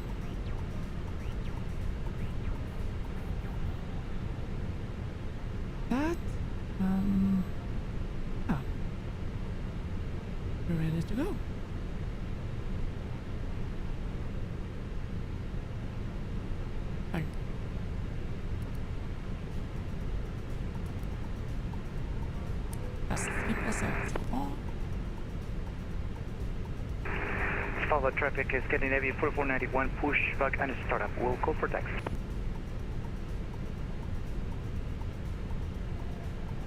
Oh, looks like we're gonna be two aircrafts following pretty close to each other. I'm just gonna find out where he's going. Where his destination is.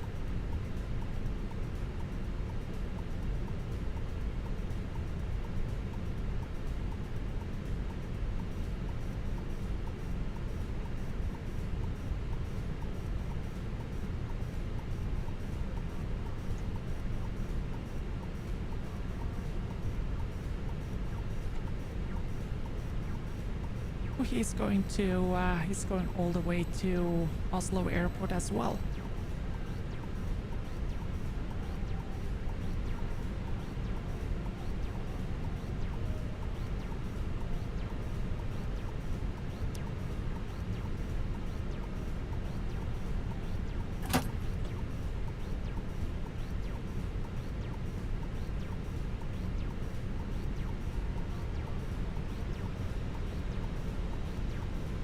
Hello, Captain. We are ready for pushback.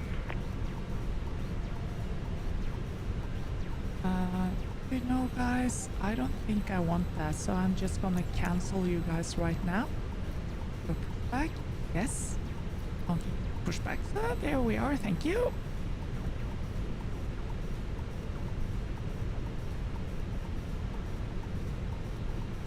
Is this 75? Yes, that is a real player right there. He is also on the VATSIM network, and his call sign is Scandinavian 4491, and that's a real human.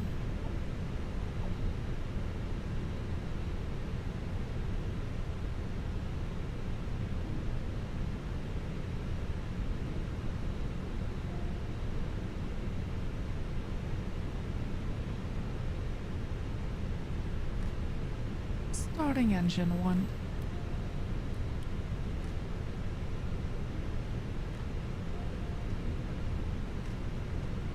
Artwork, you're still loading your contraband? So you're taking with you a lot of whale blubber from Svalbard?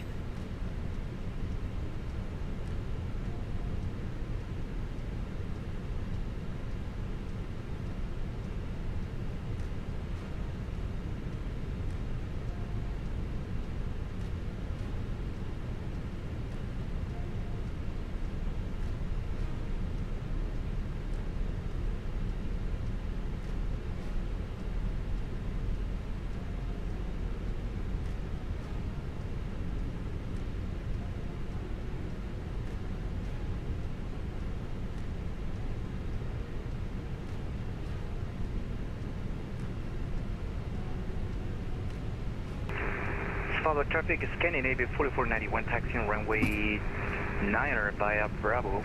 Backtrack runway 27 approved. We'll report ready to go.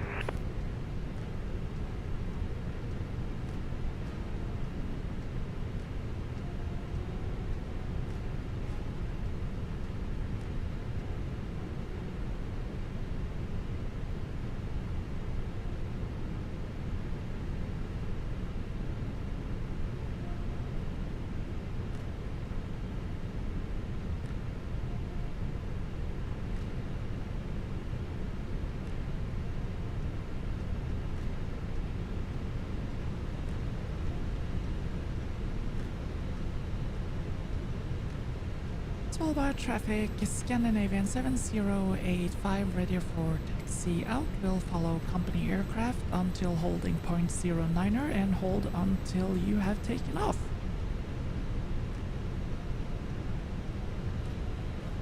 Thank you, sounds like a plan.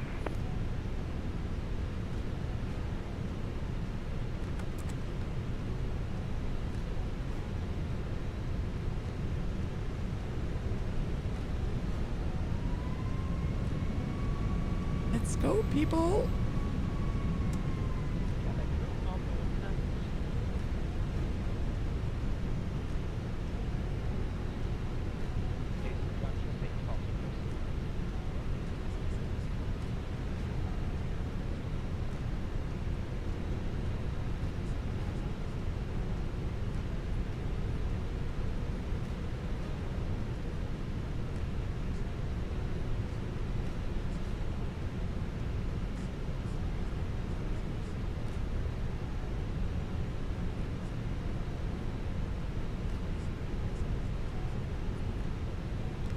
Okay, so we are going to be waiting here until our friend here has taken off. Off.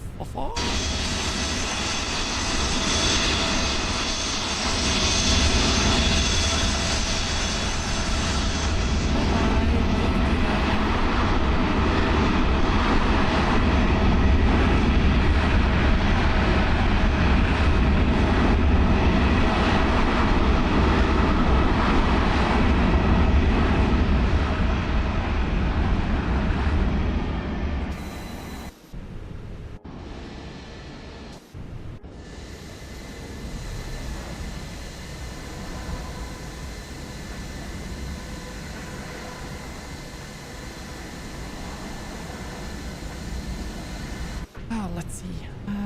Flight controls. Up 0.2 flaps. 2. So we have set them and can be ready to take off as soon as possible.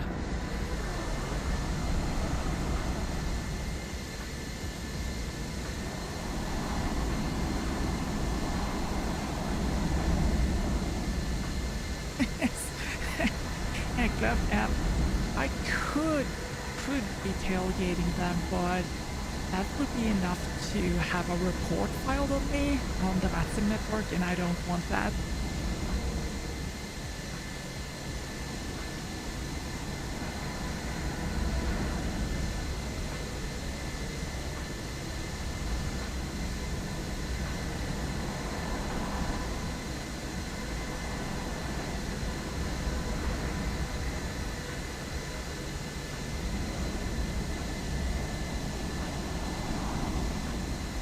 I know, but I'm not starting engine 2 yet because I want to conserve fuel.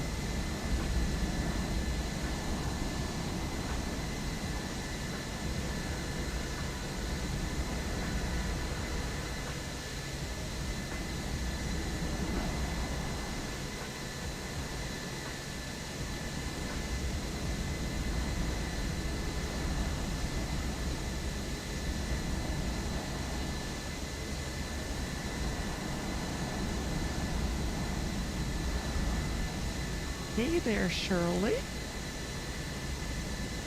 What happens now? I called you Shirley.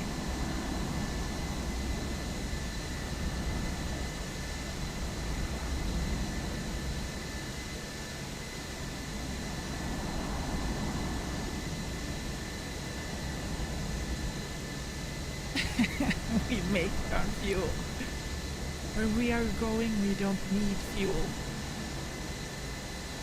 Basically the mantra of 2026.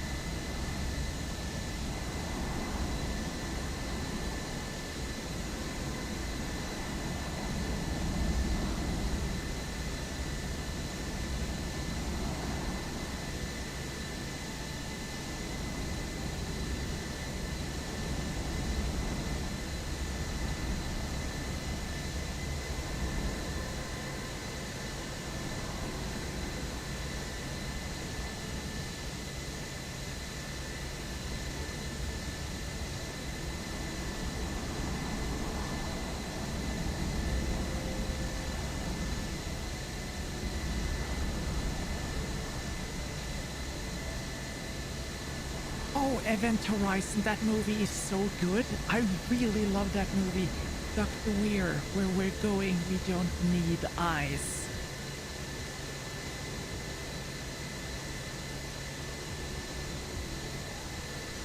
They update the flight information thingy. Let's see.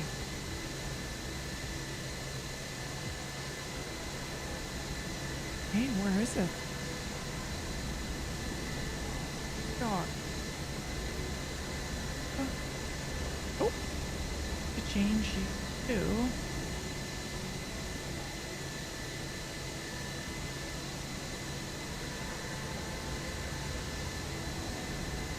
There. Now it's updated. Come on, we have places to be. Svalbard traffic, Scandinavia 4491 taking off runway 9er, following the Airbus 1 Alpha RNAV departure. Will report runway vacated Airbus.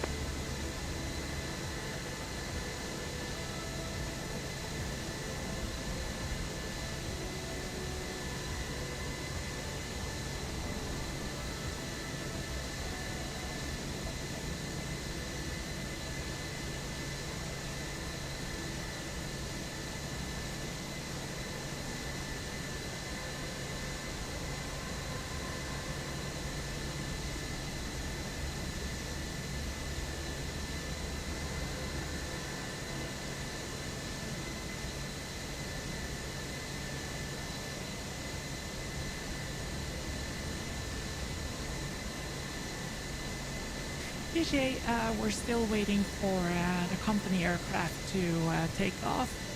So it looks like he's rolling now. Is he or is he not?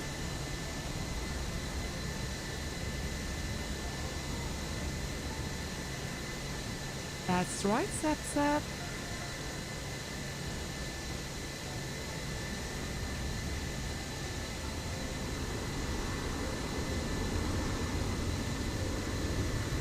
Are comms down? Hello? Do you guys hear me?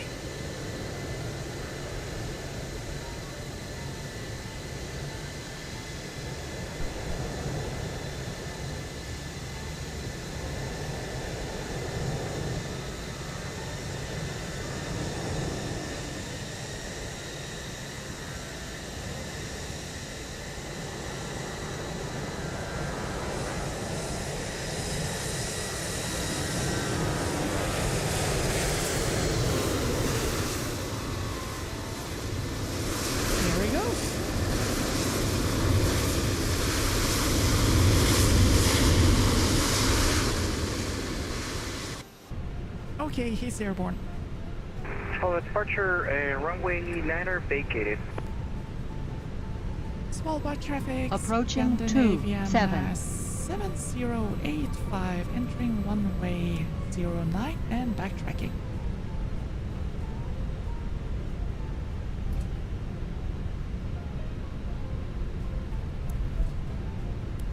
Let's get strobes on. Strobes on. Yeah. On runway 27. There we are. We can then start engine 2. Start the timer for that one as well.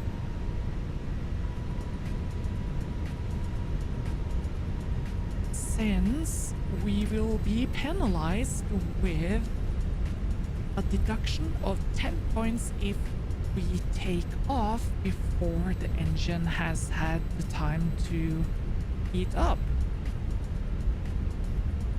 So we have a time of 3 minutes before we can give the engine maximum thrust.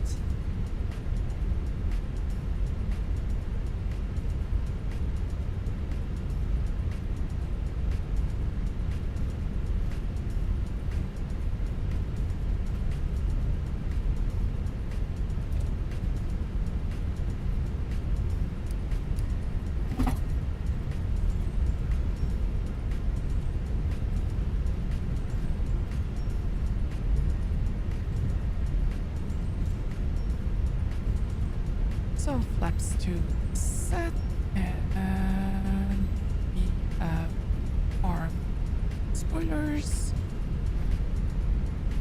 Don't need this one anymore. Seatbelts are set.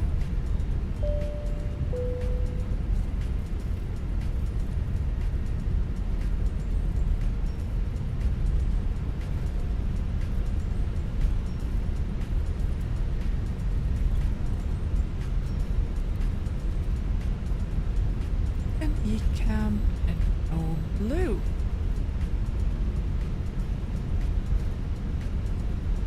Sapan, never been to Svalbard for real. It is a place I would like to go and visit, but then again, it's kind of like one of those weird places to go.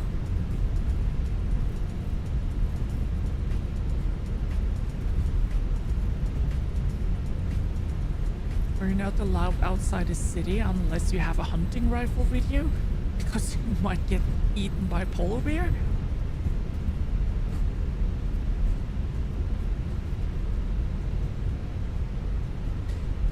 Uncle Fester, the music in the background is added, playing off of epidemic sound.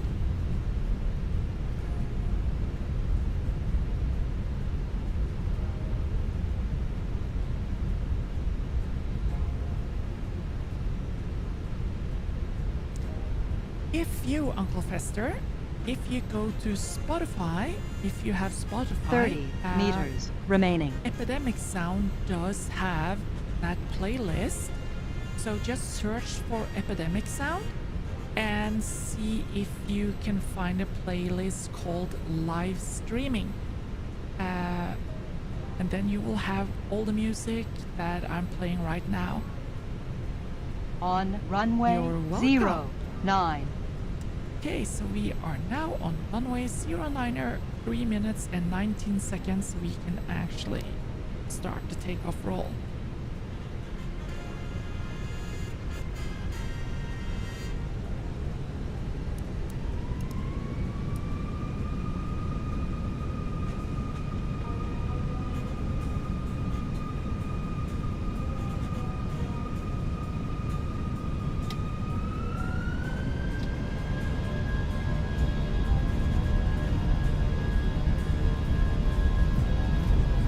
And we are rolling.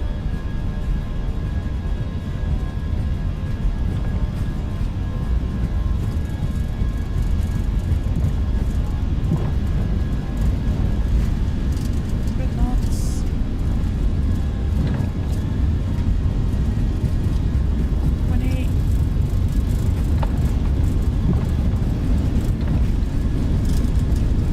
V1, rotate. Lost livery, gear up.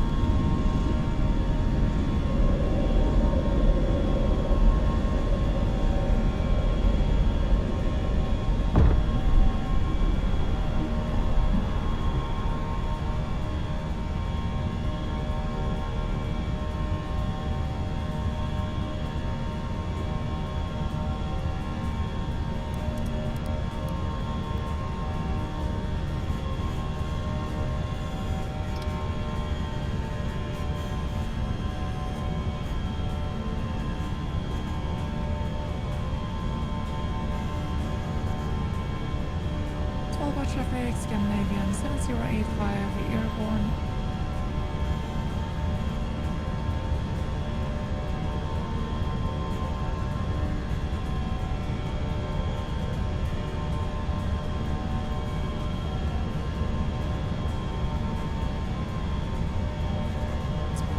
Laps 1.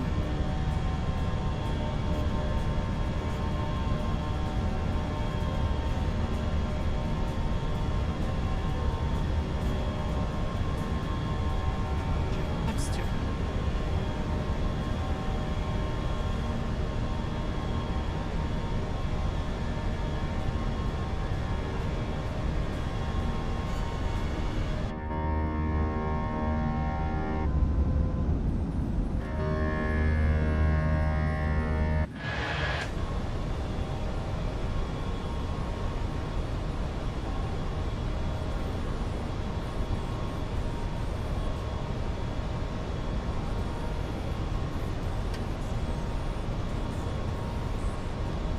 And let's climb to our cruise level.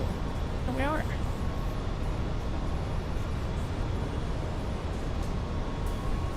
Artwork, are you getting nervous? We do have some medication for you if you do get too nervous. Here, have an edible.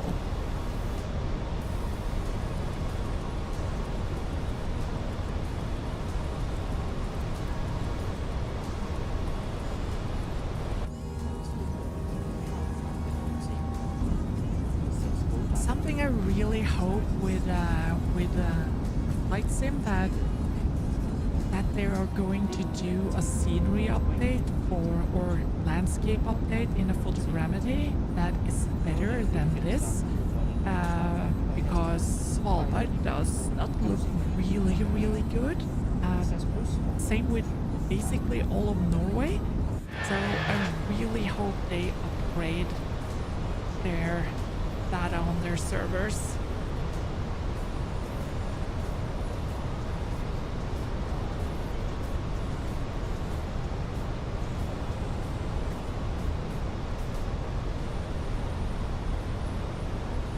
That is really cool.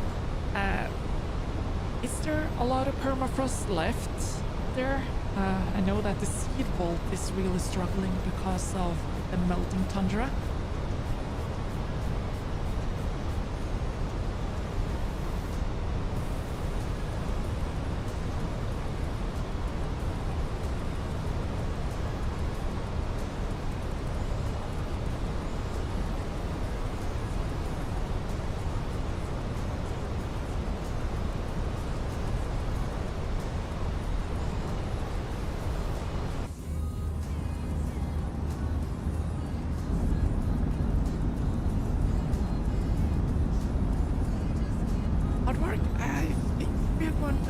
Over the Bergen line later, after we've landed in Oslo and chucked off the passengers who don't want to come with to Bergen.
I am going to take off the seatbelt signs now, so since we're over 10,000 feet, so the cart will be coming to you shortly.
One of the features in say intentions that you have like an entourage, and you can connect the entourage thing to your live stream, where you can purchase, like, use channel points to purchase drinks and stuff like that off the cart. Need to check that out.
See you later, hard kicking, and sweet dreams.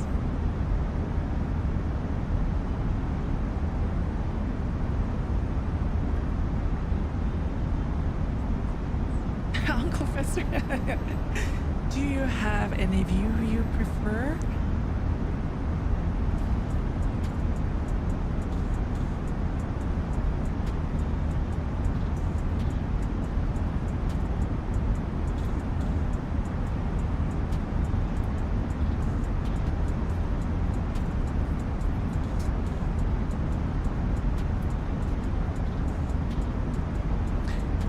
ACC75, you're asking me if I like After 8. Seriously, you asked me if I like mint covered in dark chocolate? Hello. Do some drug addicts like heroin? Yeah.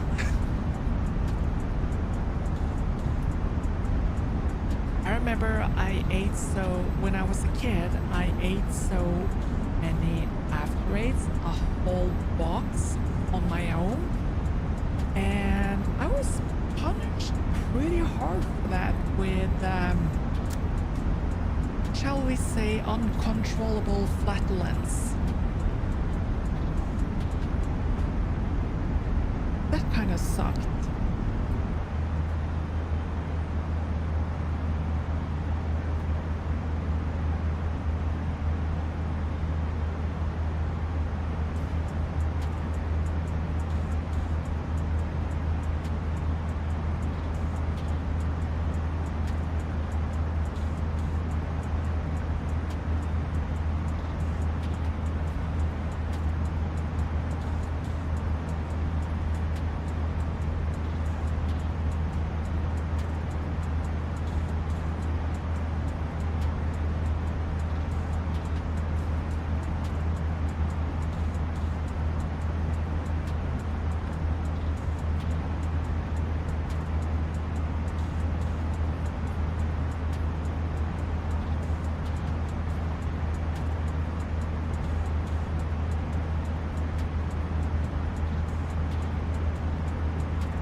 Looking for something, but now I don't remember what it was.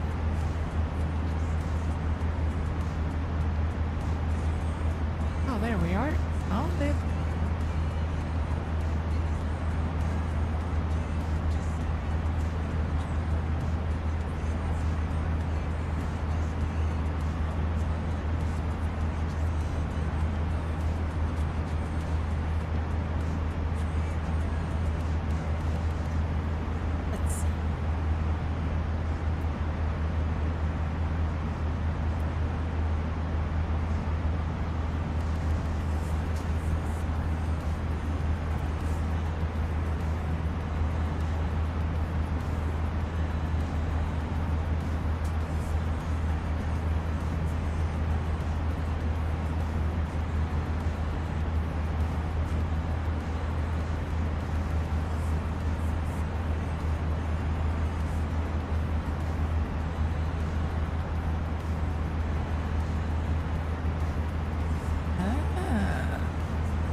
ACC 75, you're asking me if I have tried Finisher?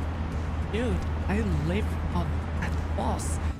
But that said, our escort is here. That said, I'm not a huge fan of pinnekjøtt, nor am I a fan of sheep meat in general, or lamb, and I don't like cilantro.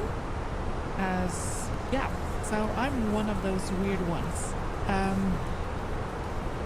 Smoked pinnekjøtt is something I can eat, but I'm not really fond of it. I think it's kind of like a bit too fatty, and I have to admit I'm not a super fan of svineribbe either, or ribs during Christmas. So yeah, I'm kind of like weird that way.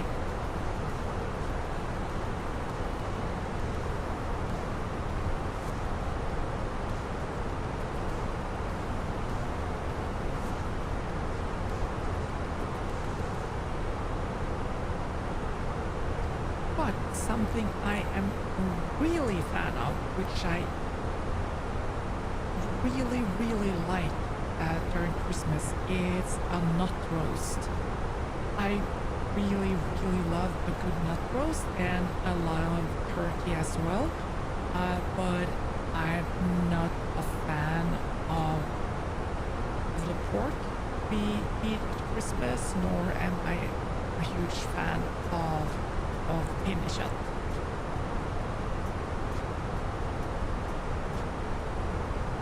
Grandiosa-tårn? Hva? Seriøst, Henrik?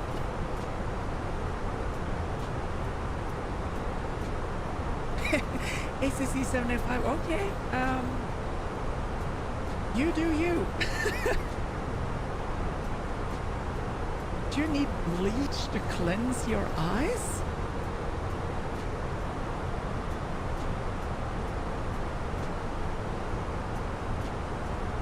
ACC 75. That button you just clicked and wrote something in is where your question will be entered into a list. So I have an open window where if you have something you really want answered, you can click the Q&A and type your question there, and I get it up on a dedicated list. And it's much easier for me to kind of like follow questions in the chat if the chat gets kind of too crowded, which it's not at the moment.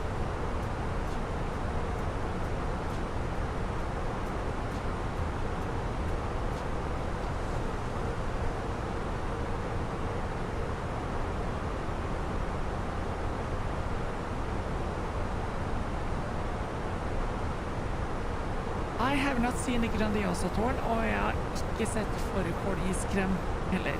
So yeah, I see that I have two things I need to check out.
Fjordland. Do you mean Fjordland pinnekjøtt or something else from Fjordland? I'm gonna be very honest. Those pre-prepped meals, Fjordland, they're not the worst when it comes to nutrition and quality, taste, etc. But I really would rather make everything myself from scratch than to go to the store and purchase a dinner like that. Heck, I don't even own a microwave. That's at the level I am.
Would you like me to do a 7-hour stream to Newark? If you would like that.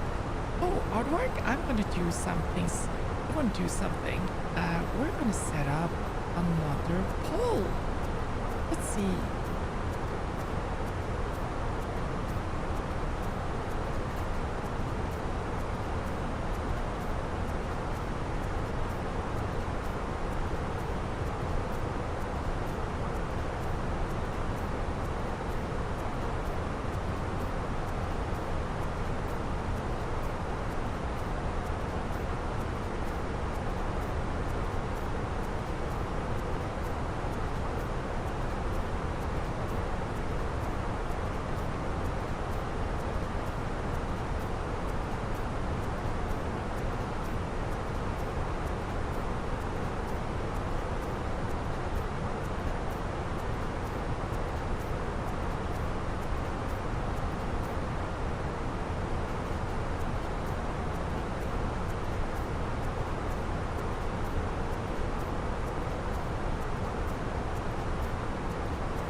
Polls are great.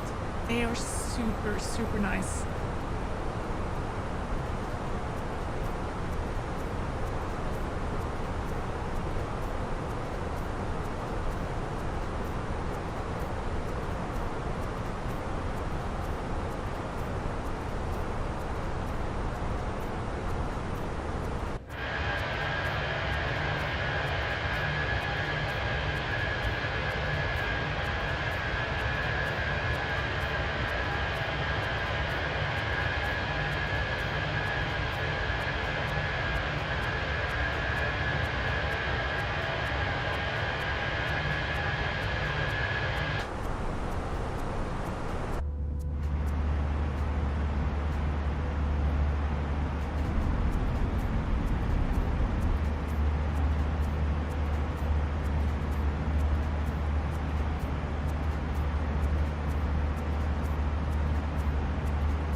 Yeah, I can see that if you're a bachelor, that Fjordland sweet and sour, which is really good, I have to admit. It's super simple. Chuck it in a microwave, heat it up, and when I was running passenger trains, I have to admit that I did a lot of fuel up when we had the layovers at all, and the times where I had access to a microwave in Oslo, when you came to the hotel at the time where nothing was open, or you had to leave before you could kind of like go out and dine.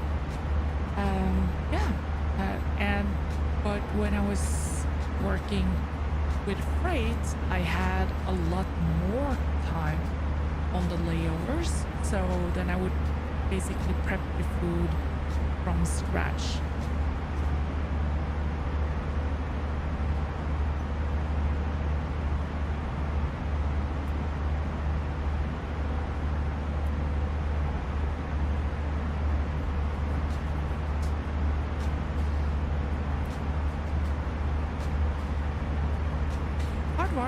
I am followed by and shadowed by that aircraft for security purposes.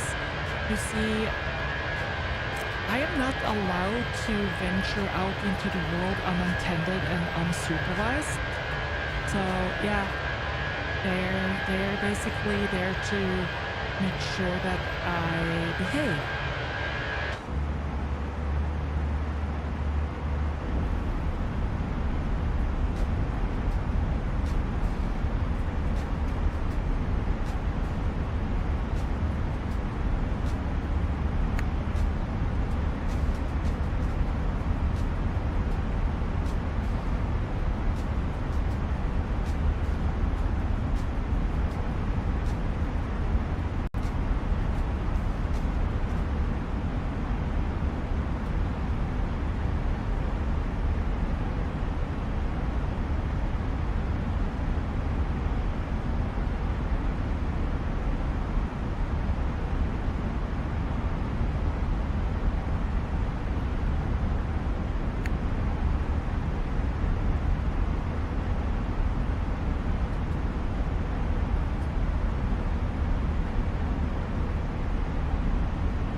You guys can still hear me, right?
Excellent, excellent, excellent.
ENTC-75, yeah, it is really interesting to see how many that, or those who actually dare to report that they've seen kind of like strange lights, etc.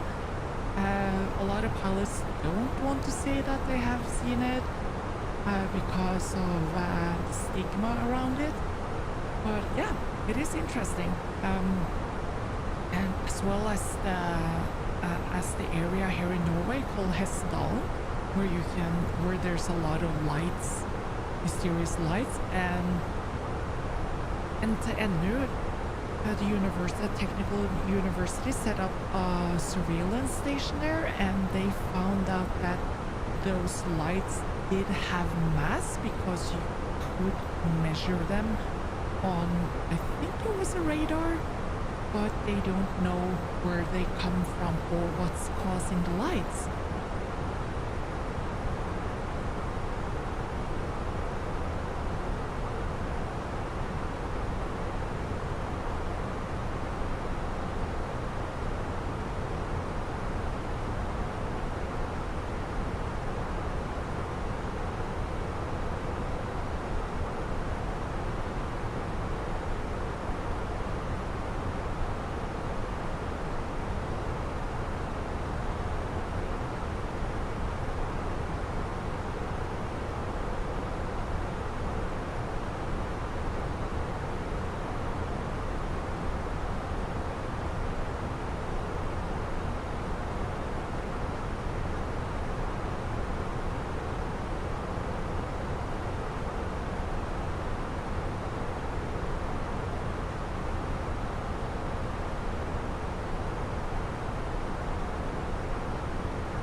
I concur. It's probably weather balloons. Absolutely. I think one of the highest speeds they recorded in the area was Mach 6. It's completely unnatural, and there was kind of like no disturbance. You couldn't feel awake from it, and they didn't disturb the environment when they were flying so fast. So it's kind of freaky, and I really wonder if they're going to be able to kind of like get down or get the answers to what, why, and where.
Svalbard, my co-pilot, she is doing absolutely nothing.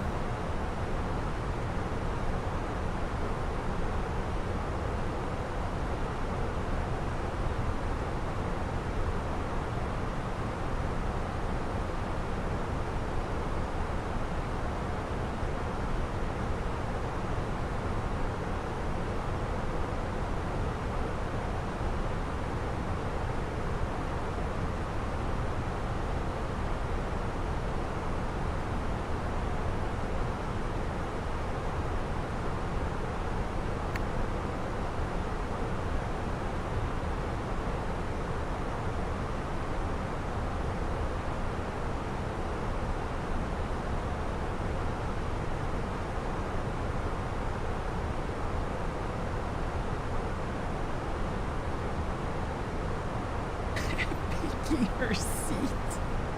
Oh, that's a good one.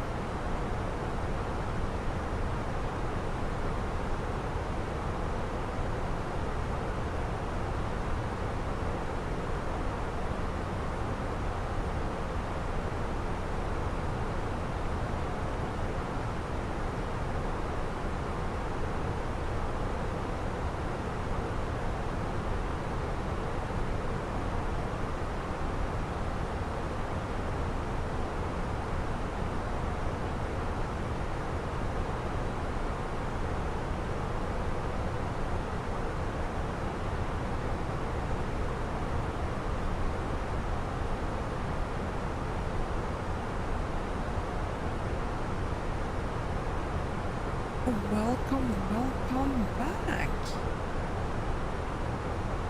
So, David, where did you go?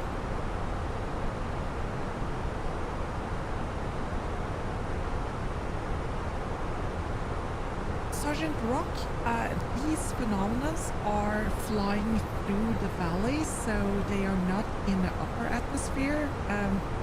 That's kind of like the whole thing. So they fly. It can be like centimeters over the ground. There was a program or documentary that measured that there was some disturbance on places where they've seen the lights land. But beyond that, it's kind of like, I don't know. It's interesting, and I really hope that they find out what it is.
Fuel consumption here is excellent. Hold on, where it was.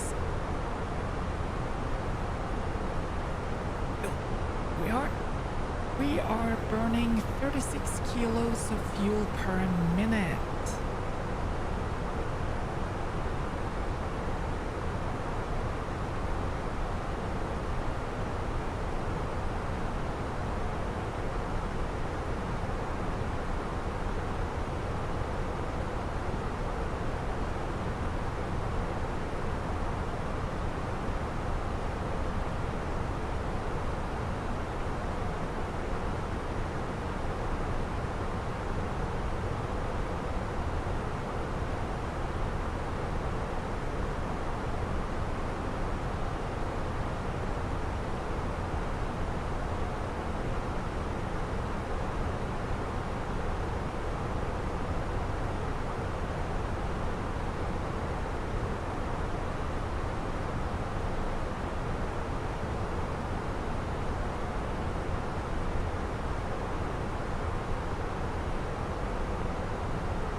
there are no aircrafts that is doing Mach 24. That's... Nope. It's insane.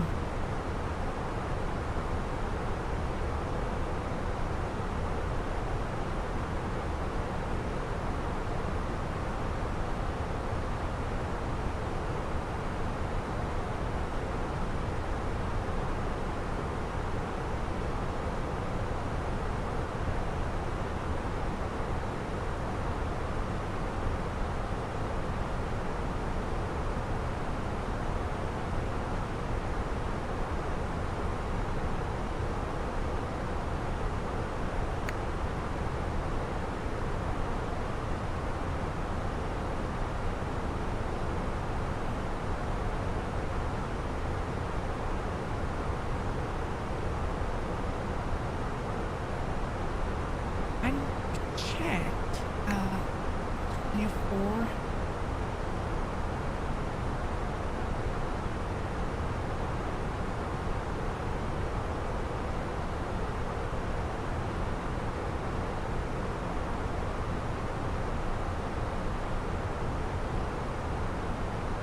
Yeah, Mach 24 intercontinental ballistic missiles.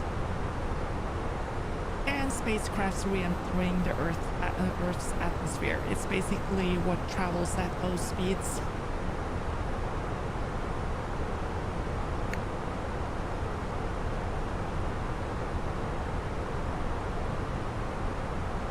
Wow!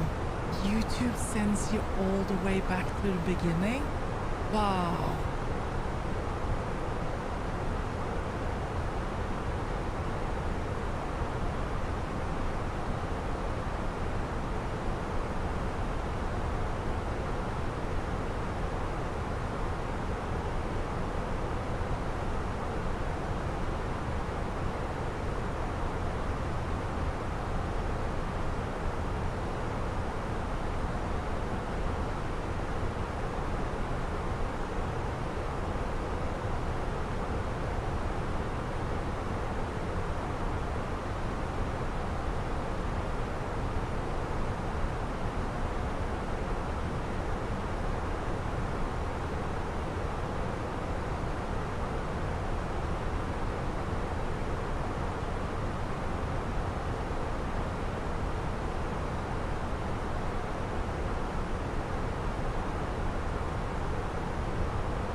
Sergeant Rock 59, yeah, but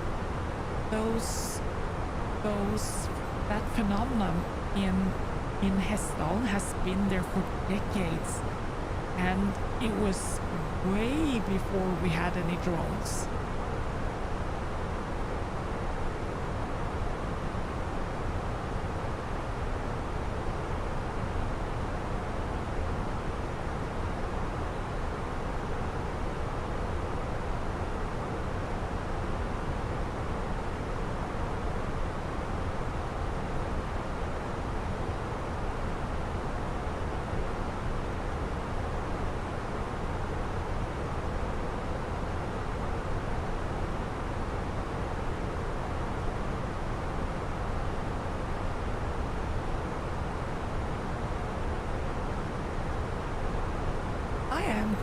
Post a link to the project, so here you are. This is Project Hessdalen. It's basically the science team that is surveilling everything, and they have a lot of information on their website. So yeah, it's a good read.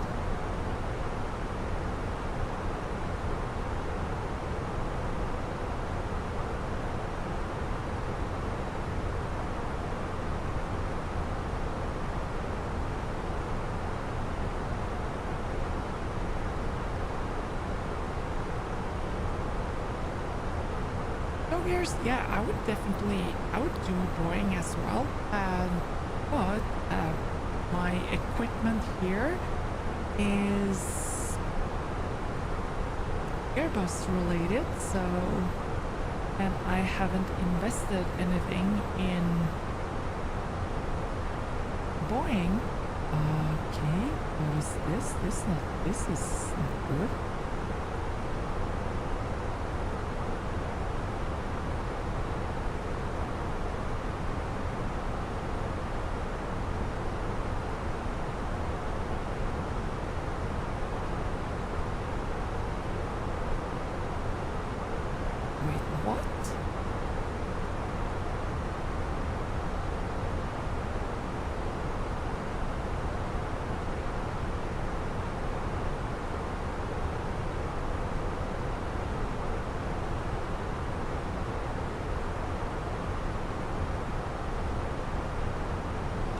Calculations.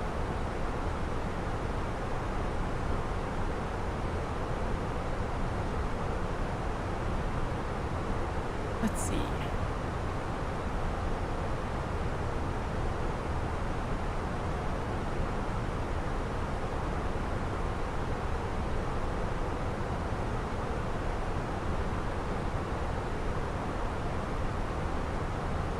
We should be good.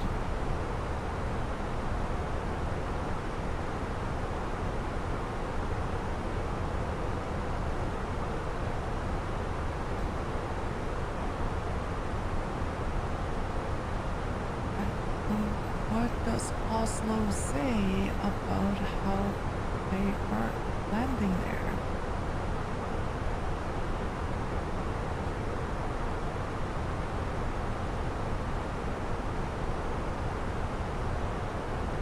Hey there, brown trout from down under.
Sergeant Rock, yeah, you definitely have some reading to do.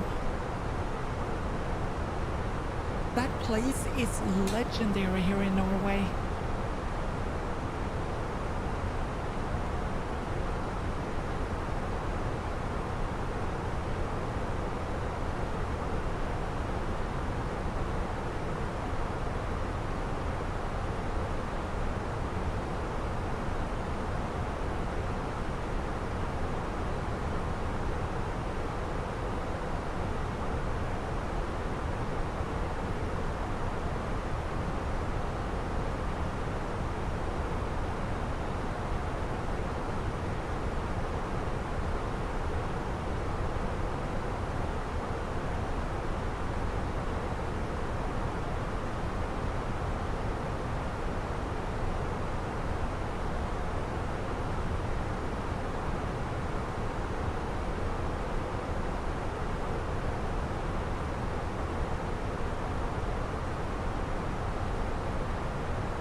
Okay, so we are doing ILS. probably. And 19 p.m. And we will have index approach for Mike. I'll insert that.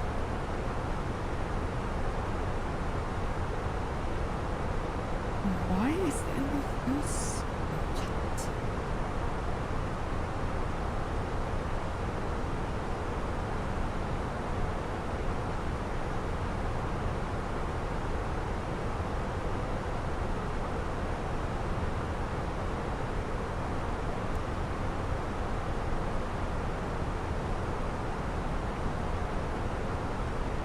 This is not good.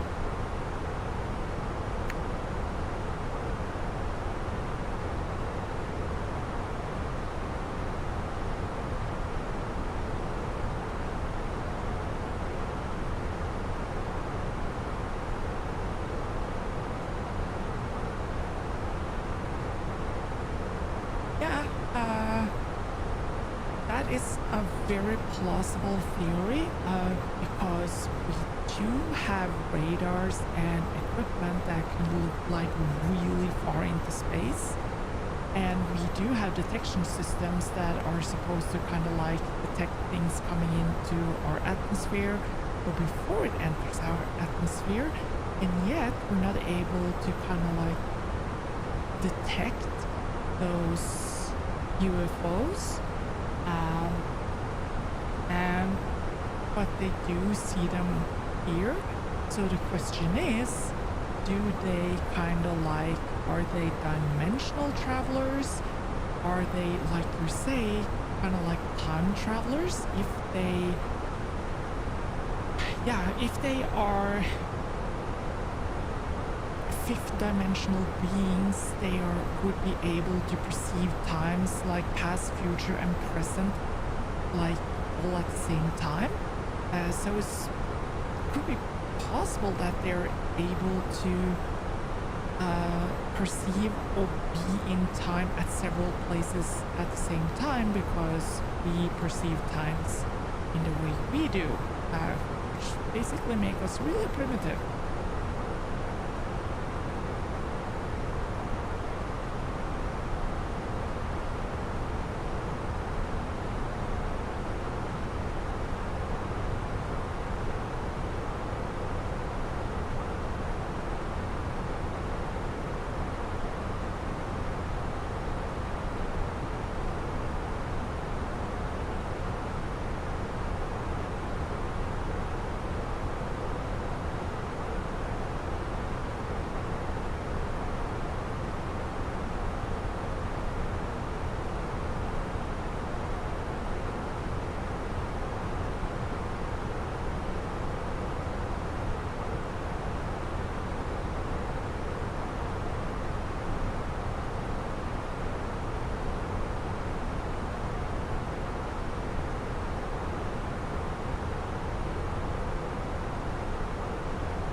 Okay, Adrian, thank you for the company. It's been awesome having you on my wing.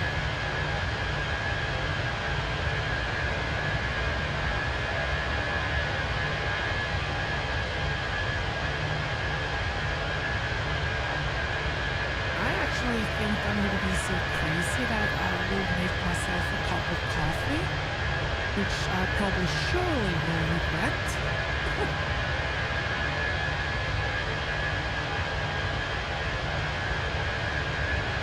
Oh, nice.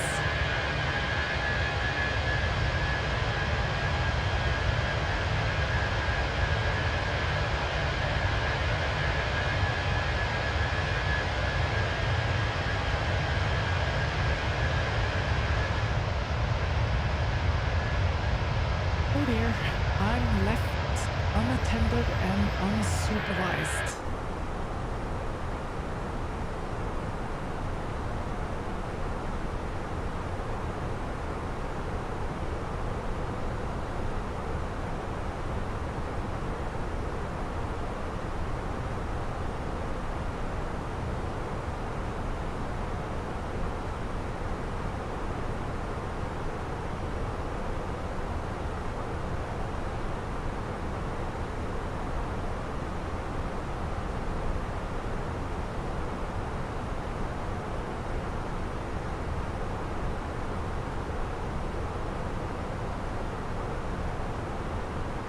Oasis C75, that is kind of depressing, but then again, I would not be surprised if that was the case, considering how we treat the planet right now. So yeah, it's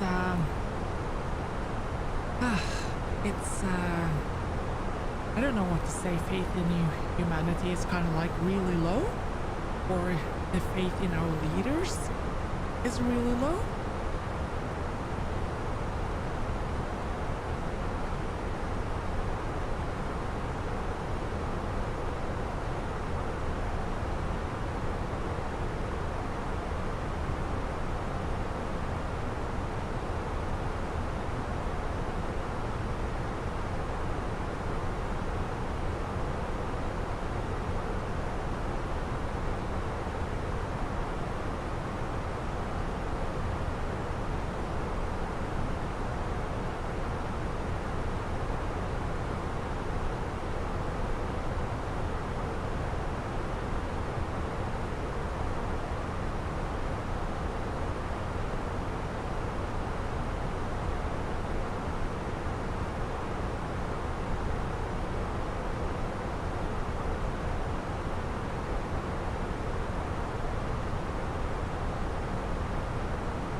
Uncle Fester, Project Hail Mary is a fantastic movie. Amaze.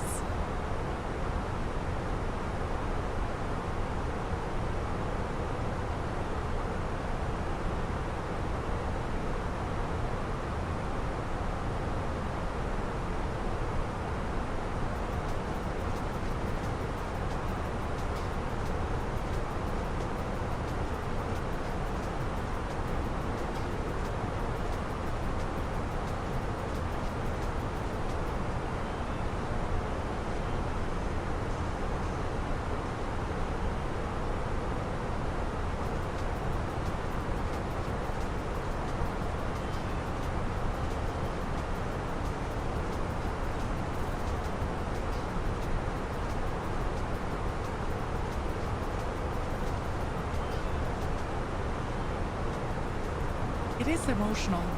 The movie is, I think the movie's really beautiful. It's, yeah, it's, if you haven't seen Project Hail Mary, see it.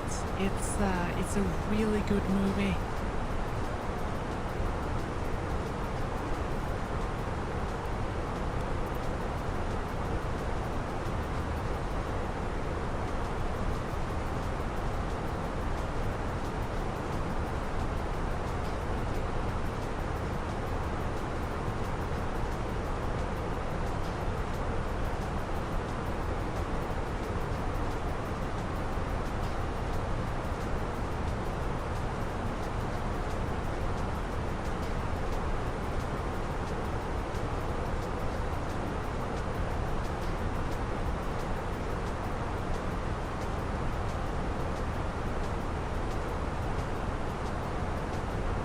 You're not alone about that, ACC.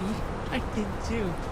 I think I've seen the movie like 4 or 5 times now, and it still really gets me.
You can see the time left of the flight on the graphics up on the screen.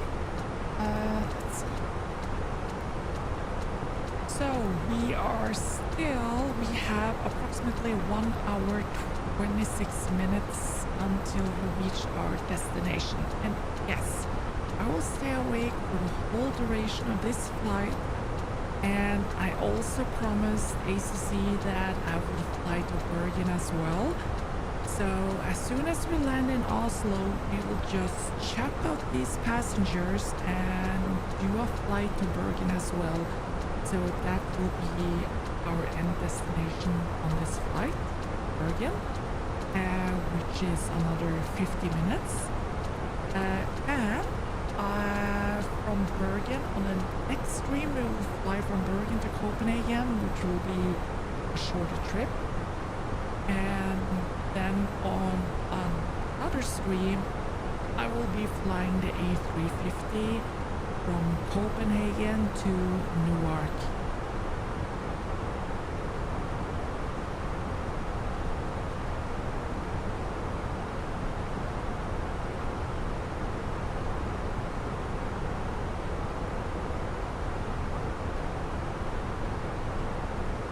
Troll and Troll 2.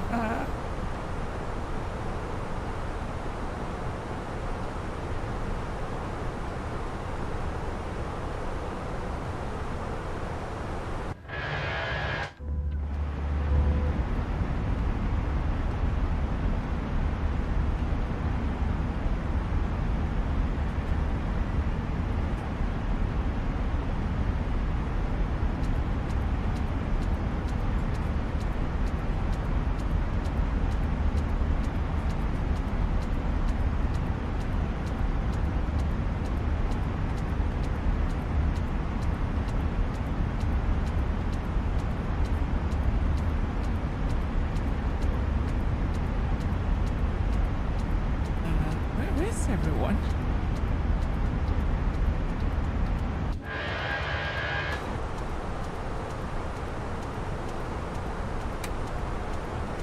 Oh, they're there. Okay.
Alistair, you are asking if it's possible to apply to become a train driver in Norway without having to go through the academy, since you have the European license.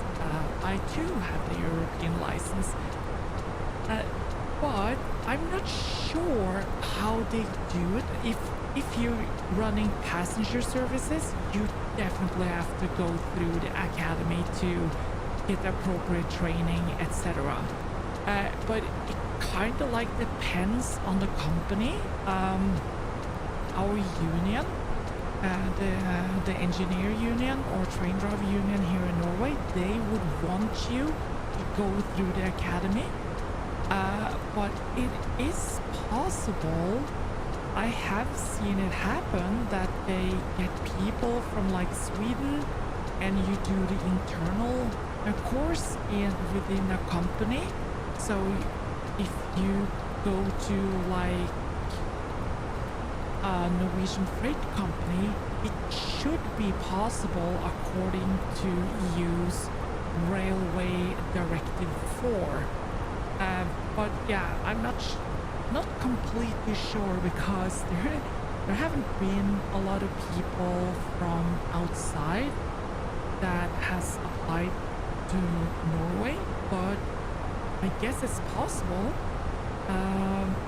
But you would have to have a language proficiency of at least B to be able to apply for a job here.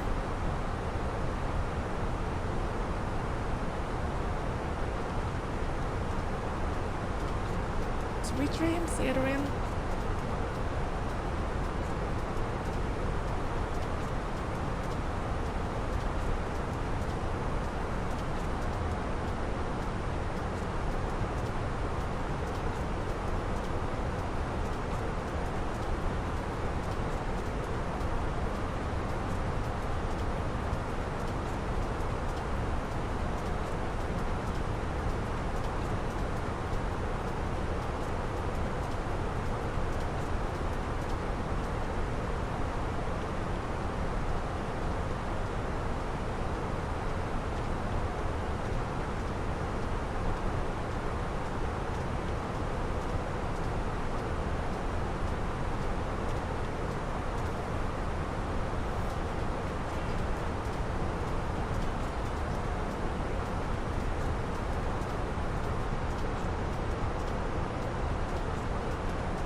The ETA timer on top bar has frozen.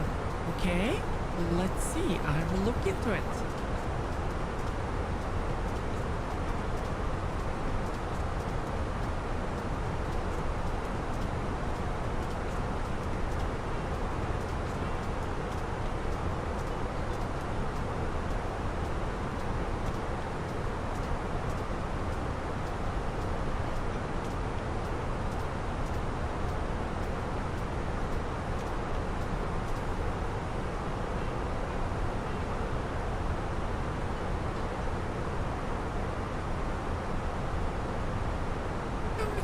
still working.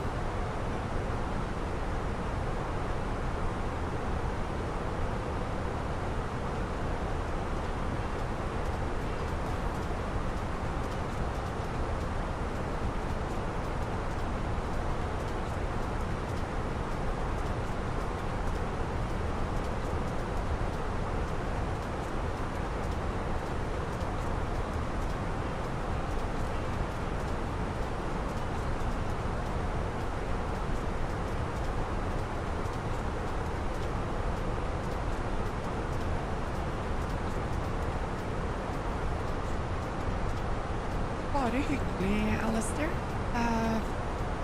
Jeg håper jeg ser deg på sporet en dag. Det hadde vært veldig kult.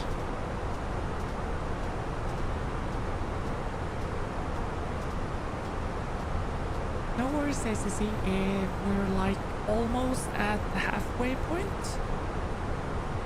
Yeah, we're passing the halfway point pretty soon. You see it here? This will be the equal time point where it will be just as far to flight time-wise to Oslo as it will be to return back to Svalbard.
It is, ACC, it is.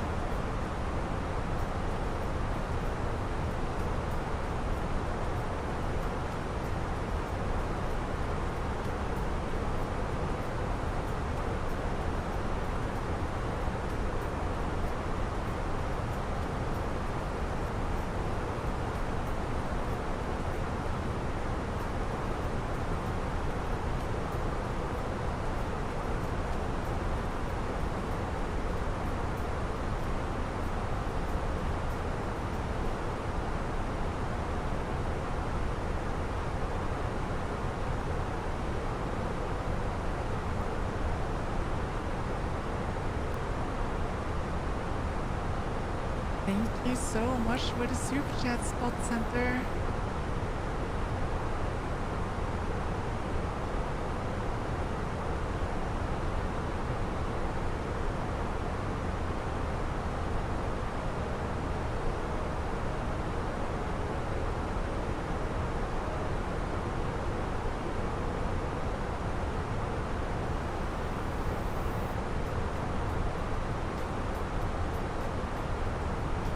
some of the best Norwegian movies are movies that tells or are based on true events from the war, Second World War.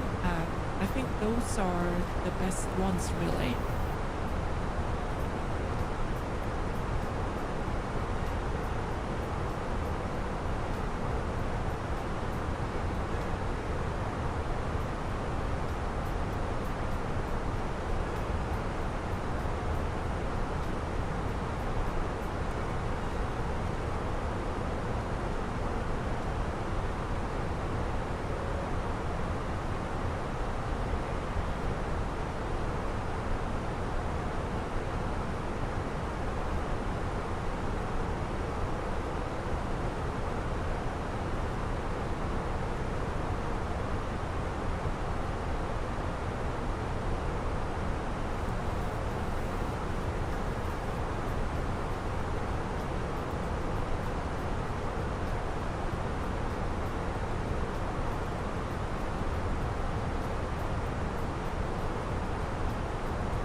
Yeah, definitely able to simulate those emergencies, but while flying on the VATSIM network, that is not popular.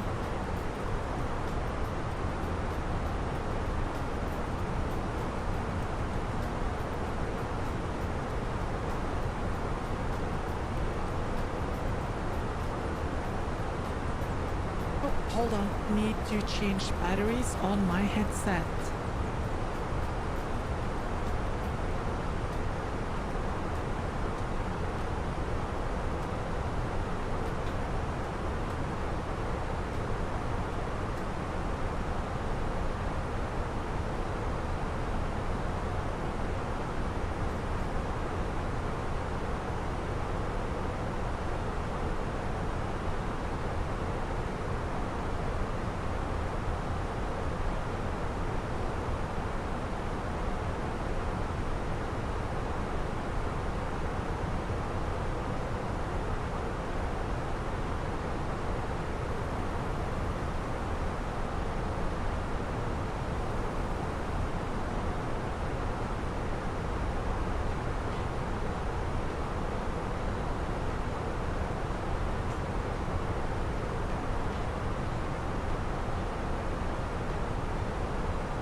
Thank you, David. Did you use Google Translate for that?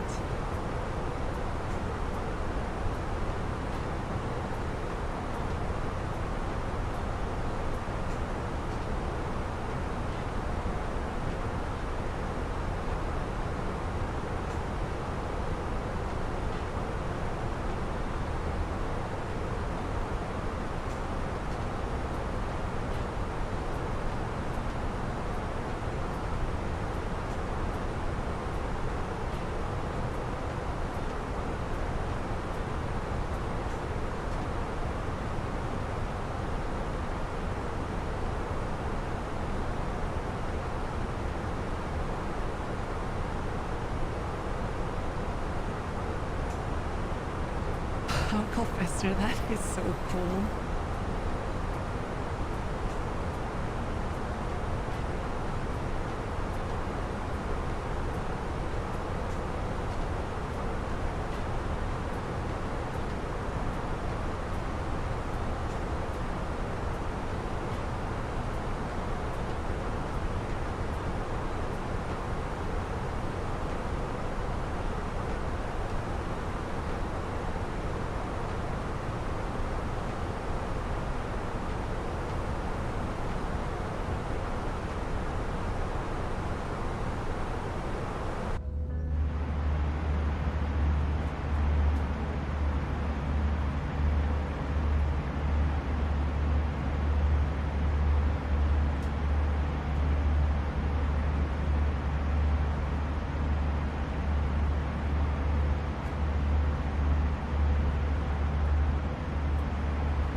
You see the islands over here?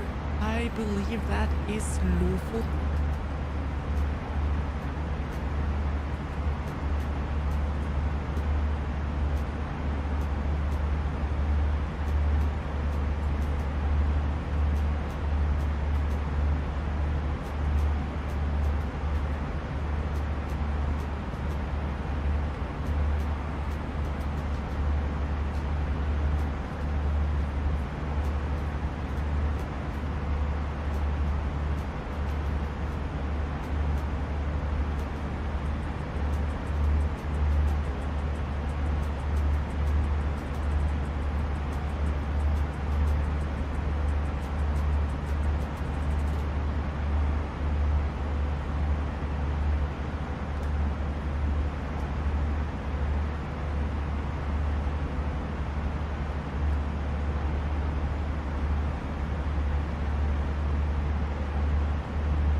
Rick, I'm not sure.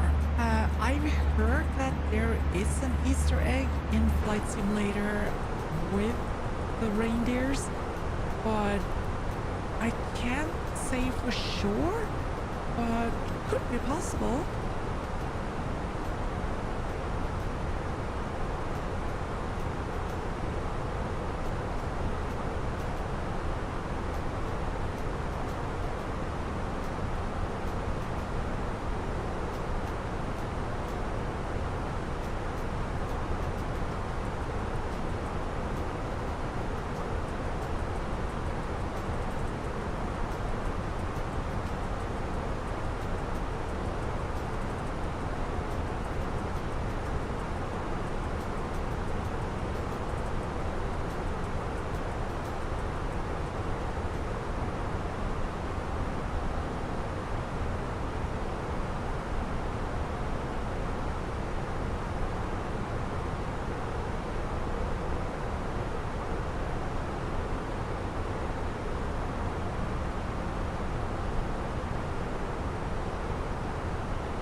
ACC, Stellan is absolutely one of my favorites.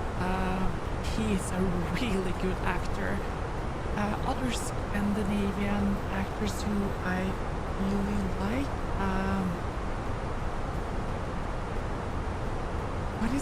What is his name again? He played in Snabba Cash, the first movie. Oh my lord, what is his name again?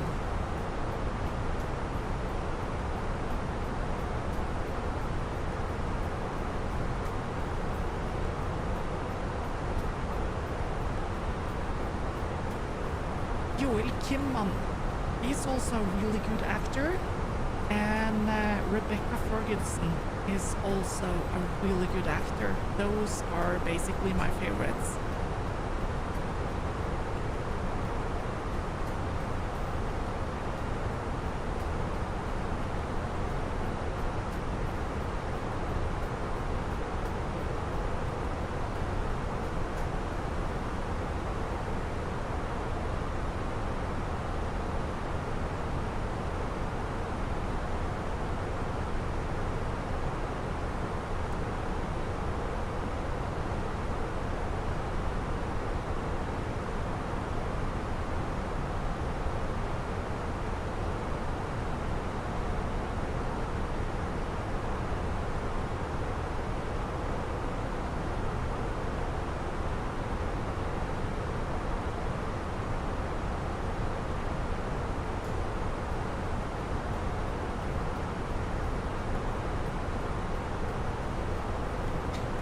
Yeah, and I really like the Silo series, and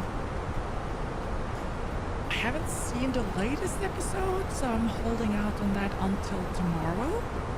But I'm really looking forward to see how the Silo series ends.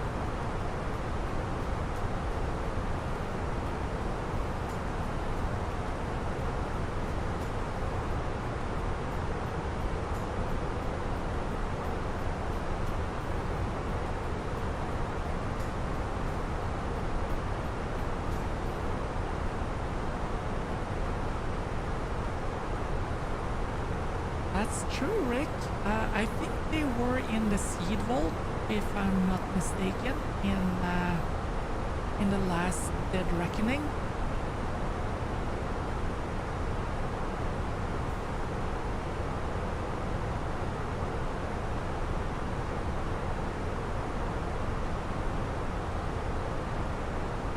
Okay, so the fuel consumption issue we had earlier with it stating that we would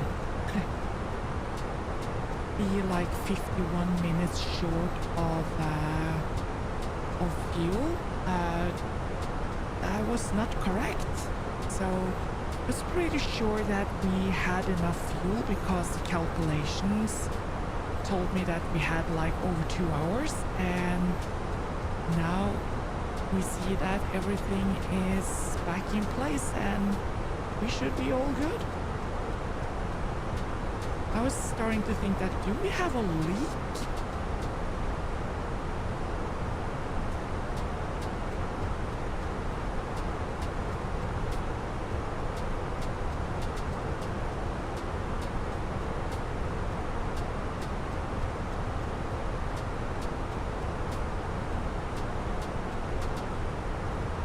Uncle Fester, it was a software bug. We did not have 51 minutes short of fuel, so no need to despair. Everything is all cool. We do have enough fuel. When I saw the error, I was like, this isn't right.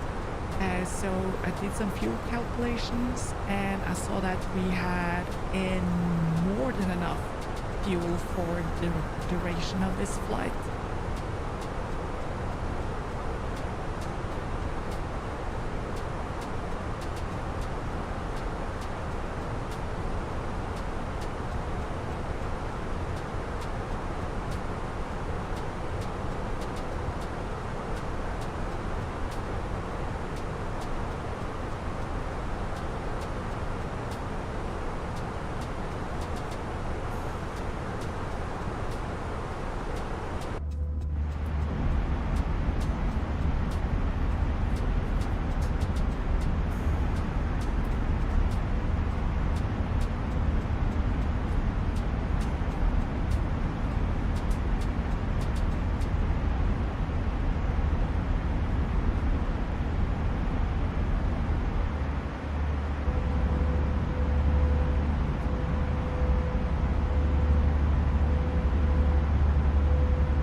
Composer, that name sounds familiar.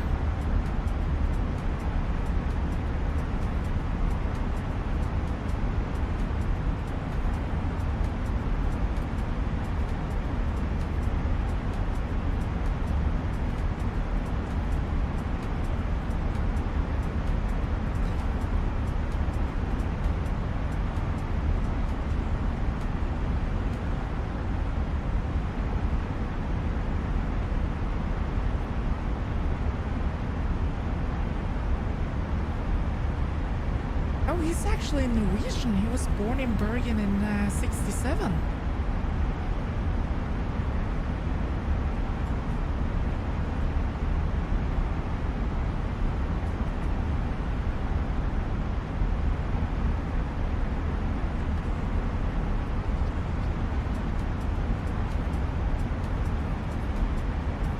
He also directed Defending Jacob.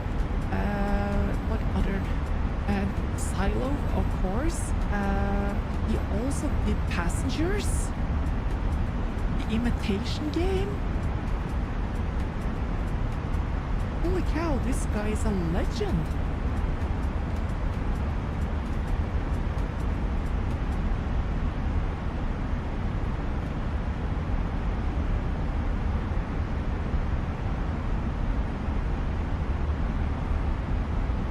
Now I actually need to see the TV series Cape Fear as well, because of course he directed it, but it looks like it was one episode, and he has directed 3 episodes of Silo.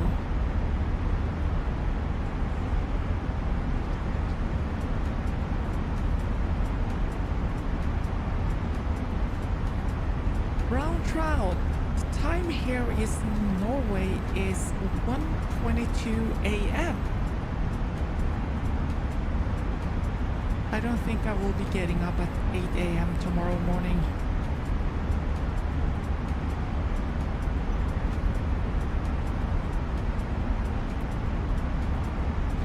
Sweet dreams, Uncle Fester.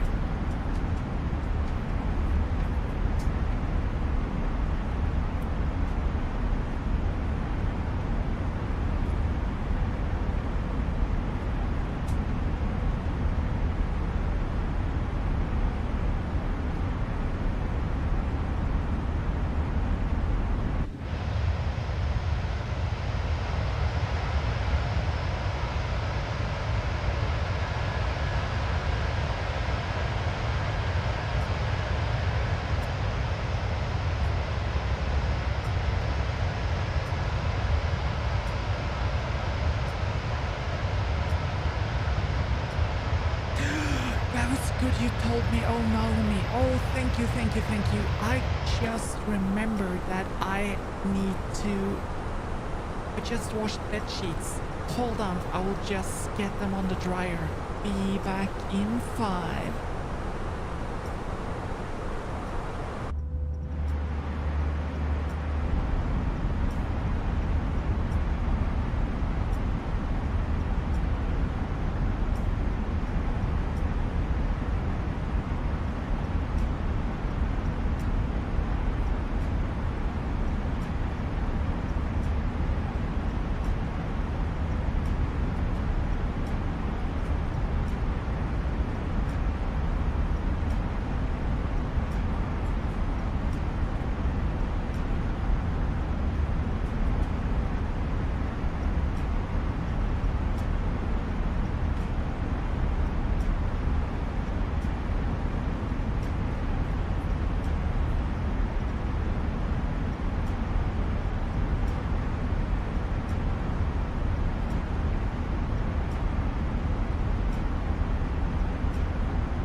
right now we are flying past Mo i Rana. I think you can see it like right in here. There under the clouds here should be, or here should be Mo i Rana.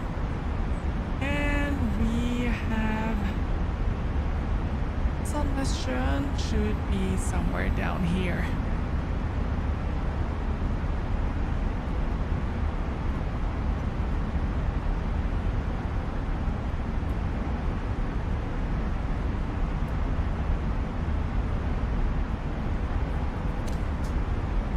Olaf, have I ever been to Åndalsnes by cargo train? No, I have not been there. Haven't had a chance yet, so, but we'll see what happens. Right now it's just one company running freight trains down there, so the chances are like super slim to zero.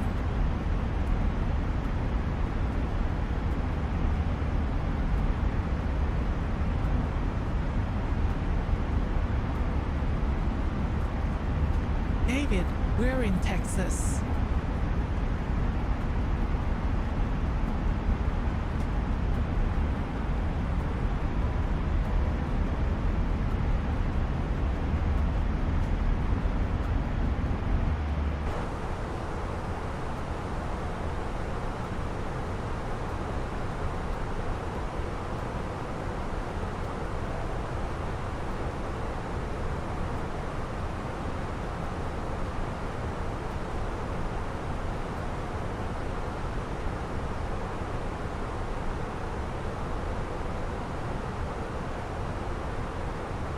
How are you guys? Today it was so cold here in Voss that I had to light a fire in the fireplace to get the temperature inside up to a point where I could make the pizza dough with my sourdough. So yeah, it's kind of like, yeah, we're in the beginning of August, first day of August, and you've already lit fire in your fireplace.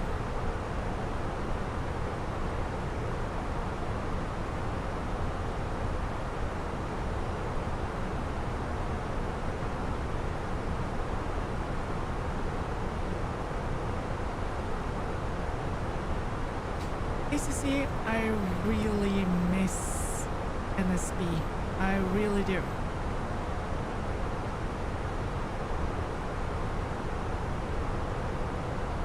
Yeah, the name was institutional, and it was kind of like everything about it that was really good. Of course, it needed improvements, but the way they chose to do it was completely wrong.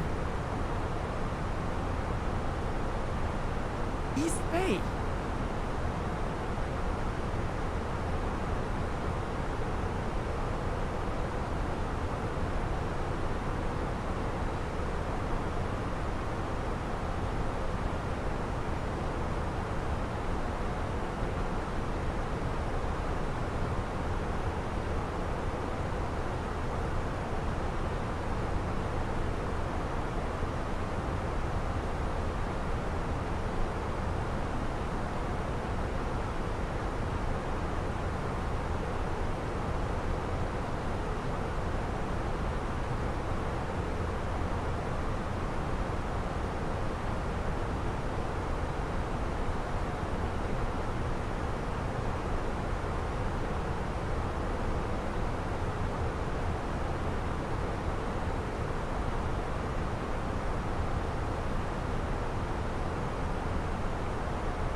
basically, yeah.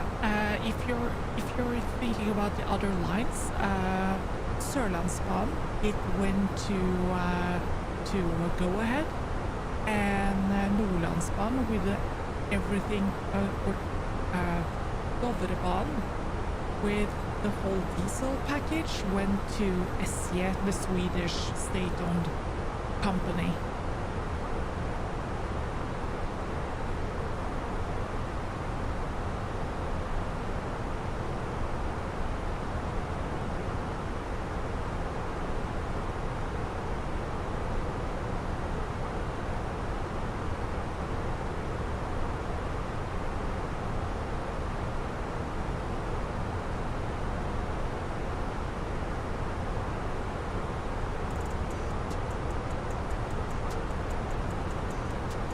Yep, Raumabanen is for sure one of the most beautiful lines we have in this country, for sure.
So I just did some research. I just tried to find out if I had been in East Bay at some point, and yes, I have. Part of one of the road trips I have done in the US actually went through East Bay and then the ferry over and drove through Houston. And I'm trying to remember, or kind of like to see if we went all the way up to Dallas.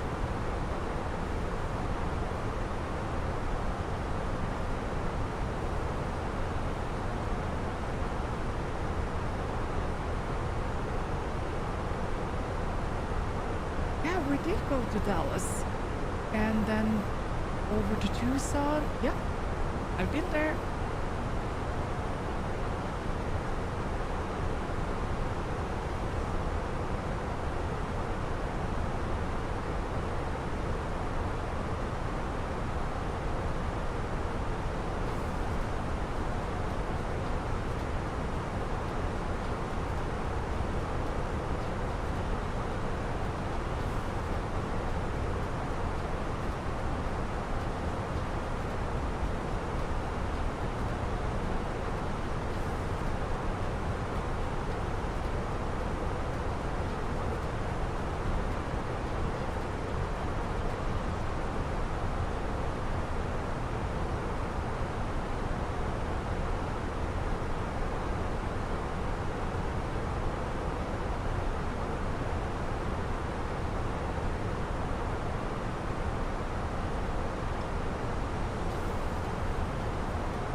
Anton, if you look at the graphics on the top of your screen, you will see when we are landing. At the current speed, we will be landing in approximately 40 minutes, and at destination, we will be landing at approximately 2:20 a.m. So, yeah, about 40 minutes from now, 40 to 50 minutes.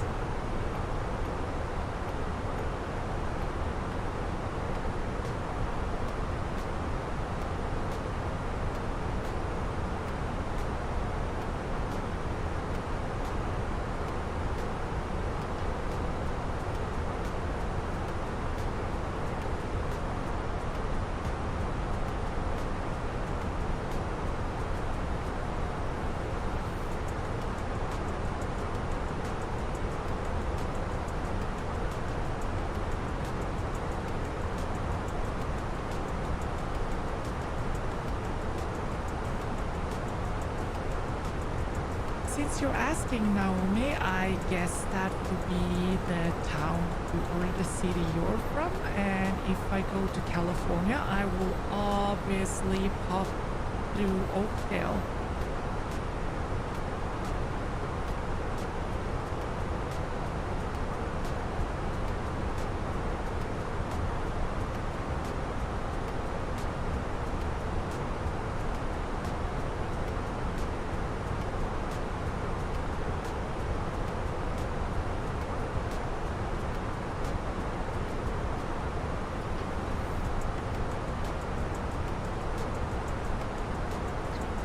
I did not know that, ACC.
I haven't seen the Super Mario movies, to be honest. It is me, Mario. Luigi, what are you doing?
I had pasta for dinner today, or gnocchi, and with zucchini and lemon, and of course parmesan. It was so good.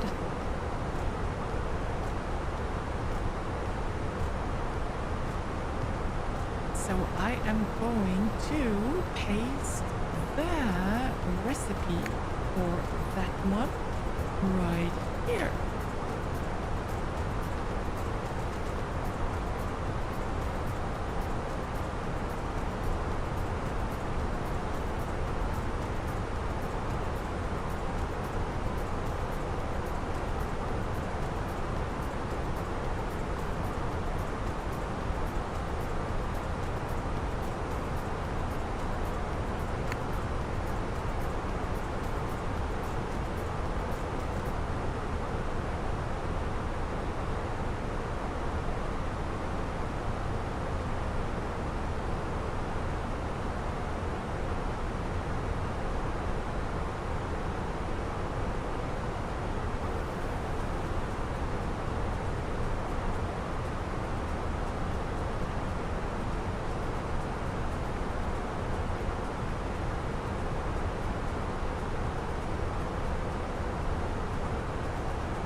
So David, you're telling me that you have been to Canada, but you have not been outside the States besides that? So you haven't been to like Mexico or any other places?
That is interesting, though.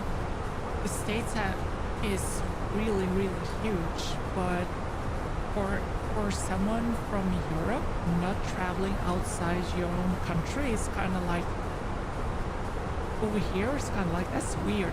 Not like you're weird, but it's unusual for us since yeah, it's basically a huge cluster of a lot of countries. So it doesn't take a lot to kind of like travel outside your own borders. But yeah, it's kind of interesting.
To see how many places have you been in Norway?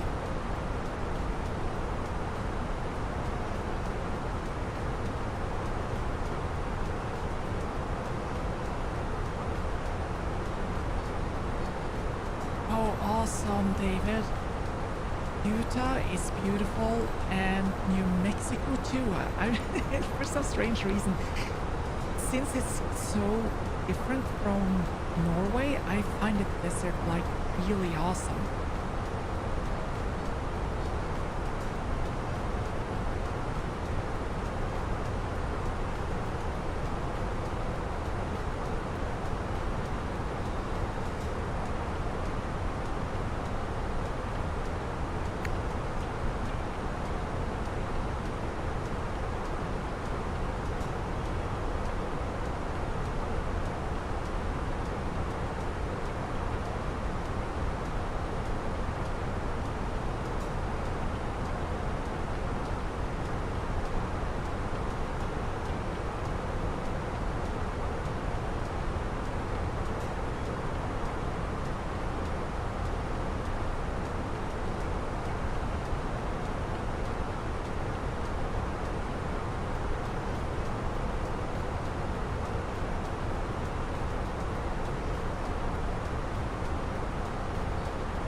Anton, are you thinking about like operating trains if I'm just operating in Norway?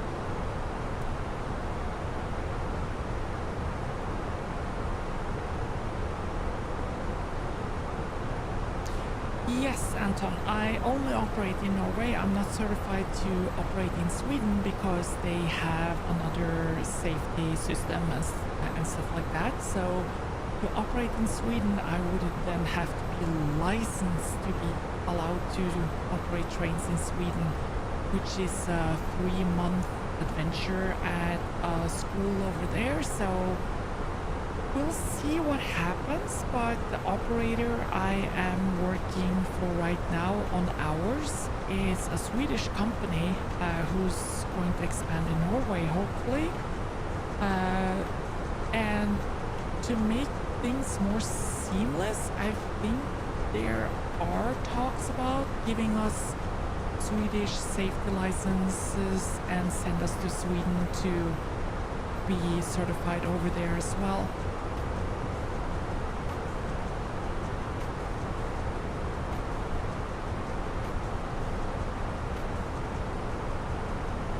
I can imagine, David. From, like, I do have a lot of friends from the States, and one of the things that baffles me is the fact that you guys almost have no vacation, and you almost have, and if you're lucky, you kind of like get paid vacation. That crap is like mandatory here in Europe. So here in Norway, we get 5 weeks of paid vacation each year.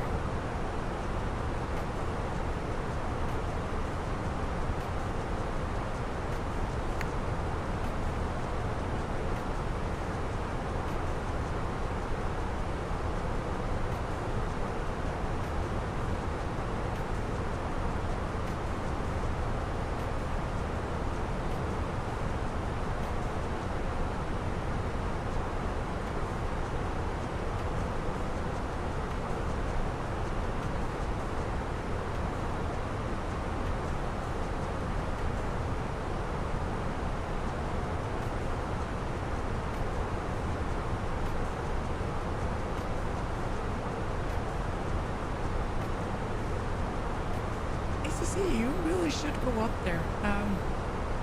I have been to Tromsø and Harstad. Those are the most furthest north. That is the most north I've been in this country, and I really want to go even further north. But then again, it's a huge country. It's super long.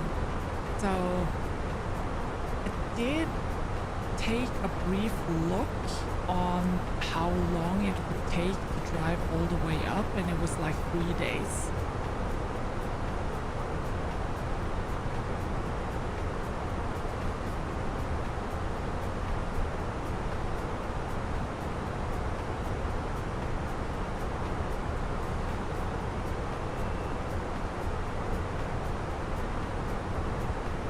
Oh, that's good, David. That's good. I guess it kind of like depends on who you are working for.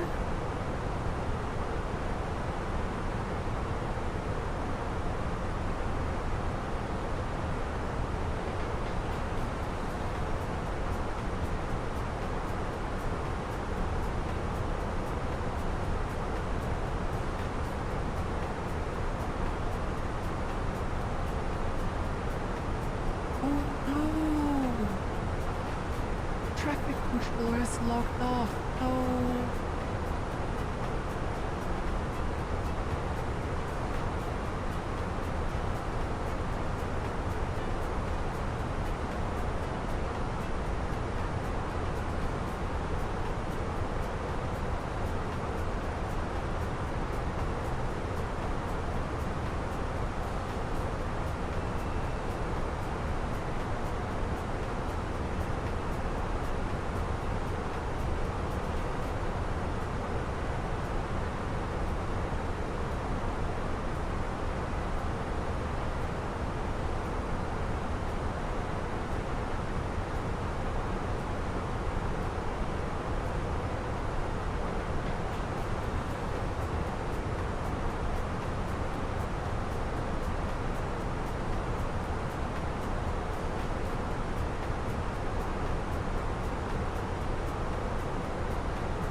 David, if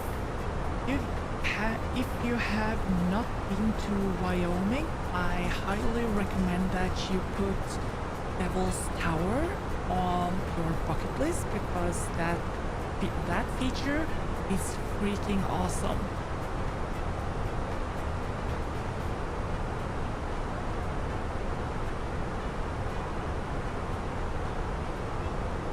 Anton, let me tell you about the speedometer. I have not used it because it can give you wrong data because it will be GPS based. Like if you use the speedometer or like any GPS tracker you would use to determine speed. It would be really problematic if you had 2 points or between 2 updates on the GPS that would give you excessive speed.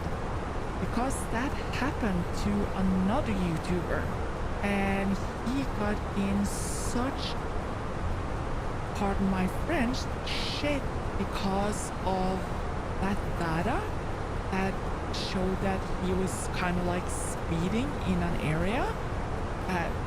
And he almost lost his job because of that. The issue is that when something like that is reported, the train company has to investigate it, so they would have to take the train. Train said that the person was using out of service to read out of the black box on the train and go through the data to verify did this happen or did that not happen.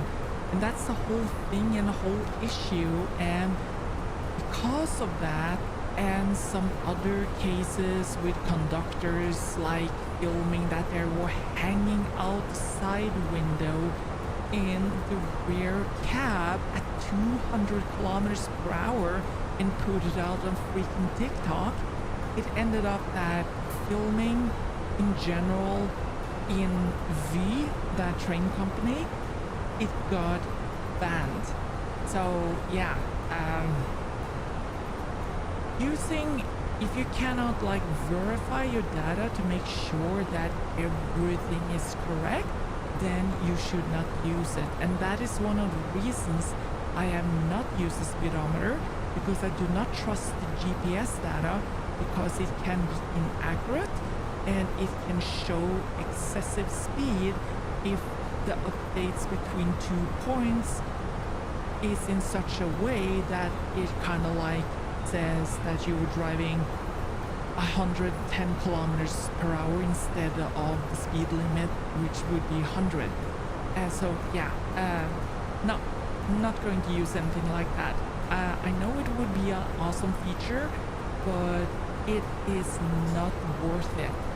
As long as you can verify the data, and if you're not able to like make sure that everything is in order, don't do it. Don't use it.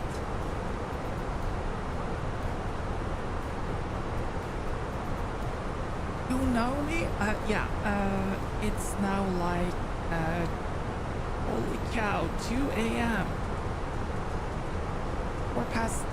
2:04.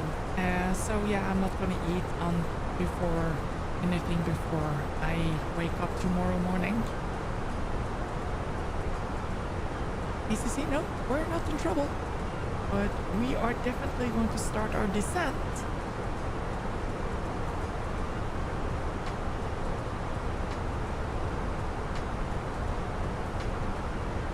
Okay, which runway is in use at Cardamom? So it's 01 left now.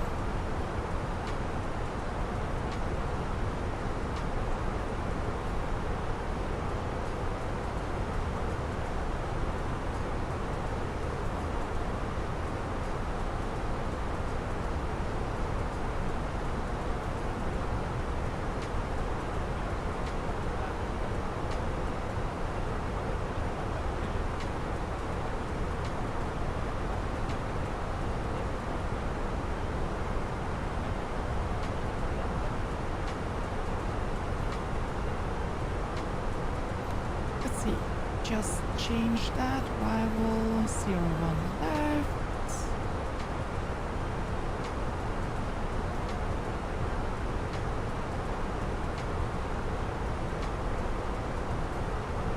Like that.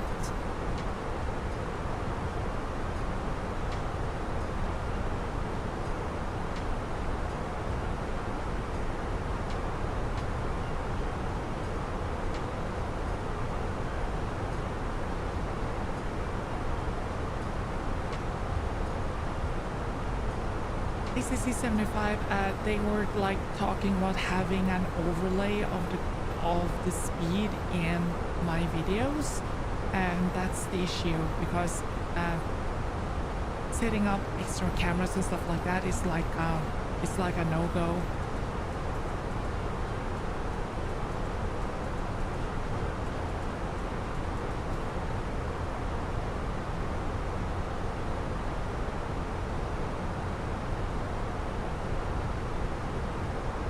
That's awesome, David. That's what we're talking about. We have to go see Devil's Tower.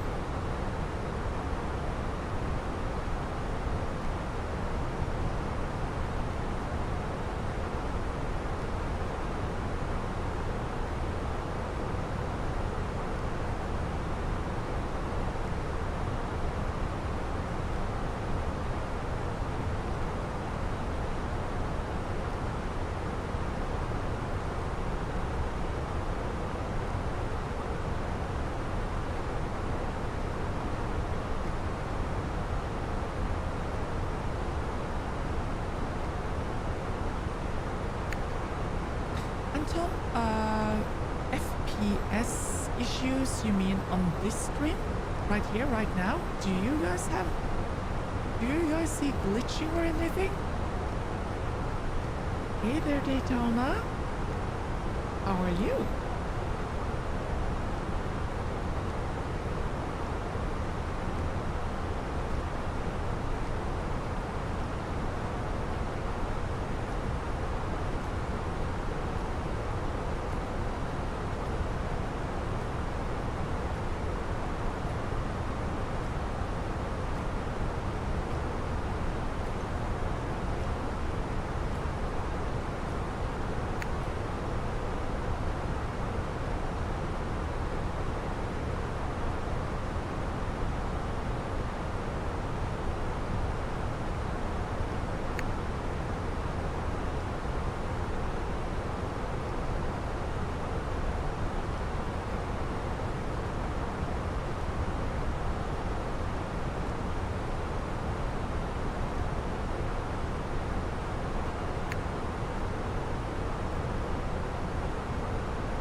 The runway change at the Oslo airport is like a really weird one because I'm gonna get a tailwind because of this.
I don't have any low FPS here. It's like flat 60 FPS.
for an app, and I don't remember what the name of the app is because it's been so long since I've been in it.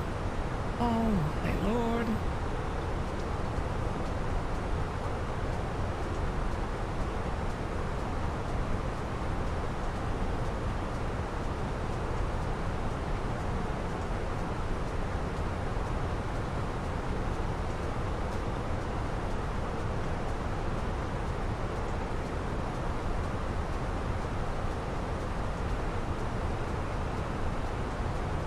We still have time. Lot of time. Let's see.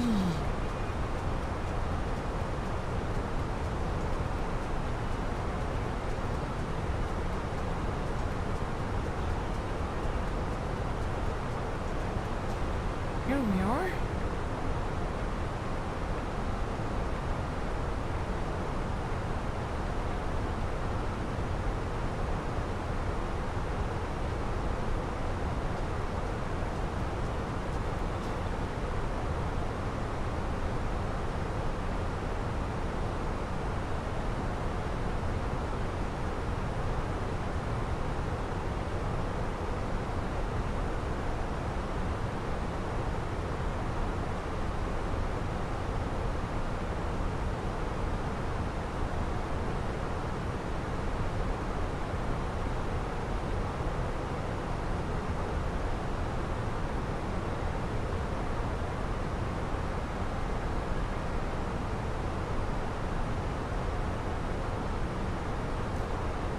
Okay, so we are actually swapping back to 19er R.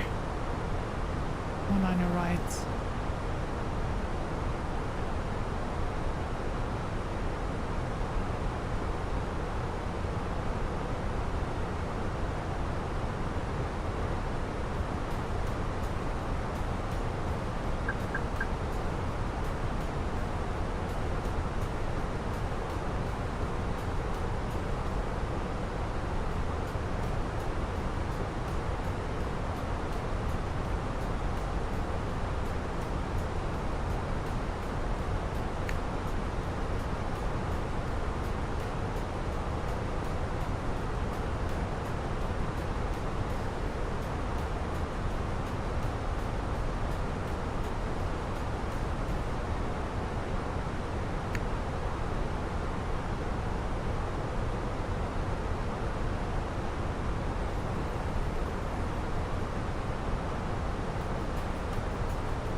see. Oh, Steve Eckloff, yeah. Blasting through those, through those drifts is really awesome.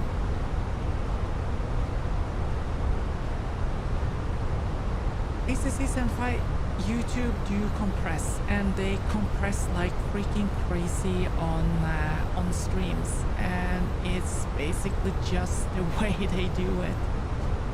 Let's see.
That would be interesting. Yep, that is a plane in the distance. And I think that is the plane that took off just before us from Svalbard.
Close to the Swedish border, so I will, if I can, get you what you need.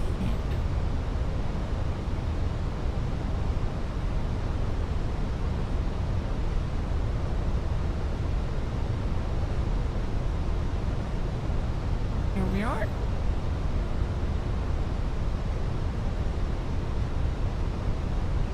So Solør is the area we're flying over.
Autumn, that definitely depends on where you are. I think it's still kind of like really light way up north, but here down in the southern part of Norway, it is now starting to get like really dark in the evenings. So it won't be very long. I think we're losing about, I think it's now it's starting to be like 8 minutes a day where we're losing daylight.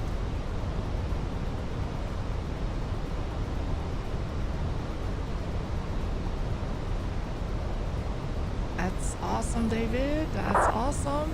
And hopefully there will be more to come.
Hours.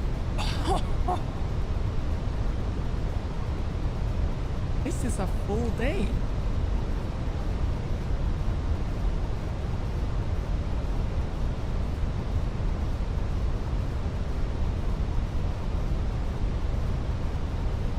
Yeah, that's true, David.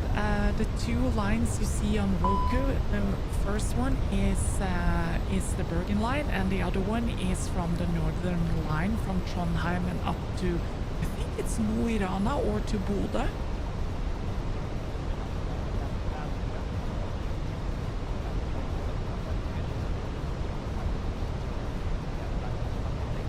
Oh, see the airport.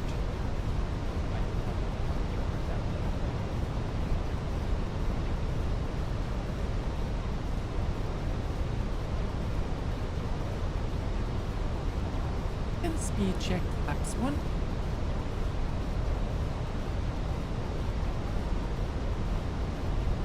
Oh, I love The Lord of the Rings. Oh my, I love those movies.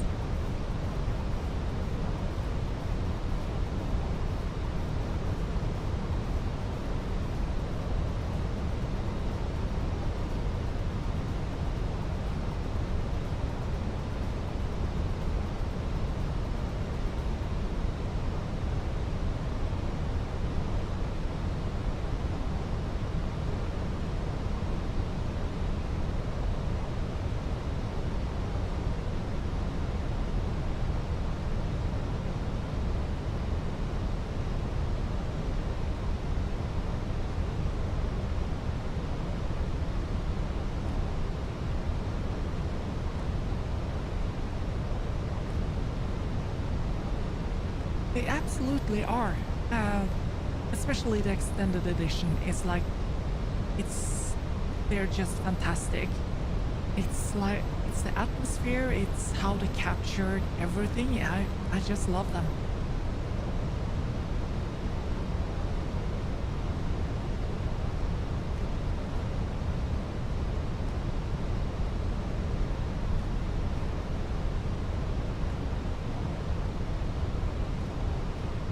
Traffic, Scandinavian 70855, ILS approach runway 19er right, approximately 10 miles out.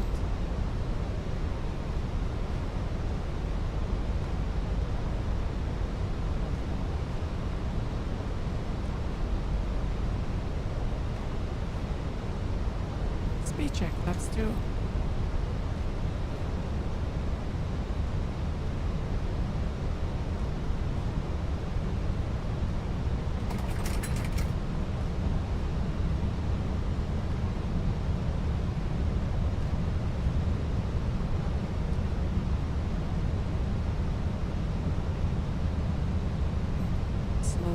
Captured.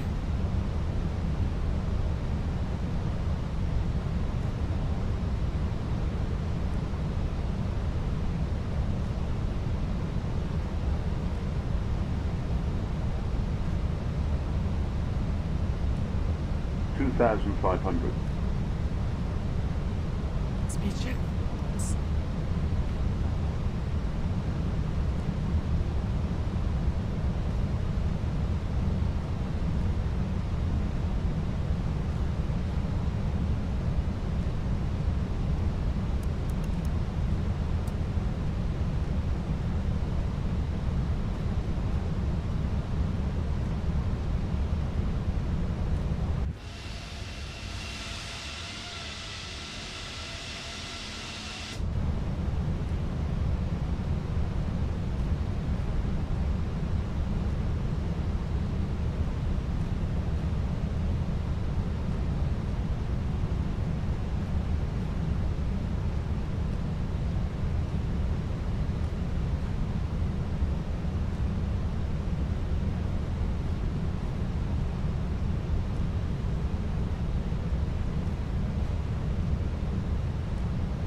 Flaps full.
They still do that in Oslo around Christmas. They run this like Lord of the Rings marathon on the cinema with the extended edition.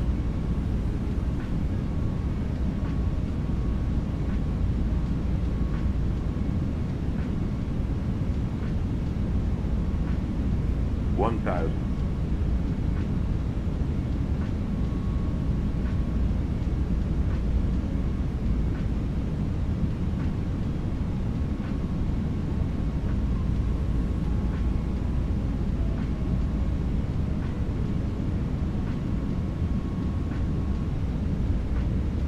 Approaching 19 right.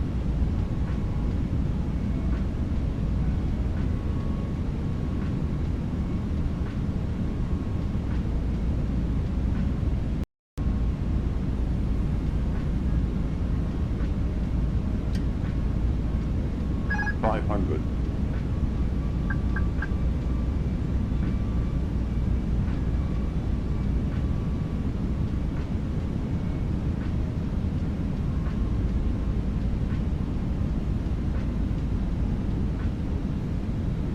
100 above.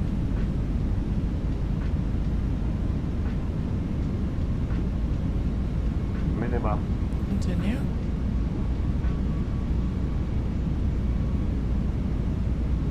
$100.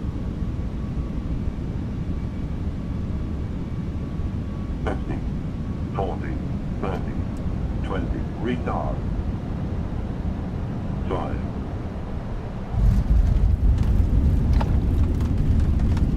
Auto brake off.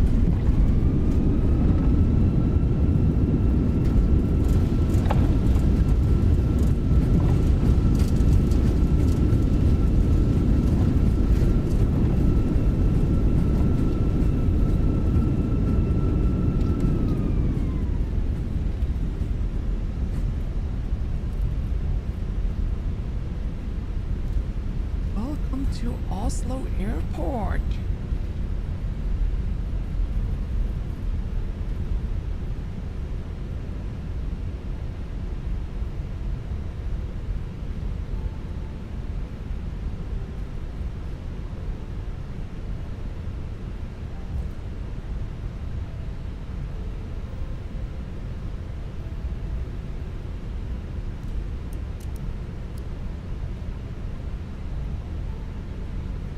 Minimum traffic, Scandinavian 7085, vacated runway 19 right.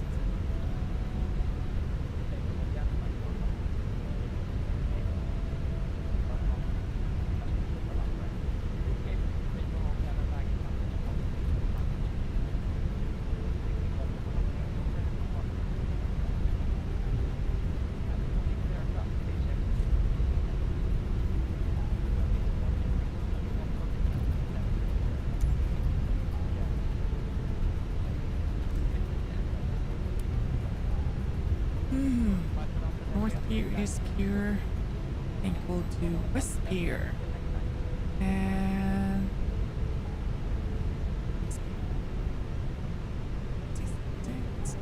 you know what? I'm just gonna choose this from the map. Back. Select from map.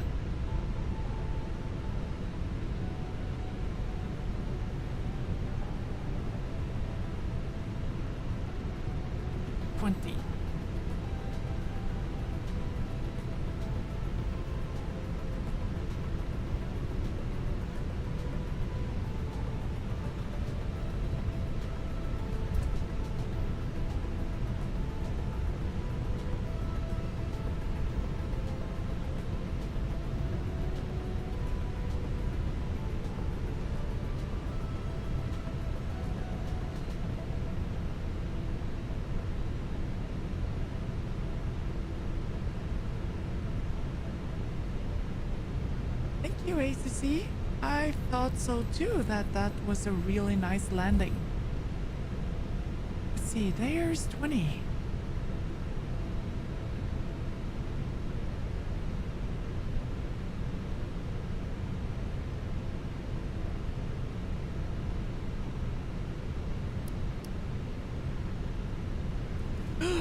Haven't started the APU yet.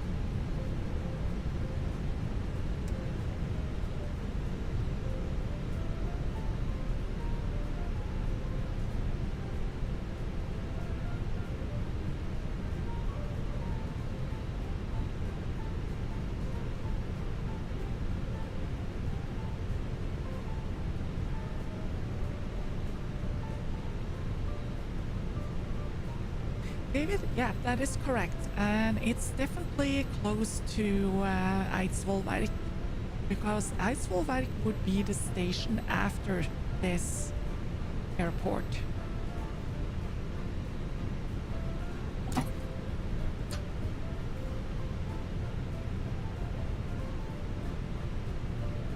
Why aren't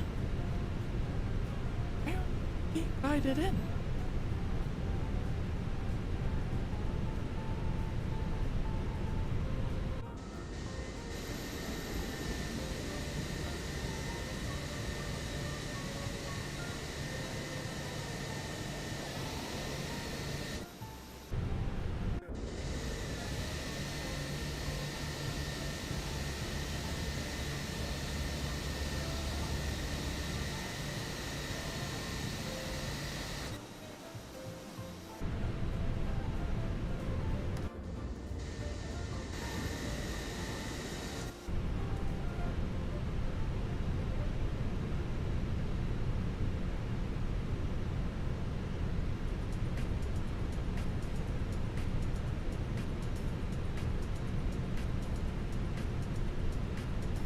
super low FPS right here.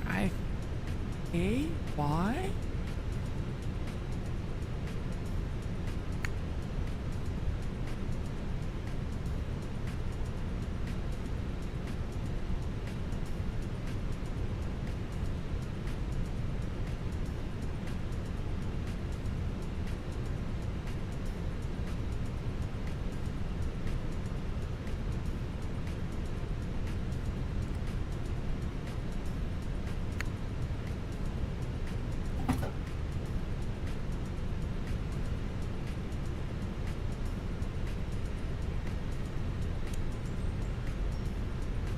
Cabin crew, clear start for work and Boarding requested.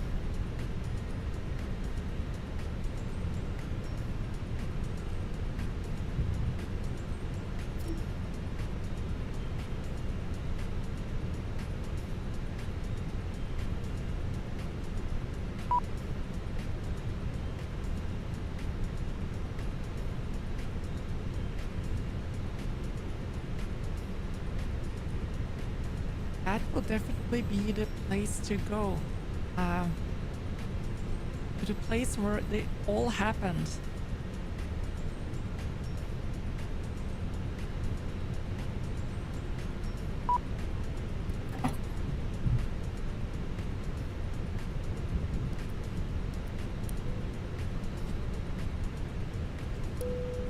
Passengers to boarding starting.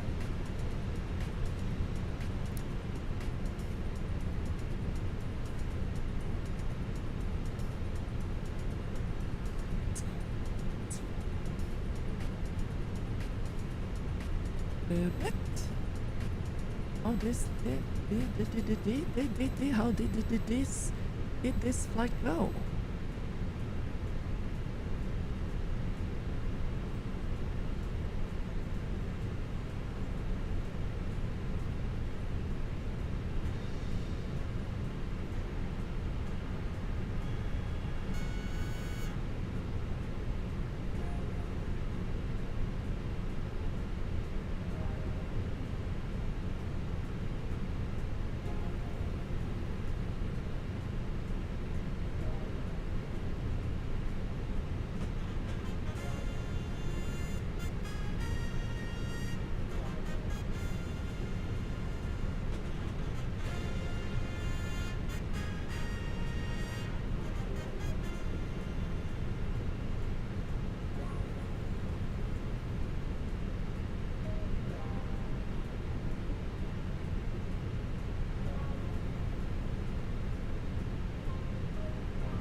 Understand why I have so sucky performance here. I usually don't have that on this airport, so I find this kind of interesting.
Dispatching that flight to Bergen.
Okay, so flight is booked and it is put in, so we are getting ready for yet another flight to fulfill the requirements of going to Bergen on this stream.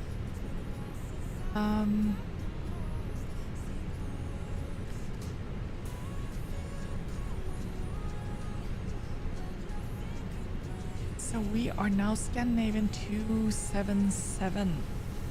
So I will update the display.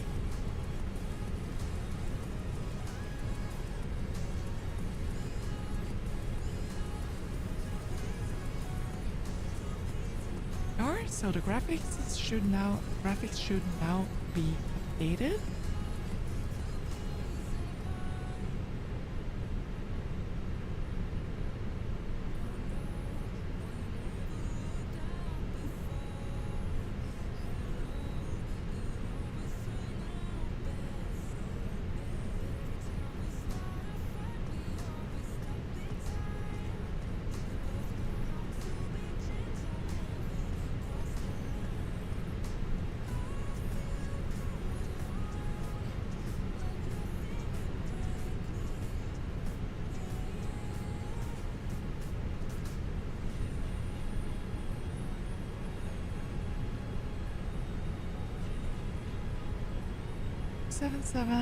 And cost index on this flight will be 12. We're going to flight level 280 and temperatures here is 10 degrees.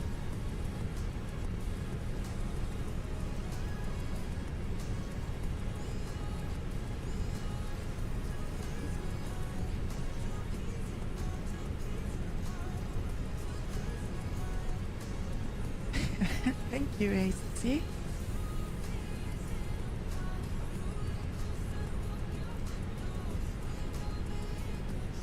Okay, so winds are going to flight plan. We will depart from runway 19, right? Same as we landed. And then I think it would be 5 Alpha. Just gonna make sure, double check.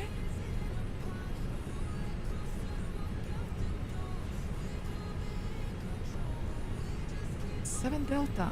It's been really long since I flew to Bergen.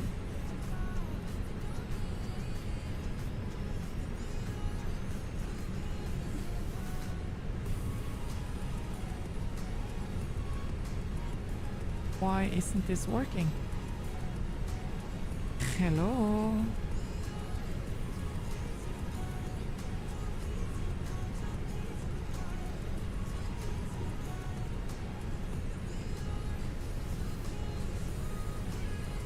Why am I not allowed to push that one? Why am I not allowed to push any of these?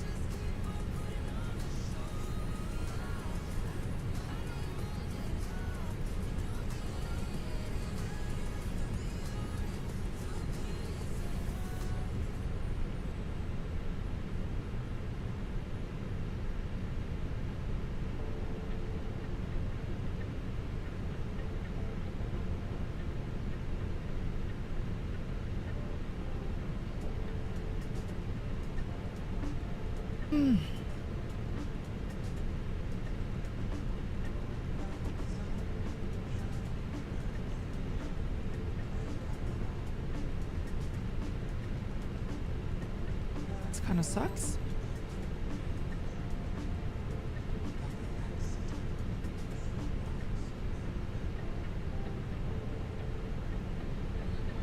Is it this lag or?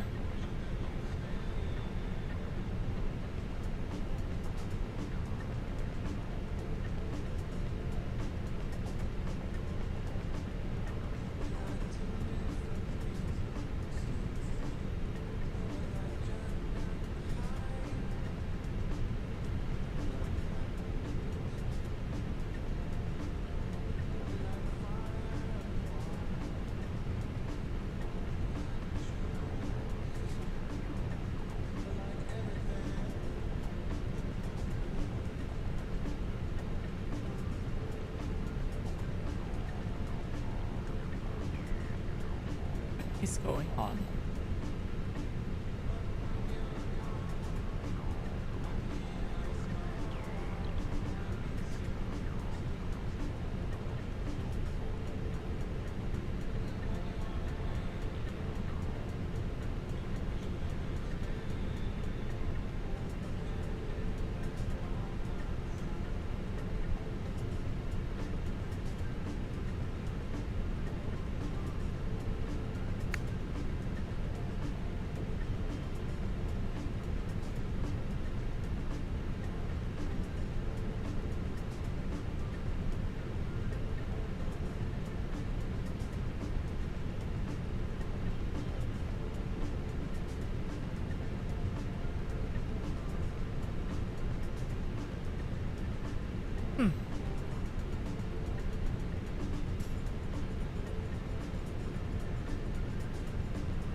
Okay, let's see if we can arrival 17 whiskey.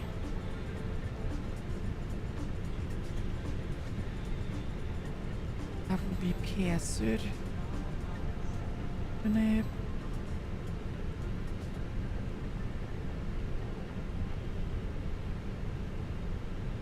You know, I'm not able to put in the approach either here. Oh my lord. What is going on?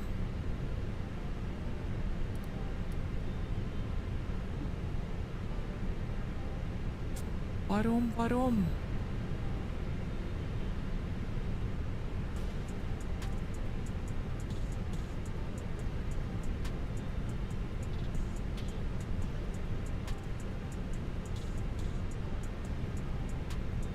See if we can send it directly to the computer from here. Kind of like a cheat.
Okay, let's see.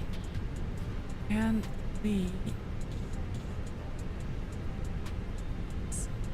get that? Why isn't this working?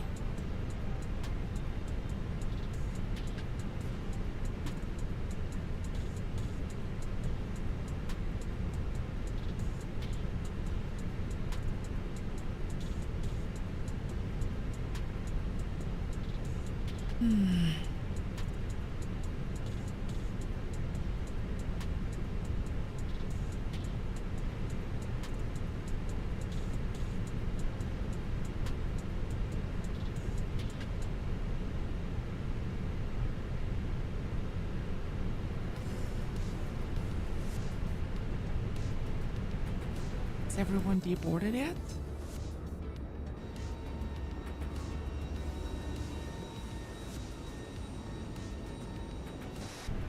They have.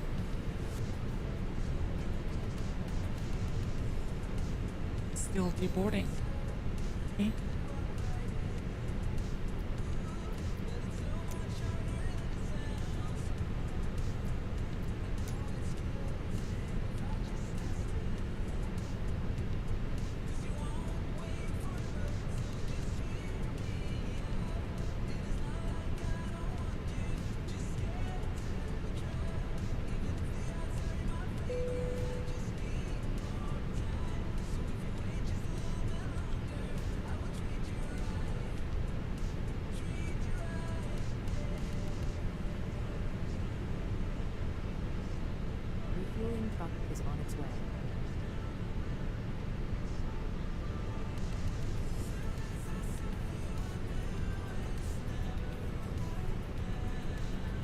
Okay, the thing I was going to check was...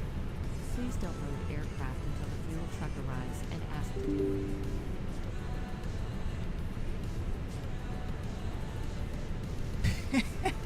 it. Huh?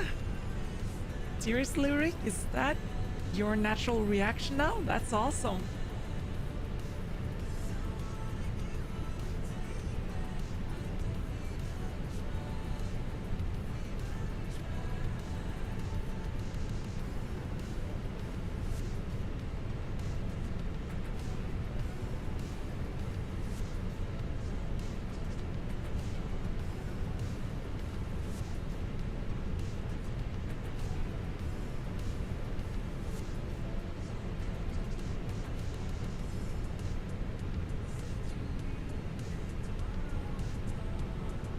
fuel truck is in position.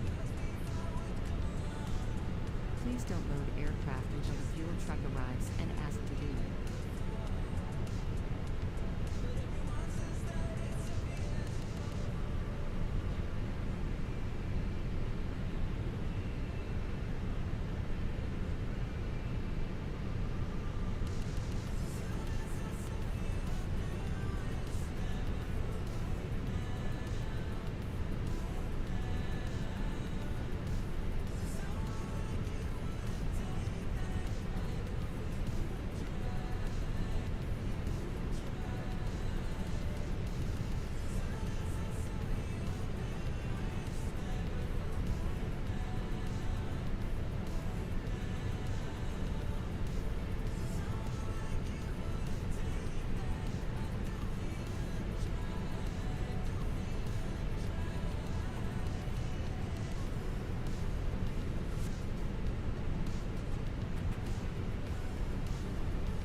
Interesting. According to Airsoft, I don't have the airport installed, which I do, so I don't quite understand what has happened here. But yeah, whatever.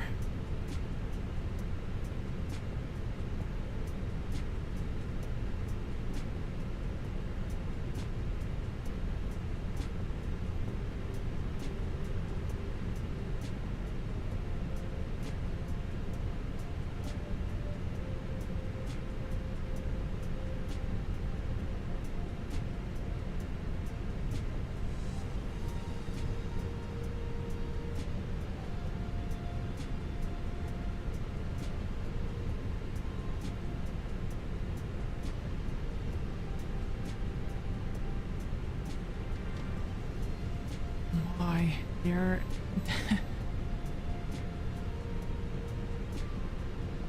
the app they're using is so bad.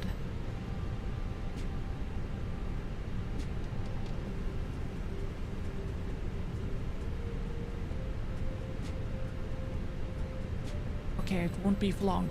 Just gonna refuel, get the passengers on board, shut the doors and leave. But why am I not able to enter?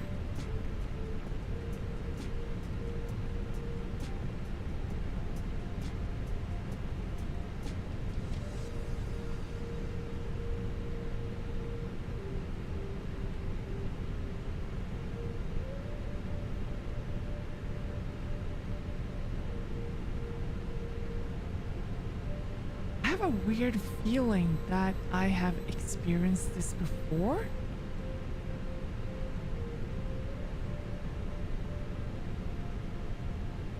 Boarding requested.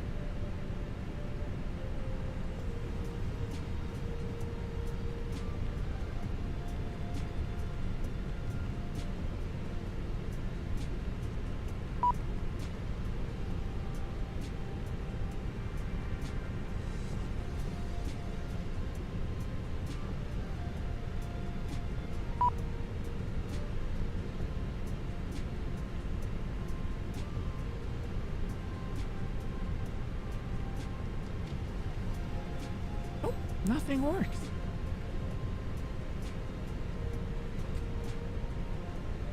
Passengers boarding starting.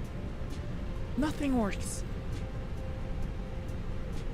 Does anyone have a working solution?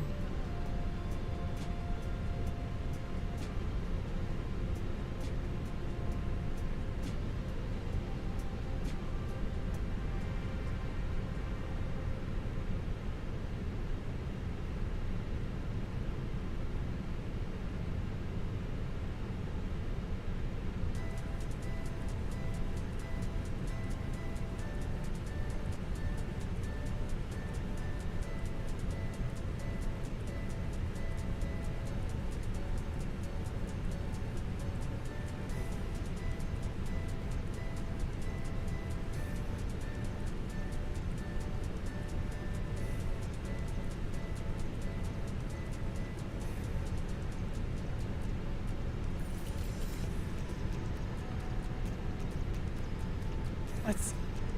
Can I choose your one left? Can I choose... Nope, not that either.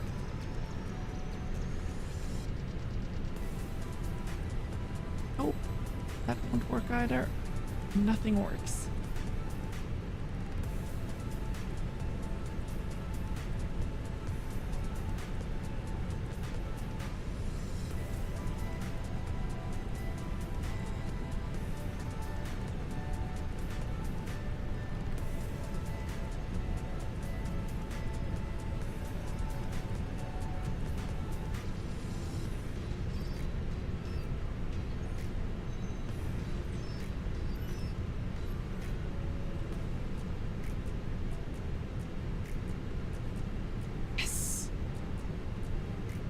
Here we are.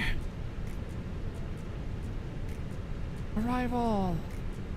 17 whiskey and from Pearson. 8 November. Here we are.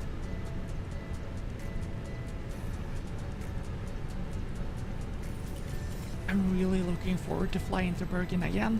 It's been so long.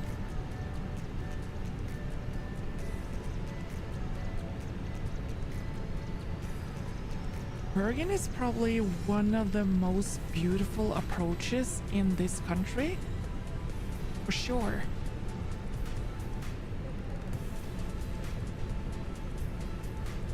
Oh no, did I miss? Aha!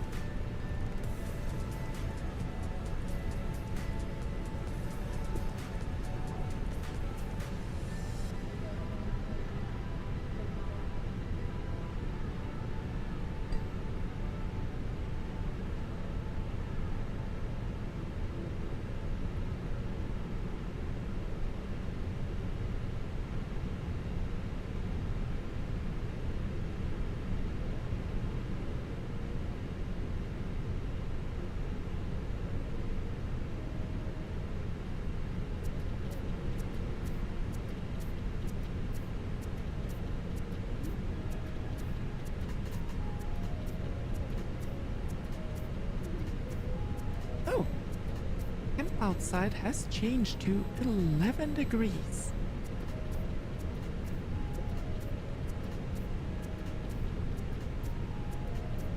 QNH is still 10 at 10. And yeah, just do the performance page for Bergen since we are so close. Ready.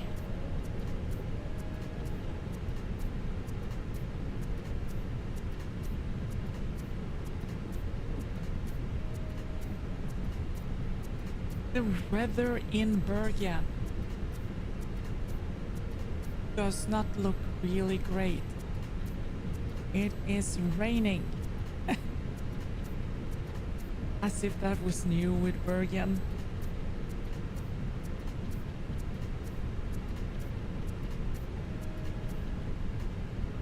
Pressure is quite decent though. 11 degrees there too. Winds from .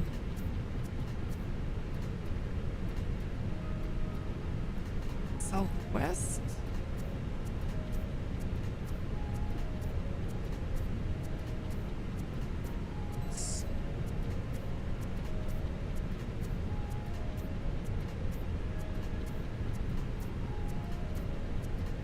And a small wind shear as well.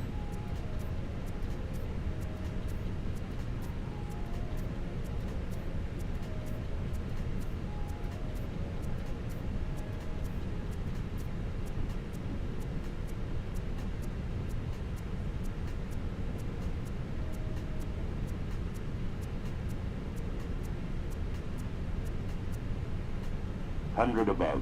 Minimum.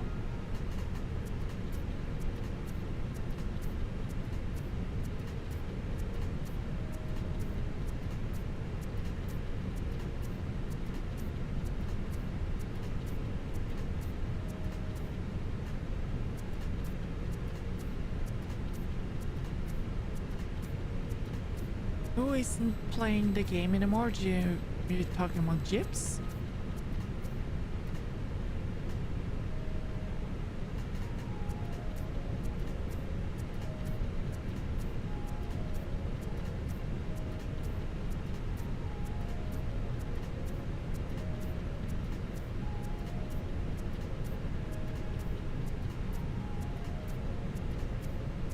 Yeah, I can definitely concur with that, Rick, that the weather in Seattle is very similar to the one in Bergen. Absolutely.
Okay. Why aren't you guys working?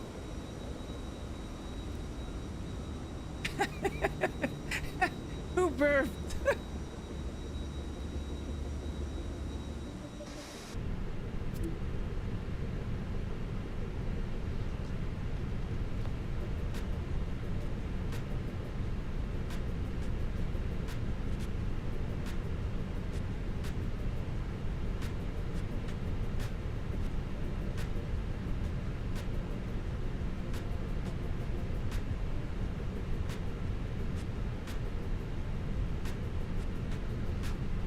Why isn't the cargo loaded?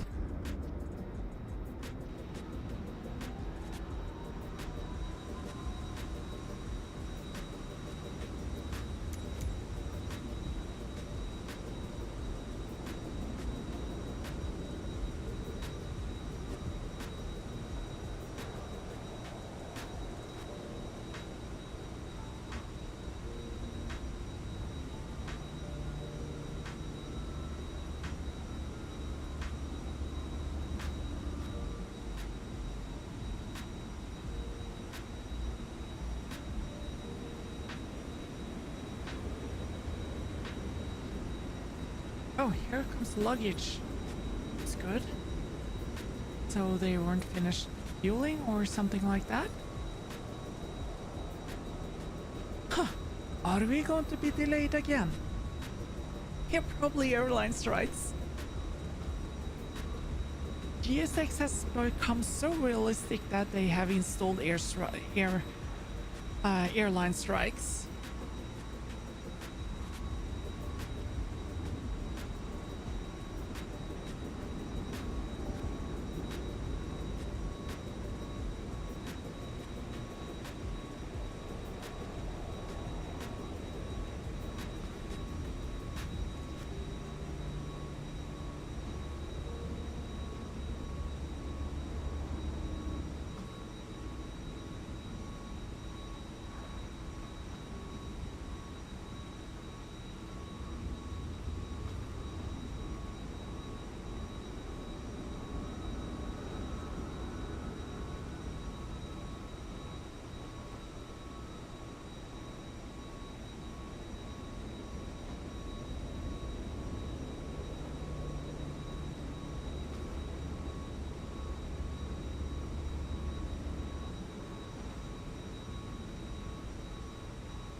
Oh, I'm really considering having pancakes for breakfast tomorrow. What about you guys?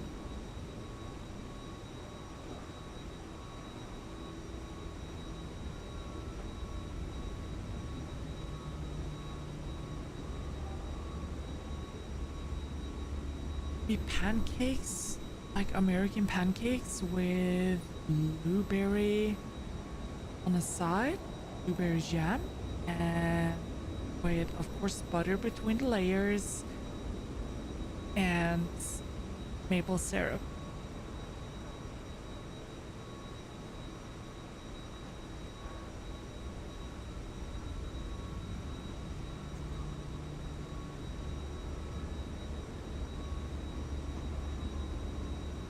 Oh, it's freaking deliciously good with blueberries. It's really awesome.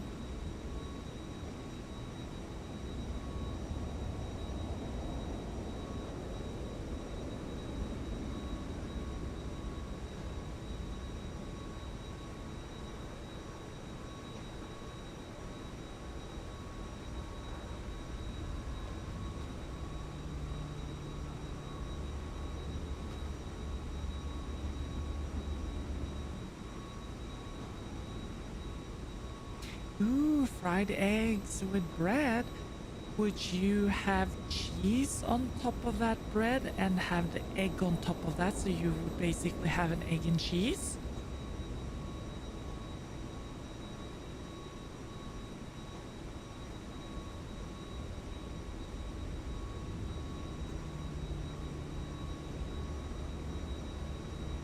Oh, English muffins.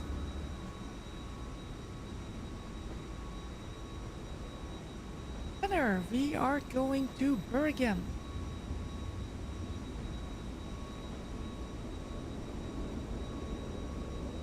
Ham, steak, and sausage for breakfast. Meals for kings. Meal for kings.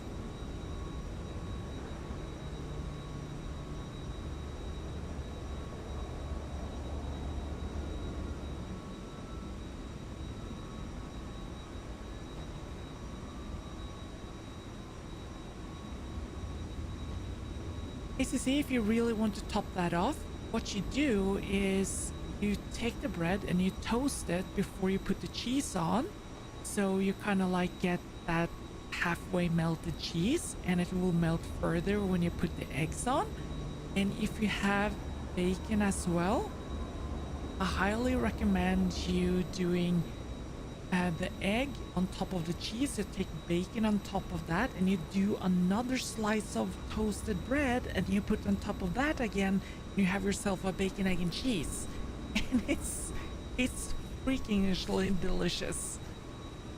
And you won't be hungry for like hours for the rest of the day.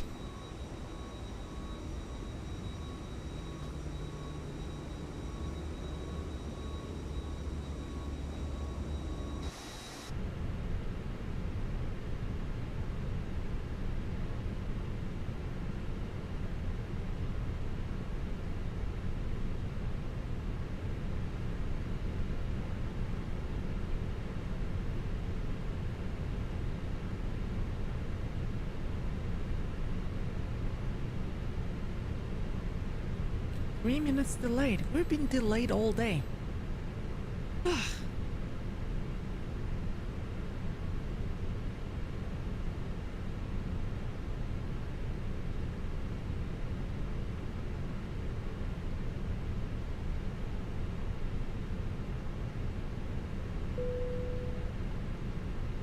Boarding completed. Excellent. Let's get that APU started. Seatbelt signs on.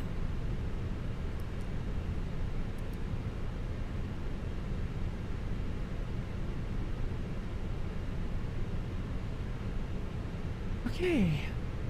Fuel.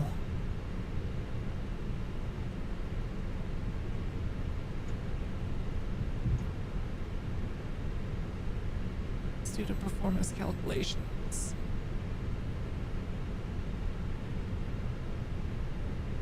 152, 152, 153. That is flaps 1 down 0.5, and we're doing 68% on flex temp, 68 degrees, I mean, and 69, 69, 2180. Okay, that is good. Start.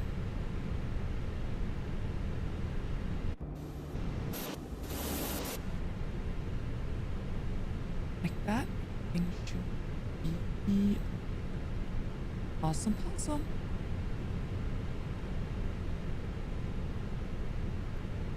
And be happy as well. So we can switch the beacon on.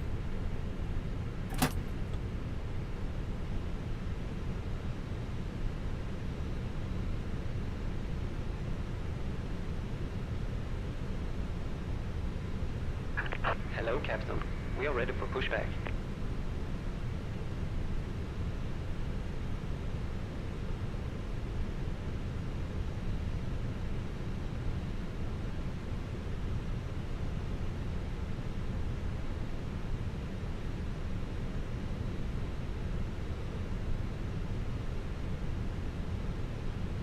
Departure check completed. Bypass pin inserted.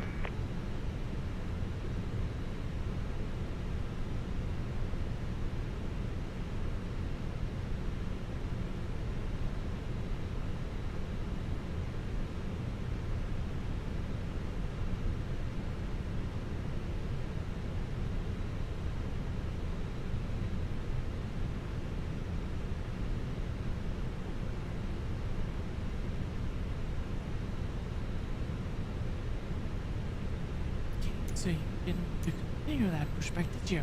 Didn't try pushback, no.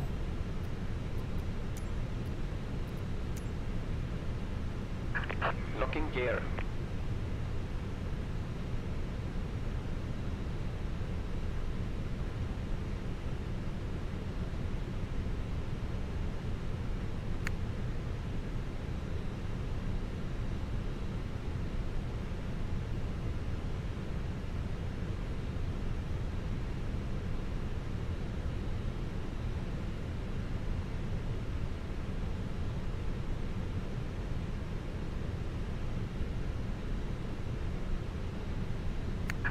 Release parking brakes. Releasing parking brakes. Commencing push. All engines clear. Start at wheel. I sure will start engine 1.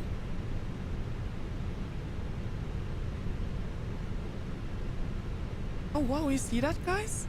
The frame rate just bumped up.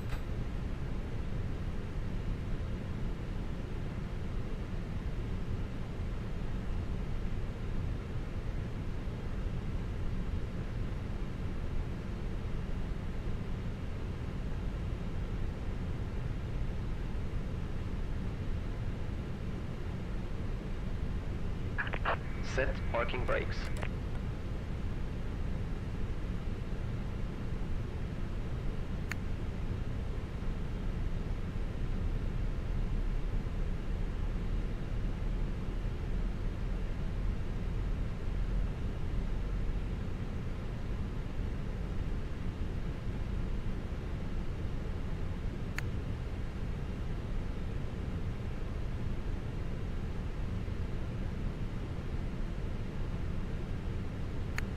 Unlocking gear.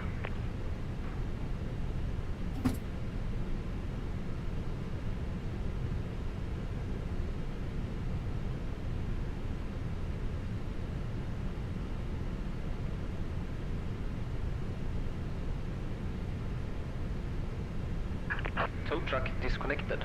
Bypass pin removed. Left is clear, right is clear.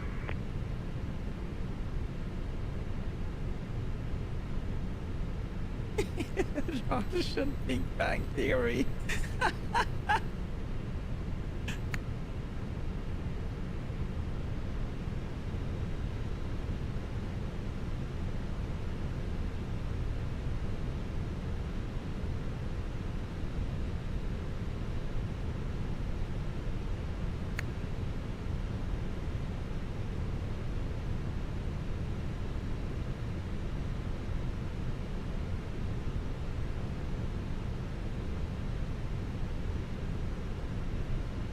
Yeah, he absolutely sounds very Swedish.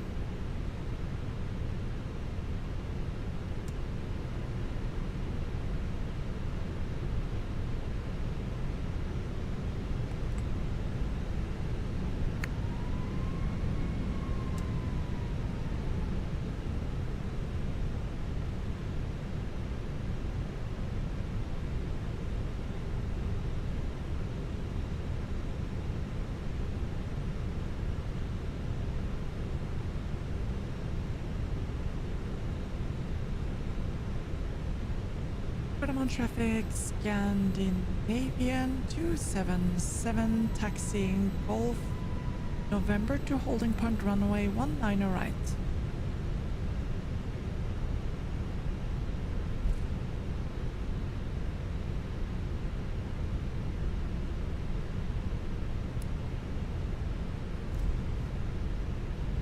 Oh, it's starting to get... Holy cow, it's almost 3:30. No wonder the sky is starting to brighten up. It's the sun is coming.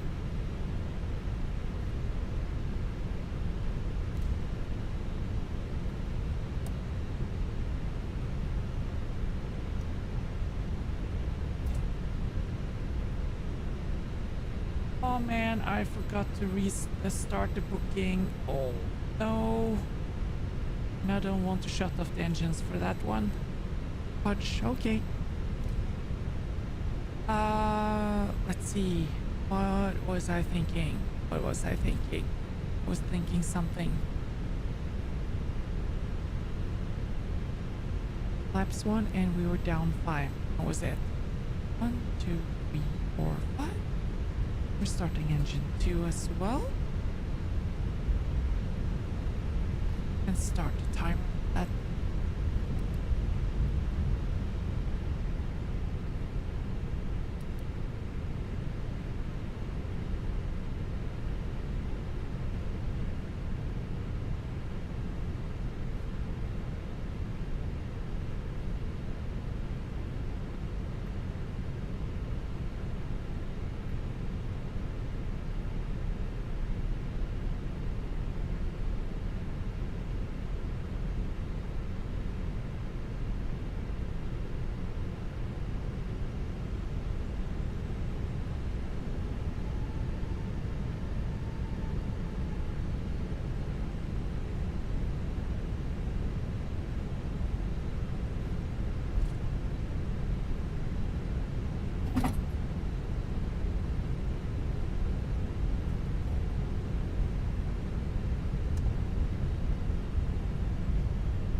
You know, Rick, I think she thinks she's like super cool to be wearing shades even in the dark.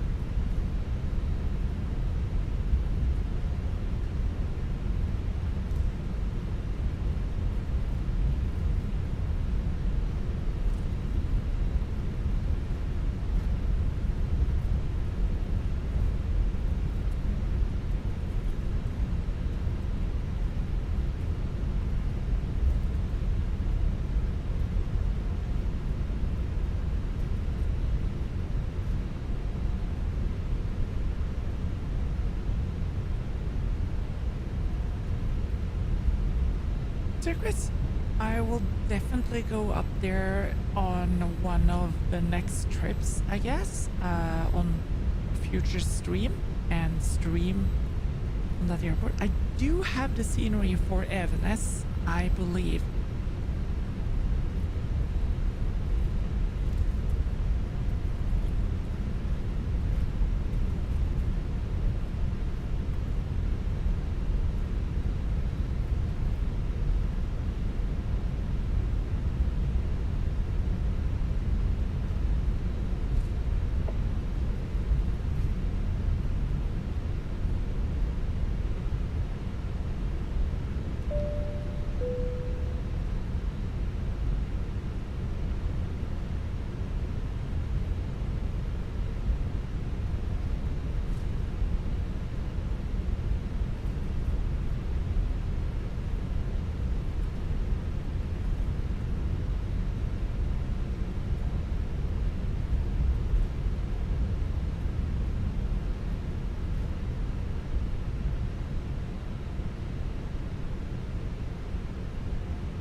Okay, he's too far away. We can make it.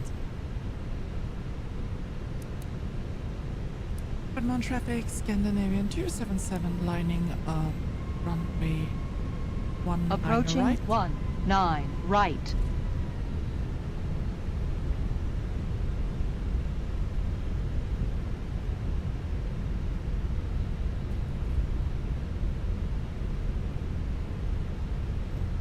Redmond traffic, takeoff roll, Scandinavian On runway 277. 19 right.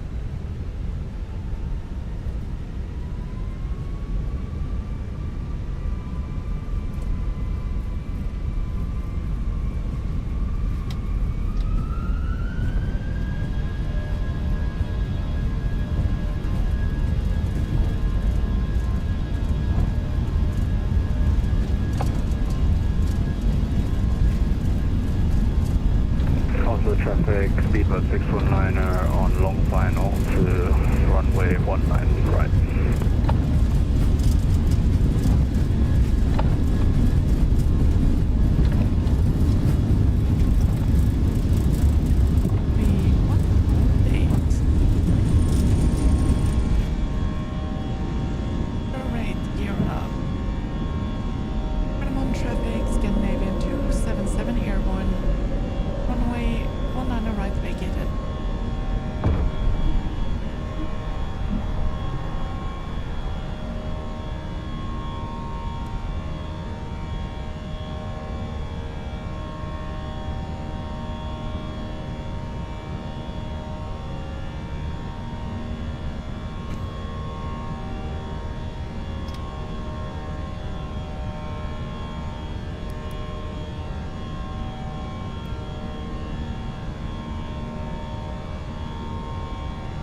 check flaps 0.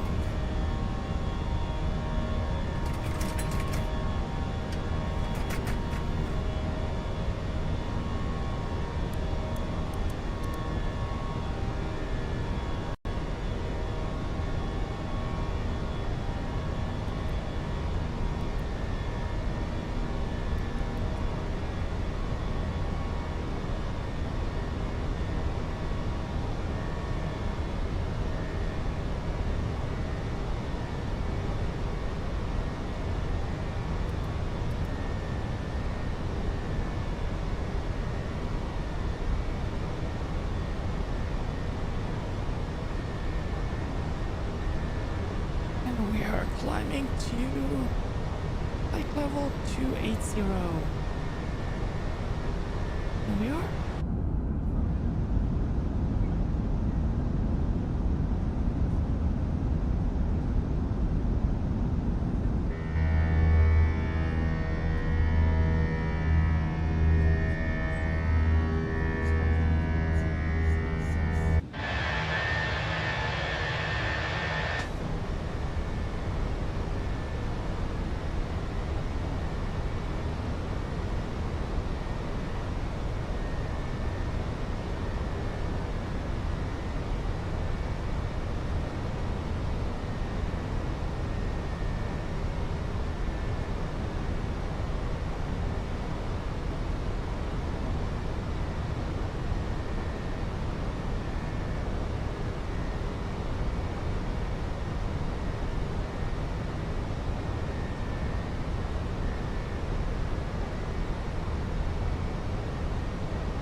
Right now, no fighter escort. Our fighter escort thought we were able to behave, so we are let out into the world on our own.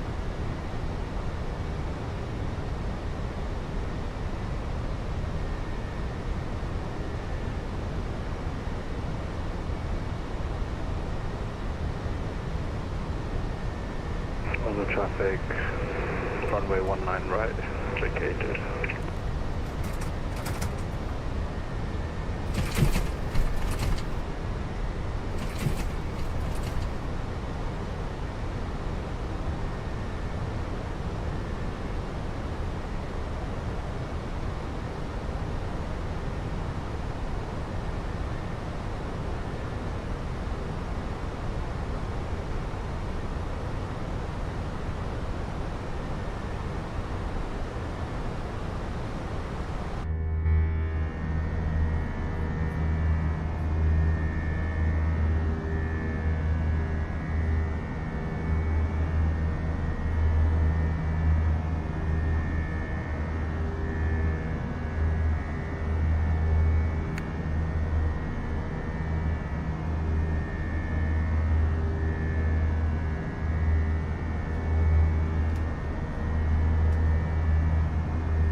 Oh, the engines are going almost full power. This says we set them to do 68 degrees.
Thank you for joining the stream, Steve. You have a super nice night and sleep well when you finally get to do that. It's 3:41 a.m. here in Norway, and after this flight, I'm definitely going to bed.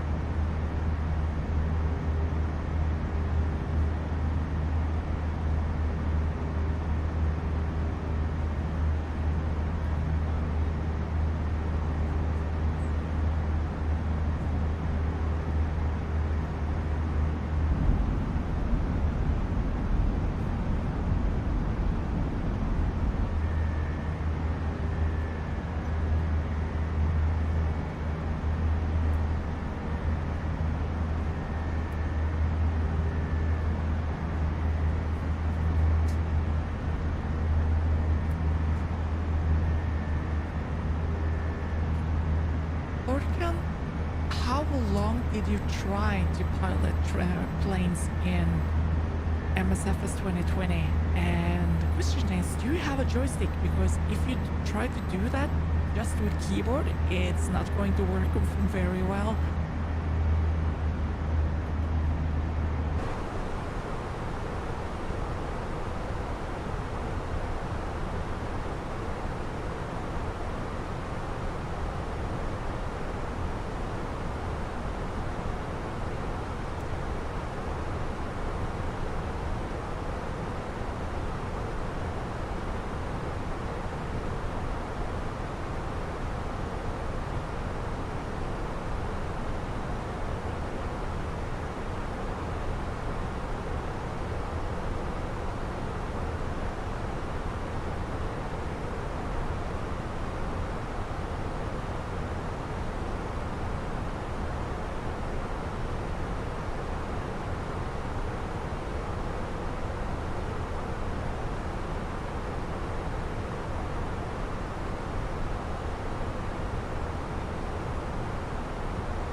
Have Xbox. Oh yeah, I can understand why you find it hard to pilot a plane with just an Xbox controller.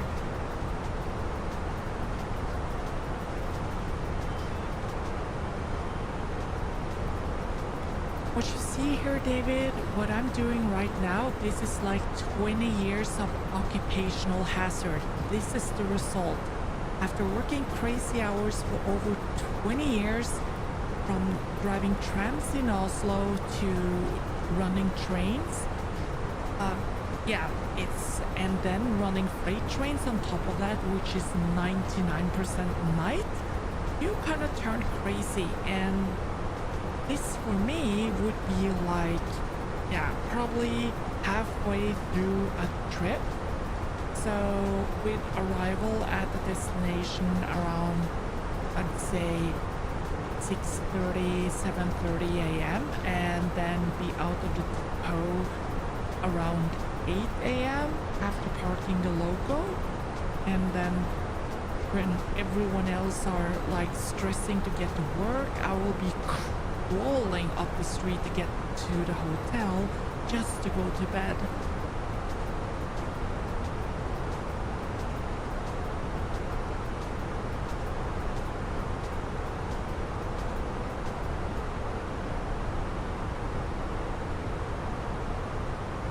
You really should get a flight stick, rudder pedals, and a throttle quadrant. That would save your flying for sure.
Yes, Lorcan, I had MSFS 2020 before.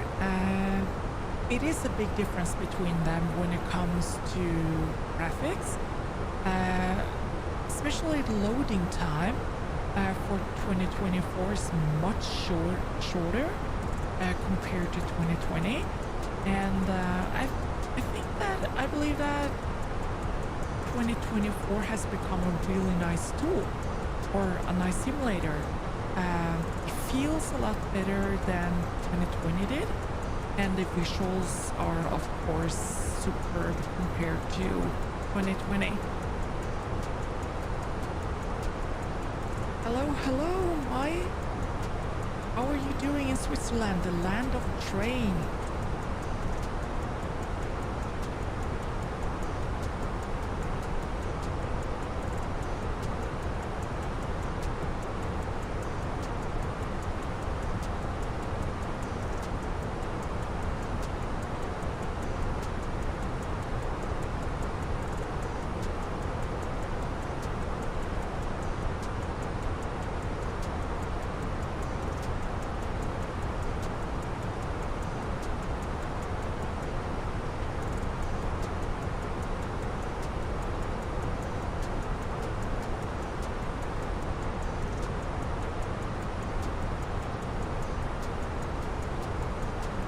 Hello, Calgary.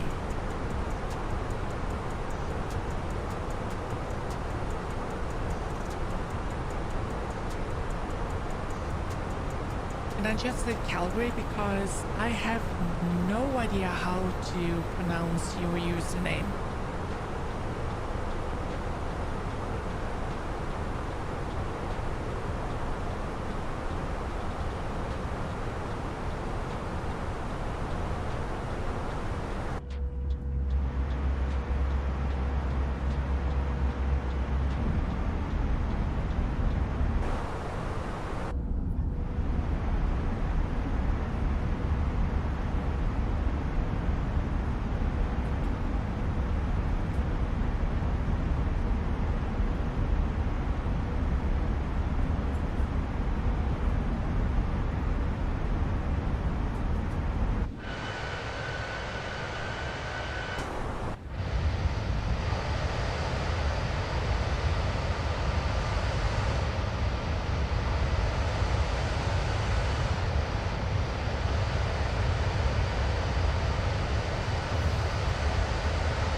is true, ACC.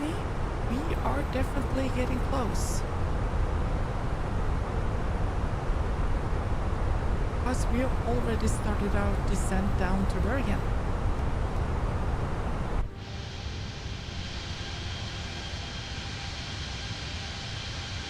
So this is Hardangerjøkull right here.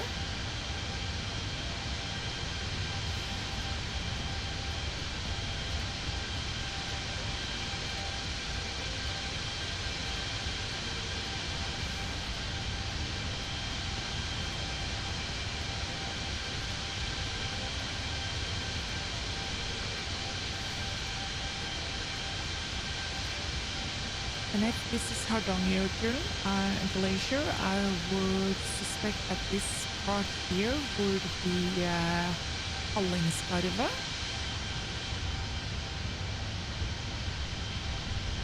And what we see down here would be Eidfjord.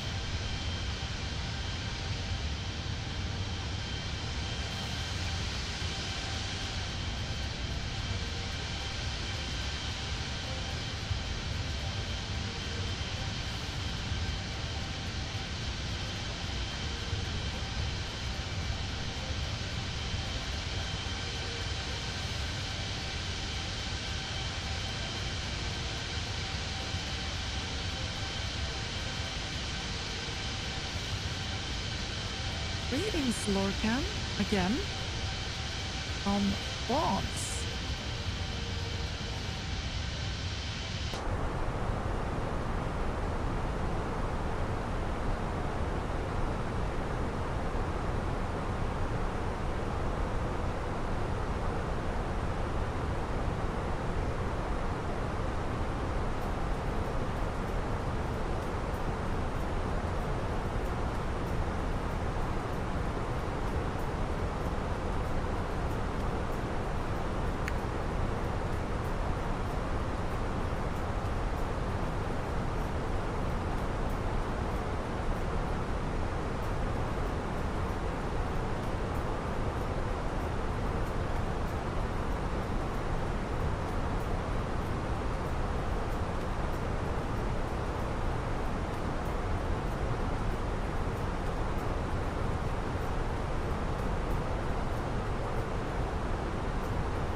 To see if which direction were you driving?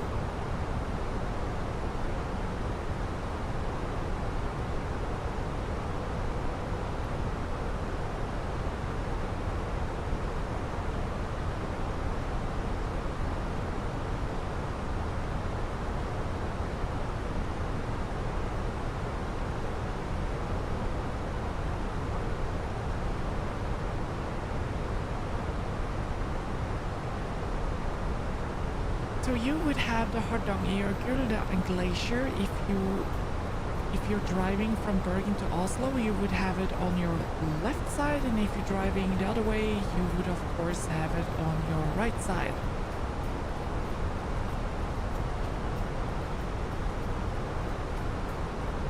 Oslo to Bergen, yeah, you would have that on your right side.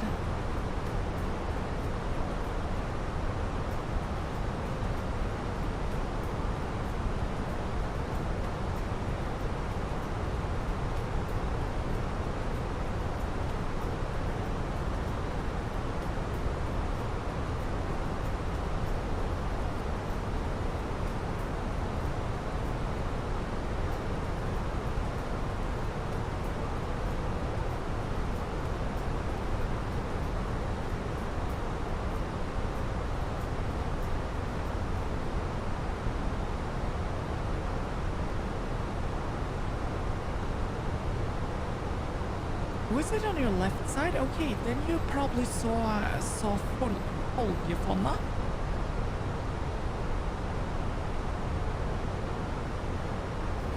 Or is it possible to see that from?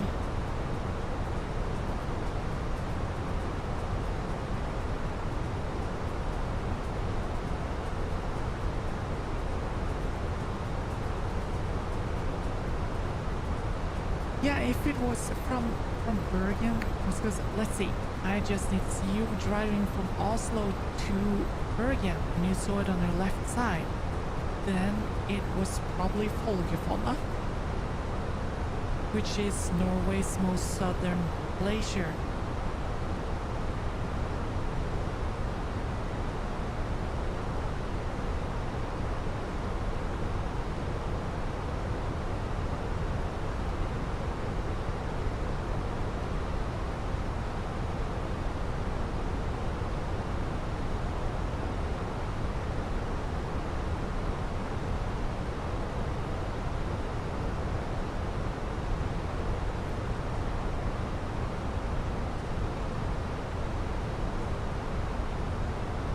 I'm just gonna check if there are anyone close to the airport, because if not, we're going to do a shortcut for sure.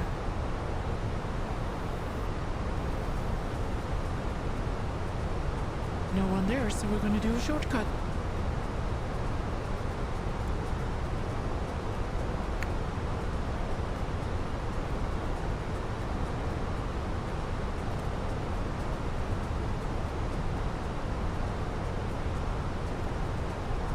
So we're doing a direct to Gilva.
What?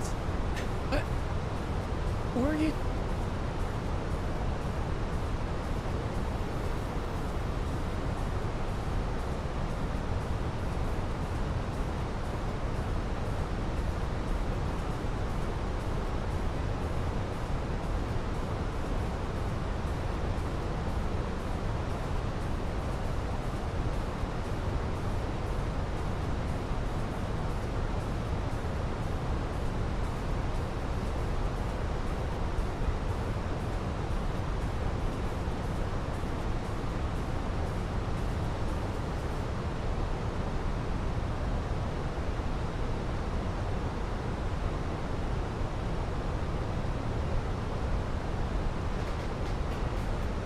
I can say for sure that my brain is not working at the moment.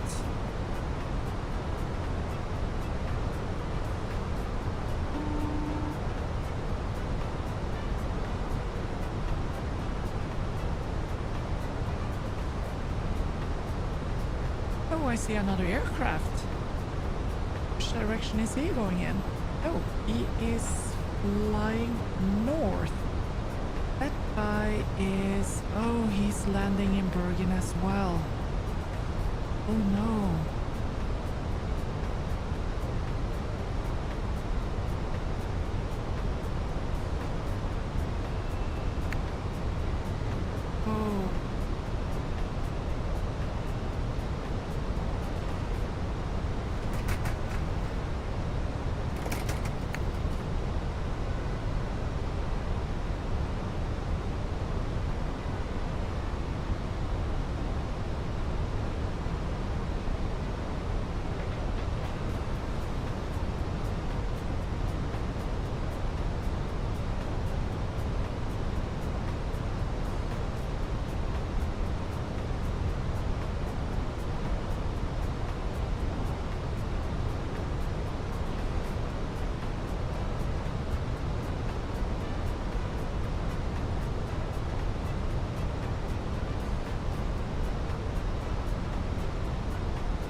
flying the long way around. I hope I beat him.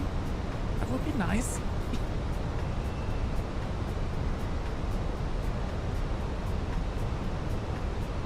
I bet ACC, the glacier is beautiful.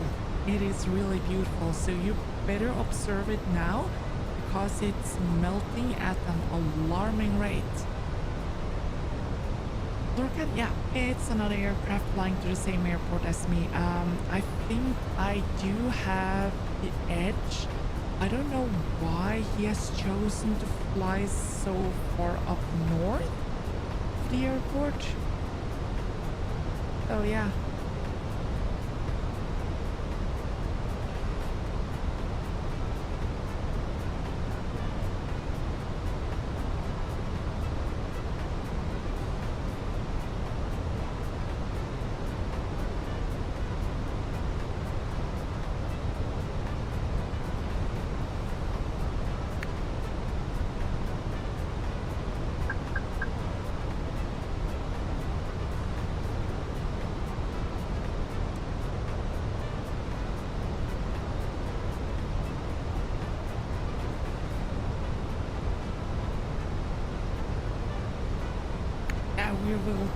We will be landing before him, definitely.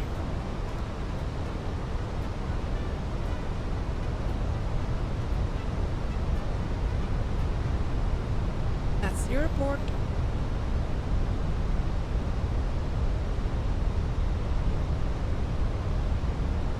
Iceland traffic, Scandinavian 277 ILS approach runway 17. Crossing over Balbu in approximately 15 seconds.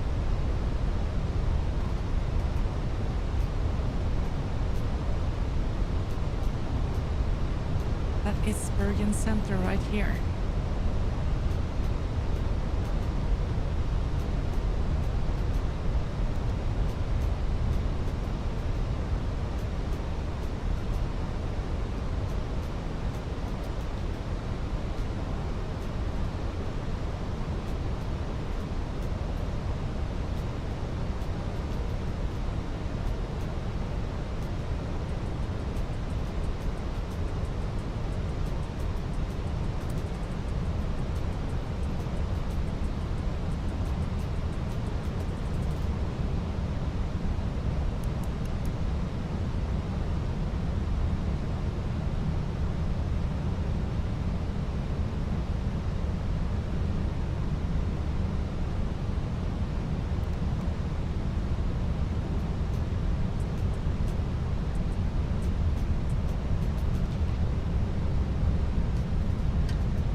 ACC, and the weather system up in the mountains is can be really weird and scary. The weather can shift on you really fast. It's like wind from the right.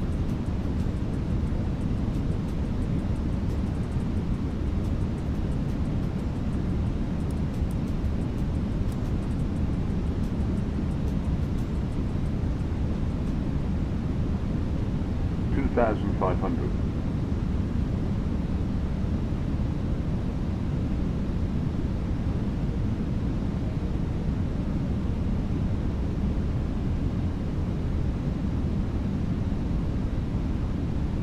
Hello, Paris. Same here, 4 o'clock.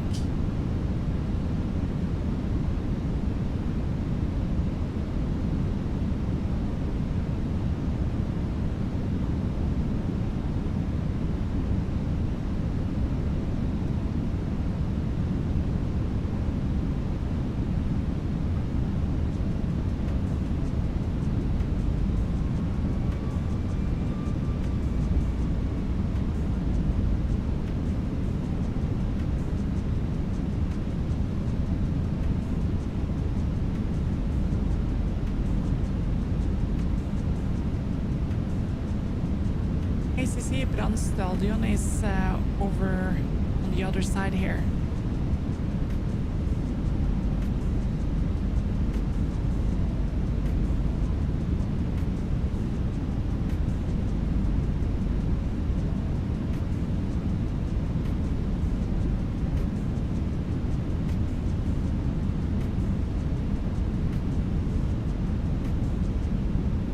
Approaching 17.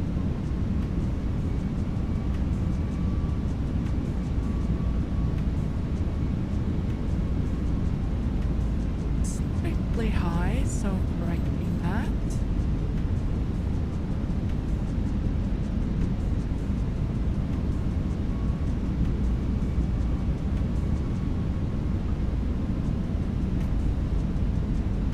$500.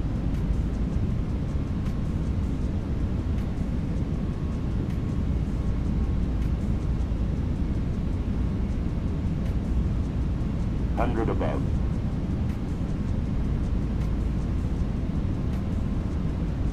Minimum. Continue. 50, 40, 30, 20, retard, 5. Ooh, harder one.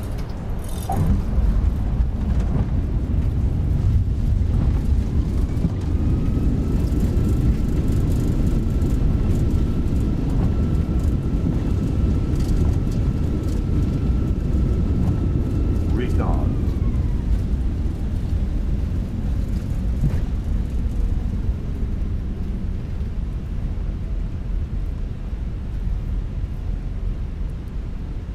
Oh, what is going on? 10 frames per second. Holy cow. I think we kind of like reached the limit of the simulator when it comes to amount of hours you can fly before it just like eats up your memory.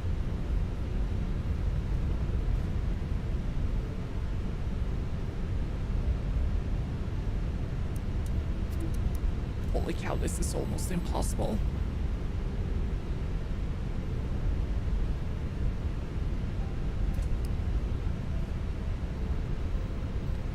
Westland traffic, Scandinavian 277, vacated runway 17.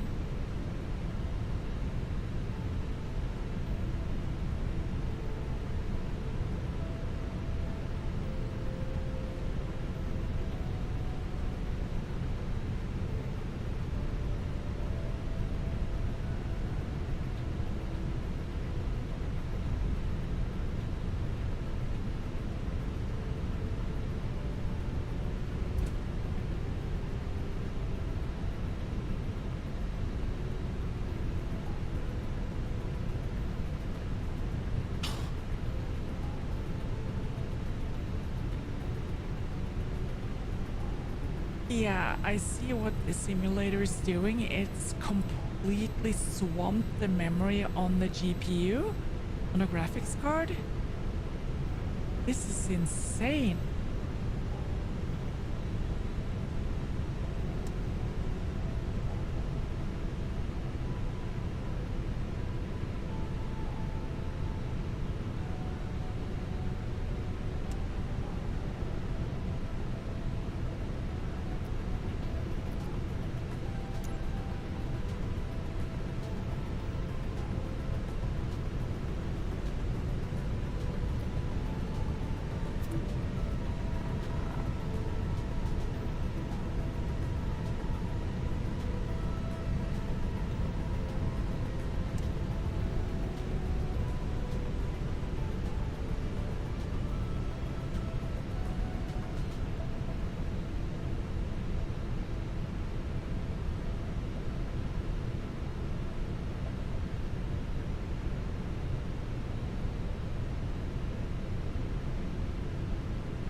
Oh, I wish I could download more memory. That would be awesome.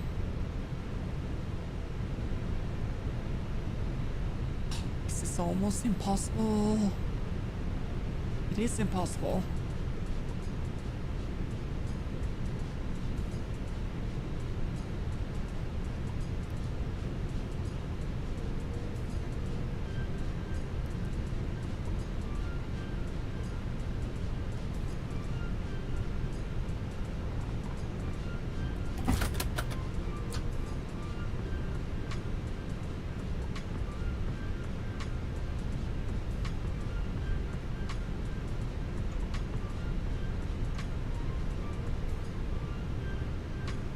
11 FPS. Oof.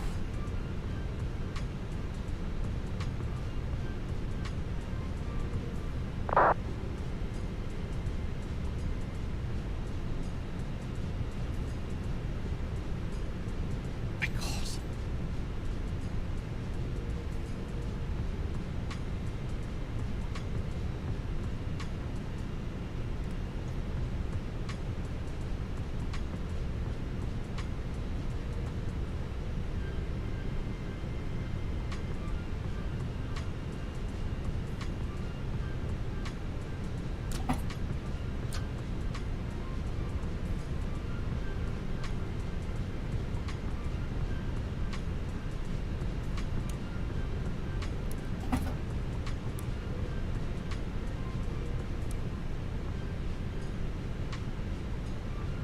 The boarding requested.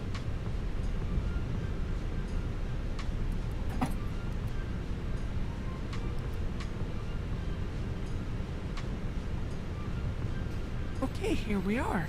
Final destination. Bergen.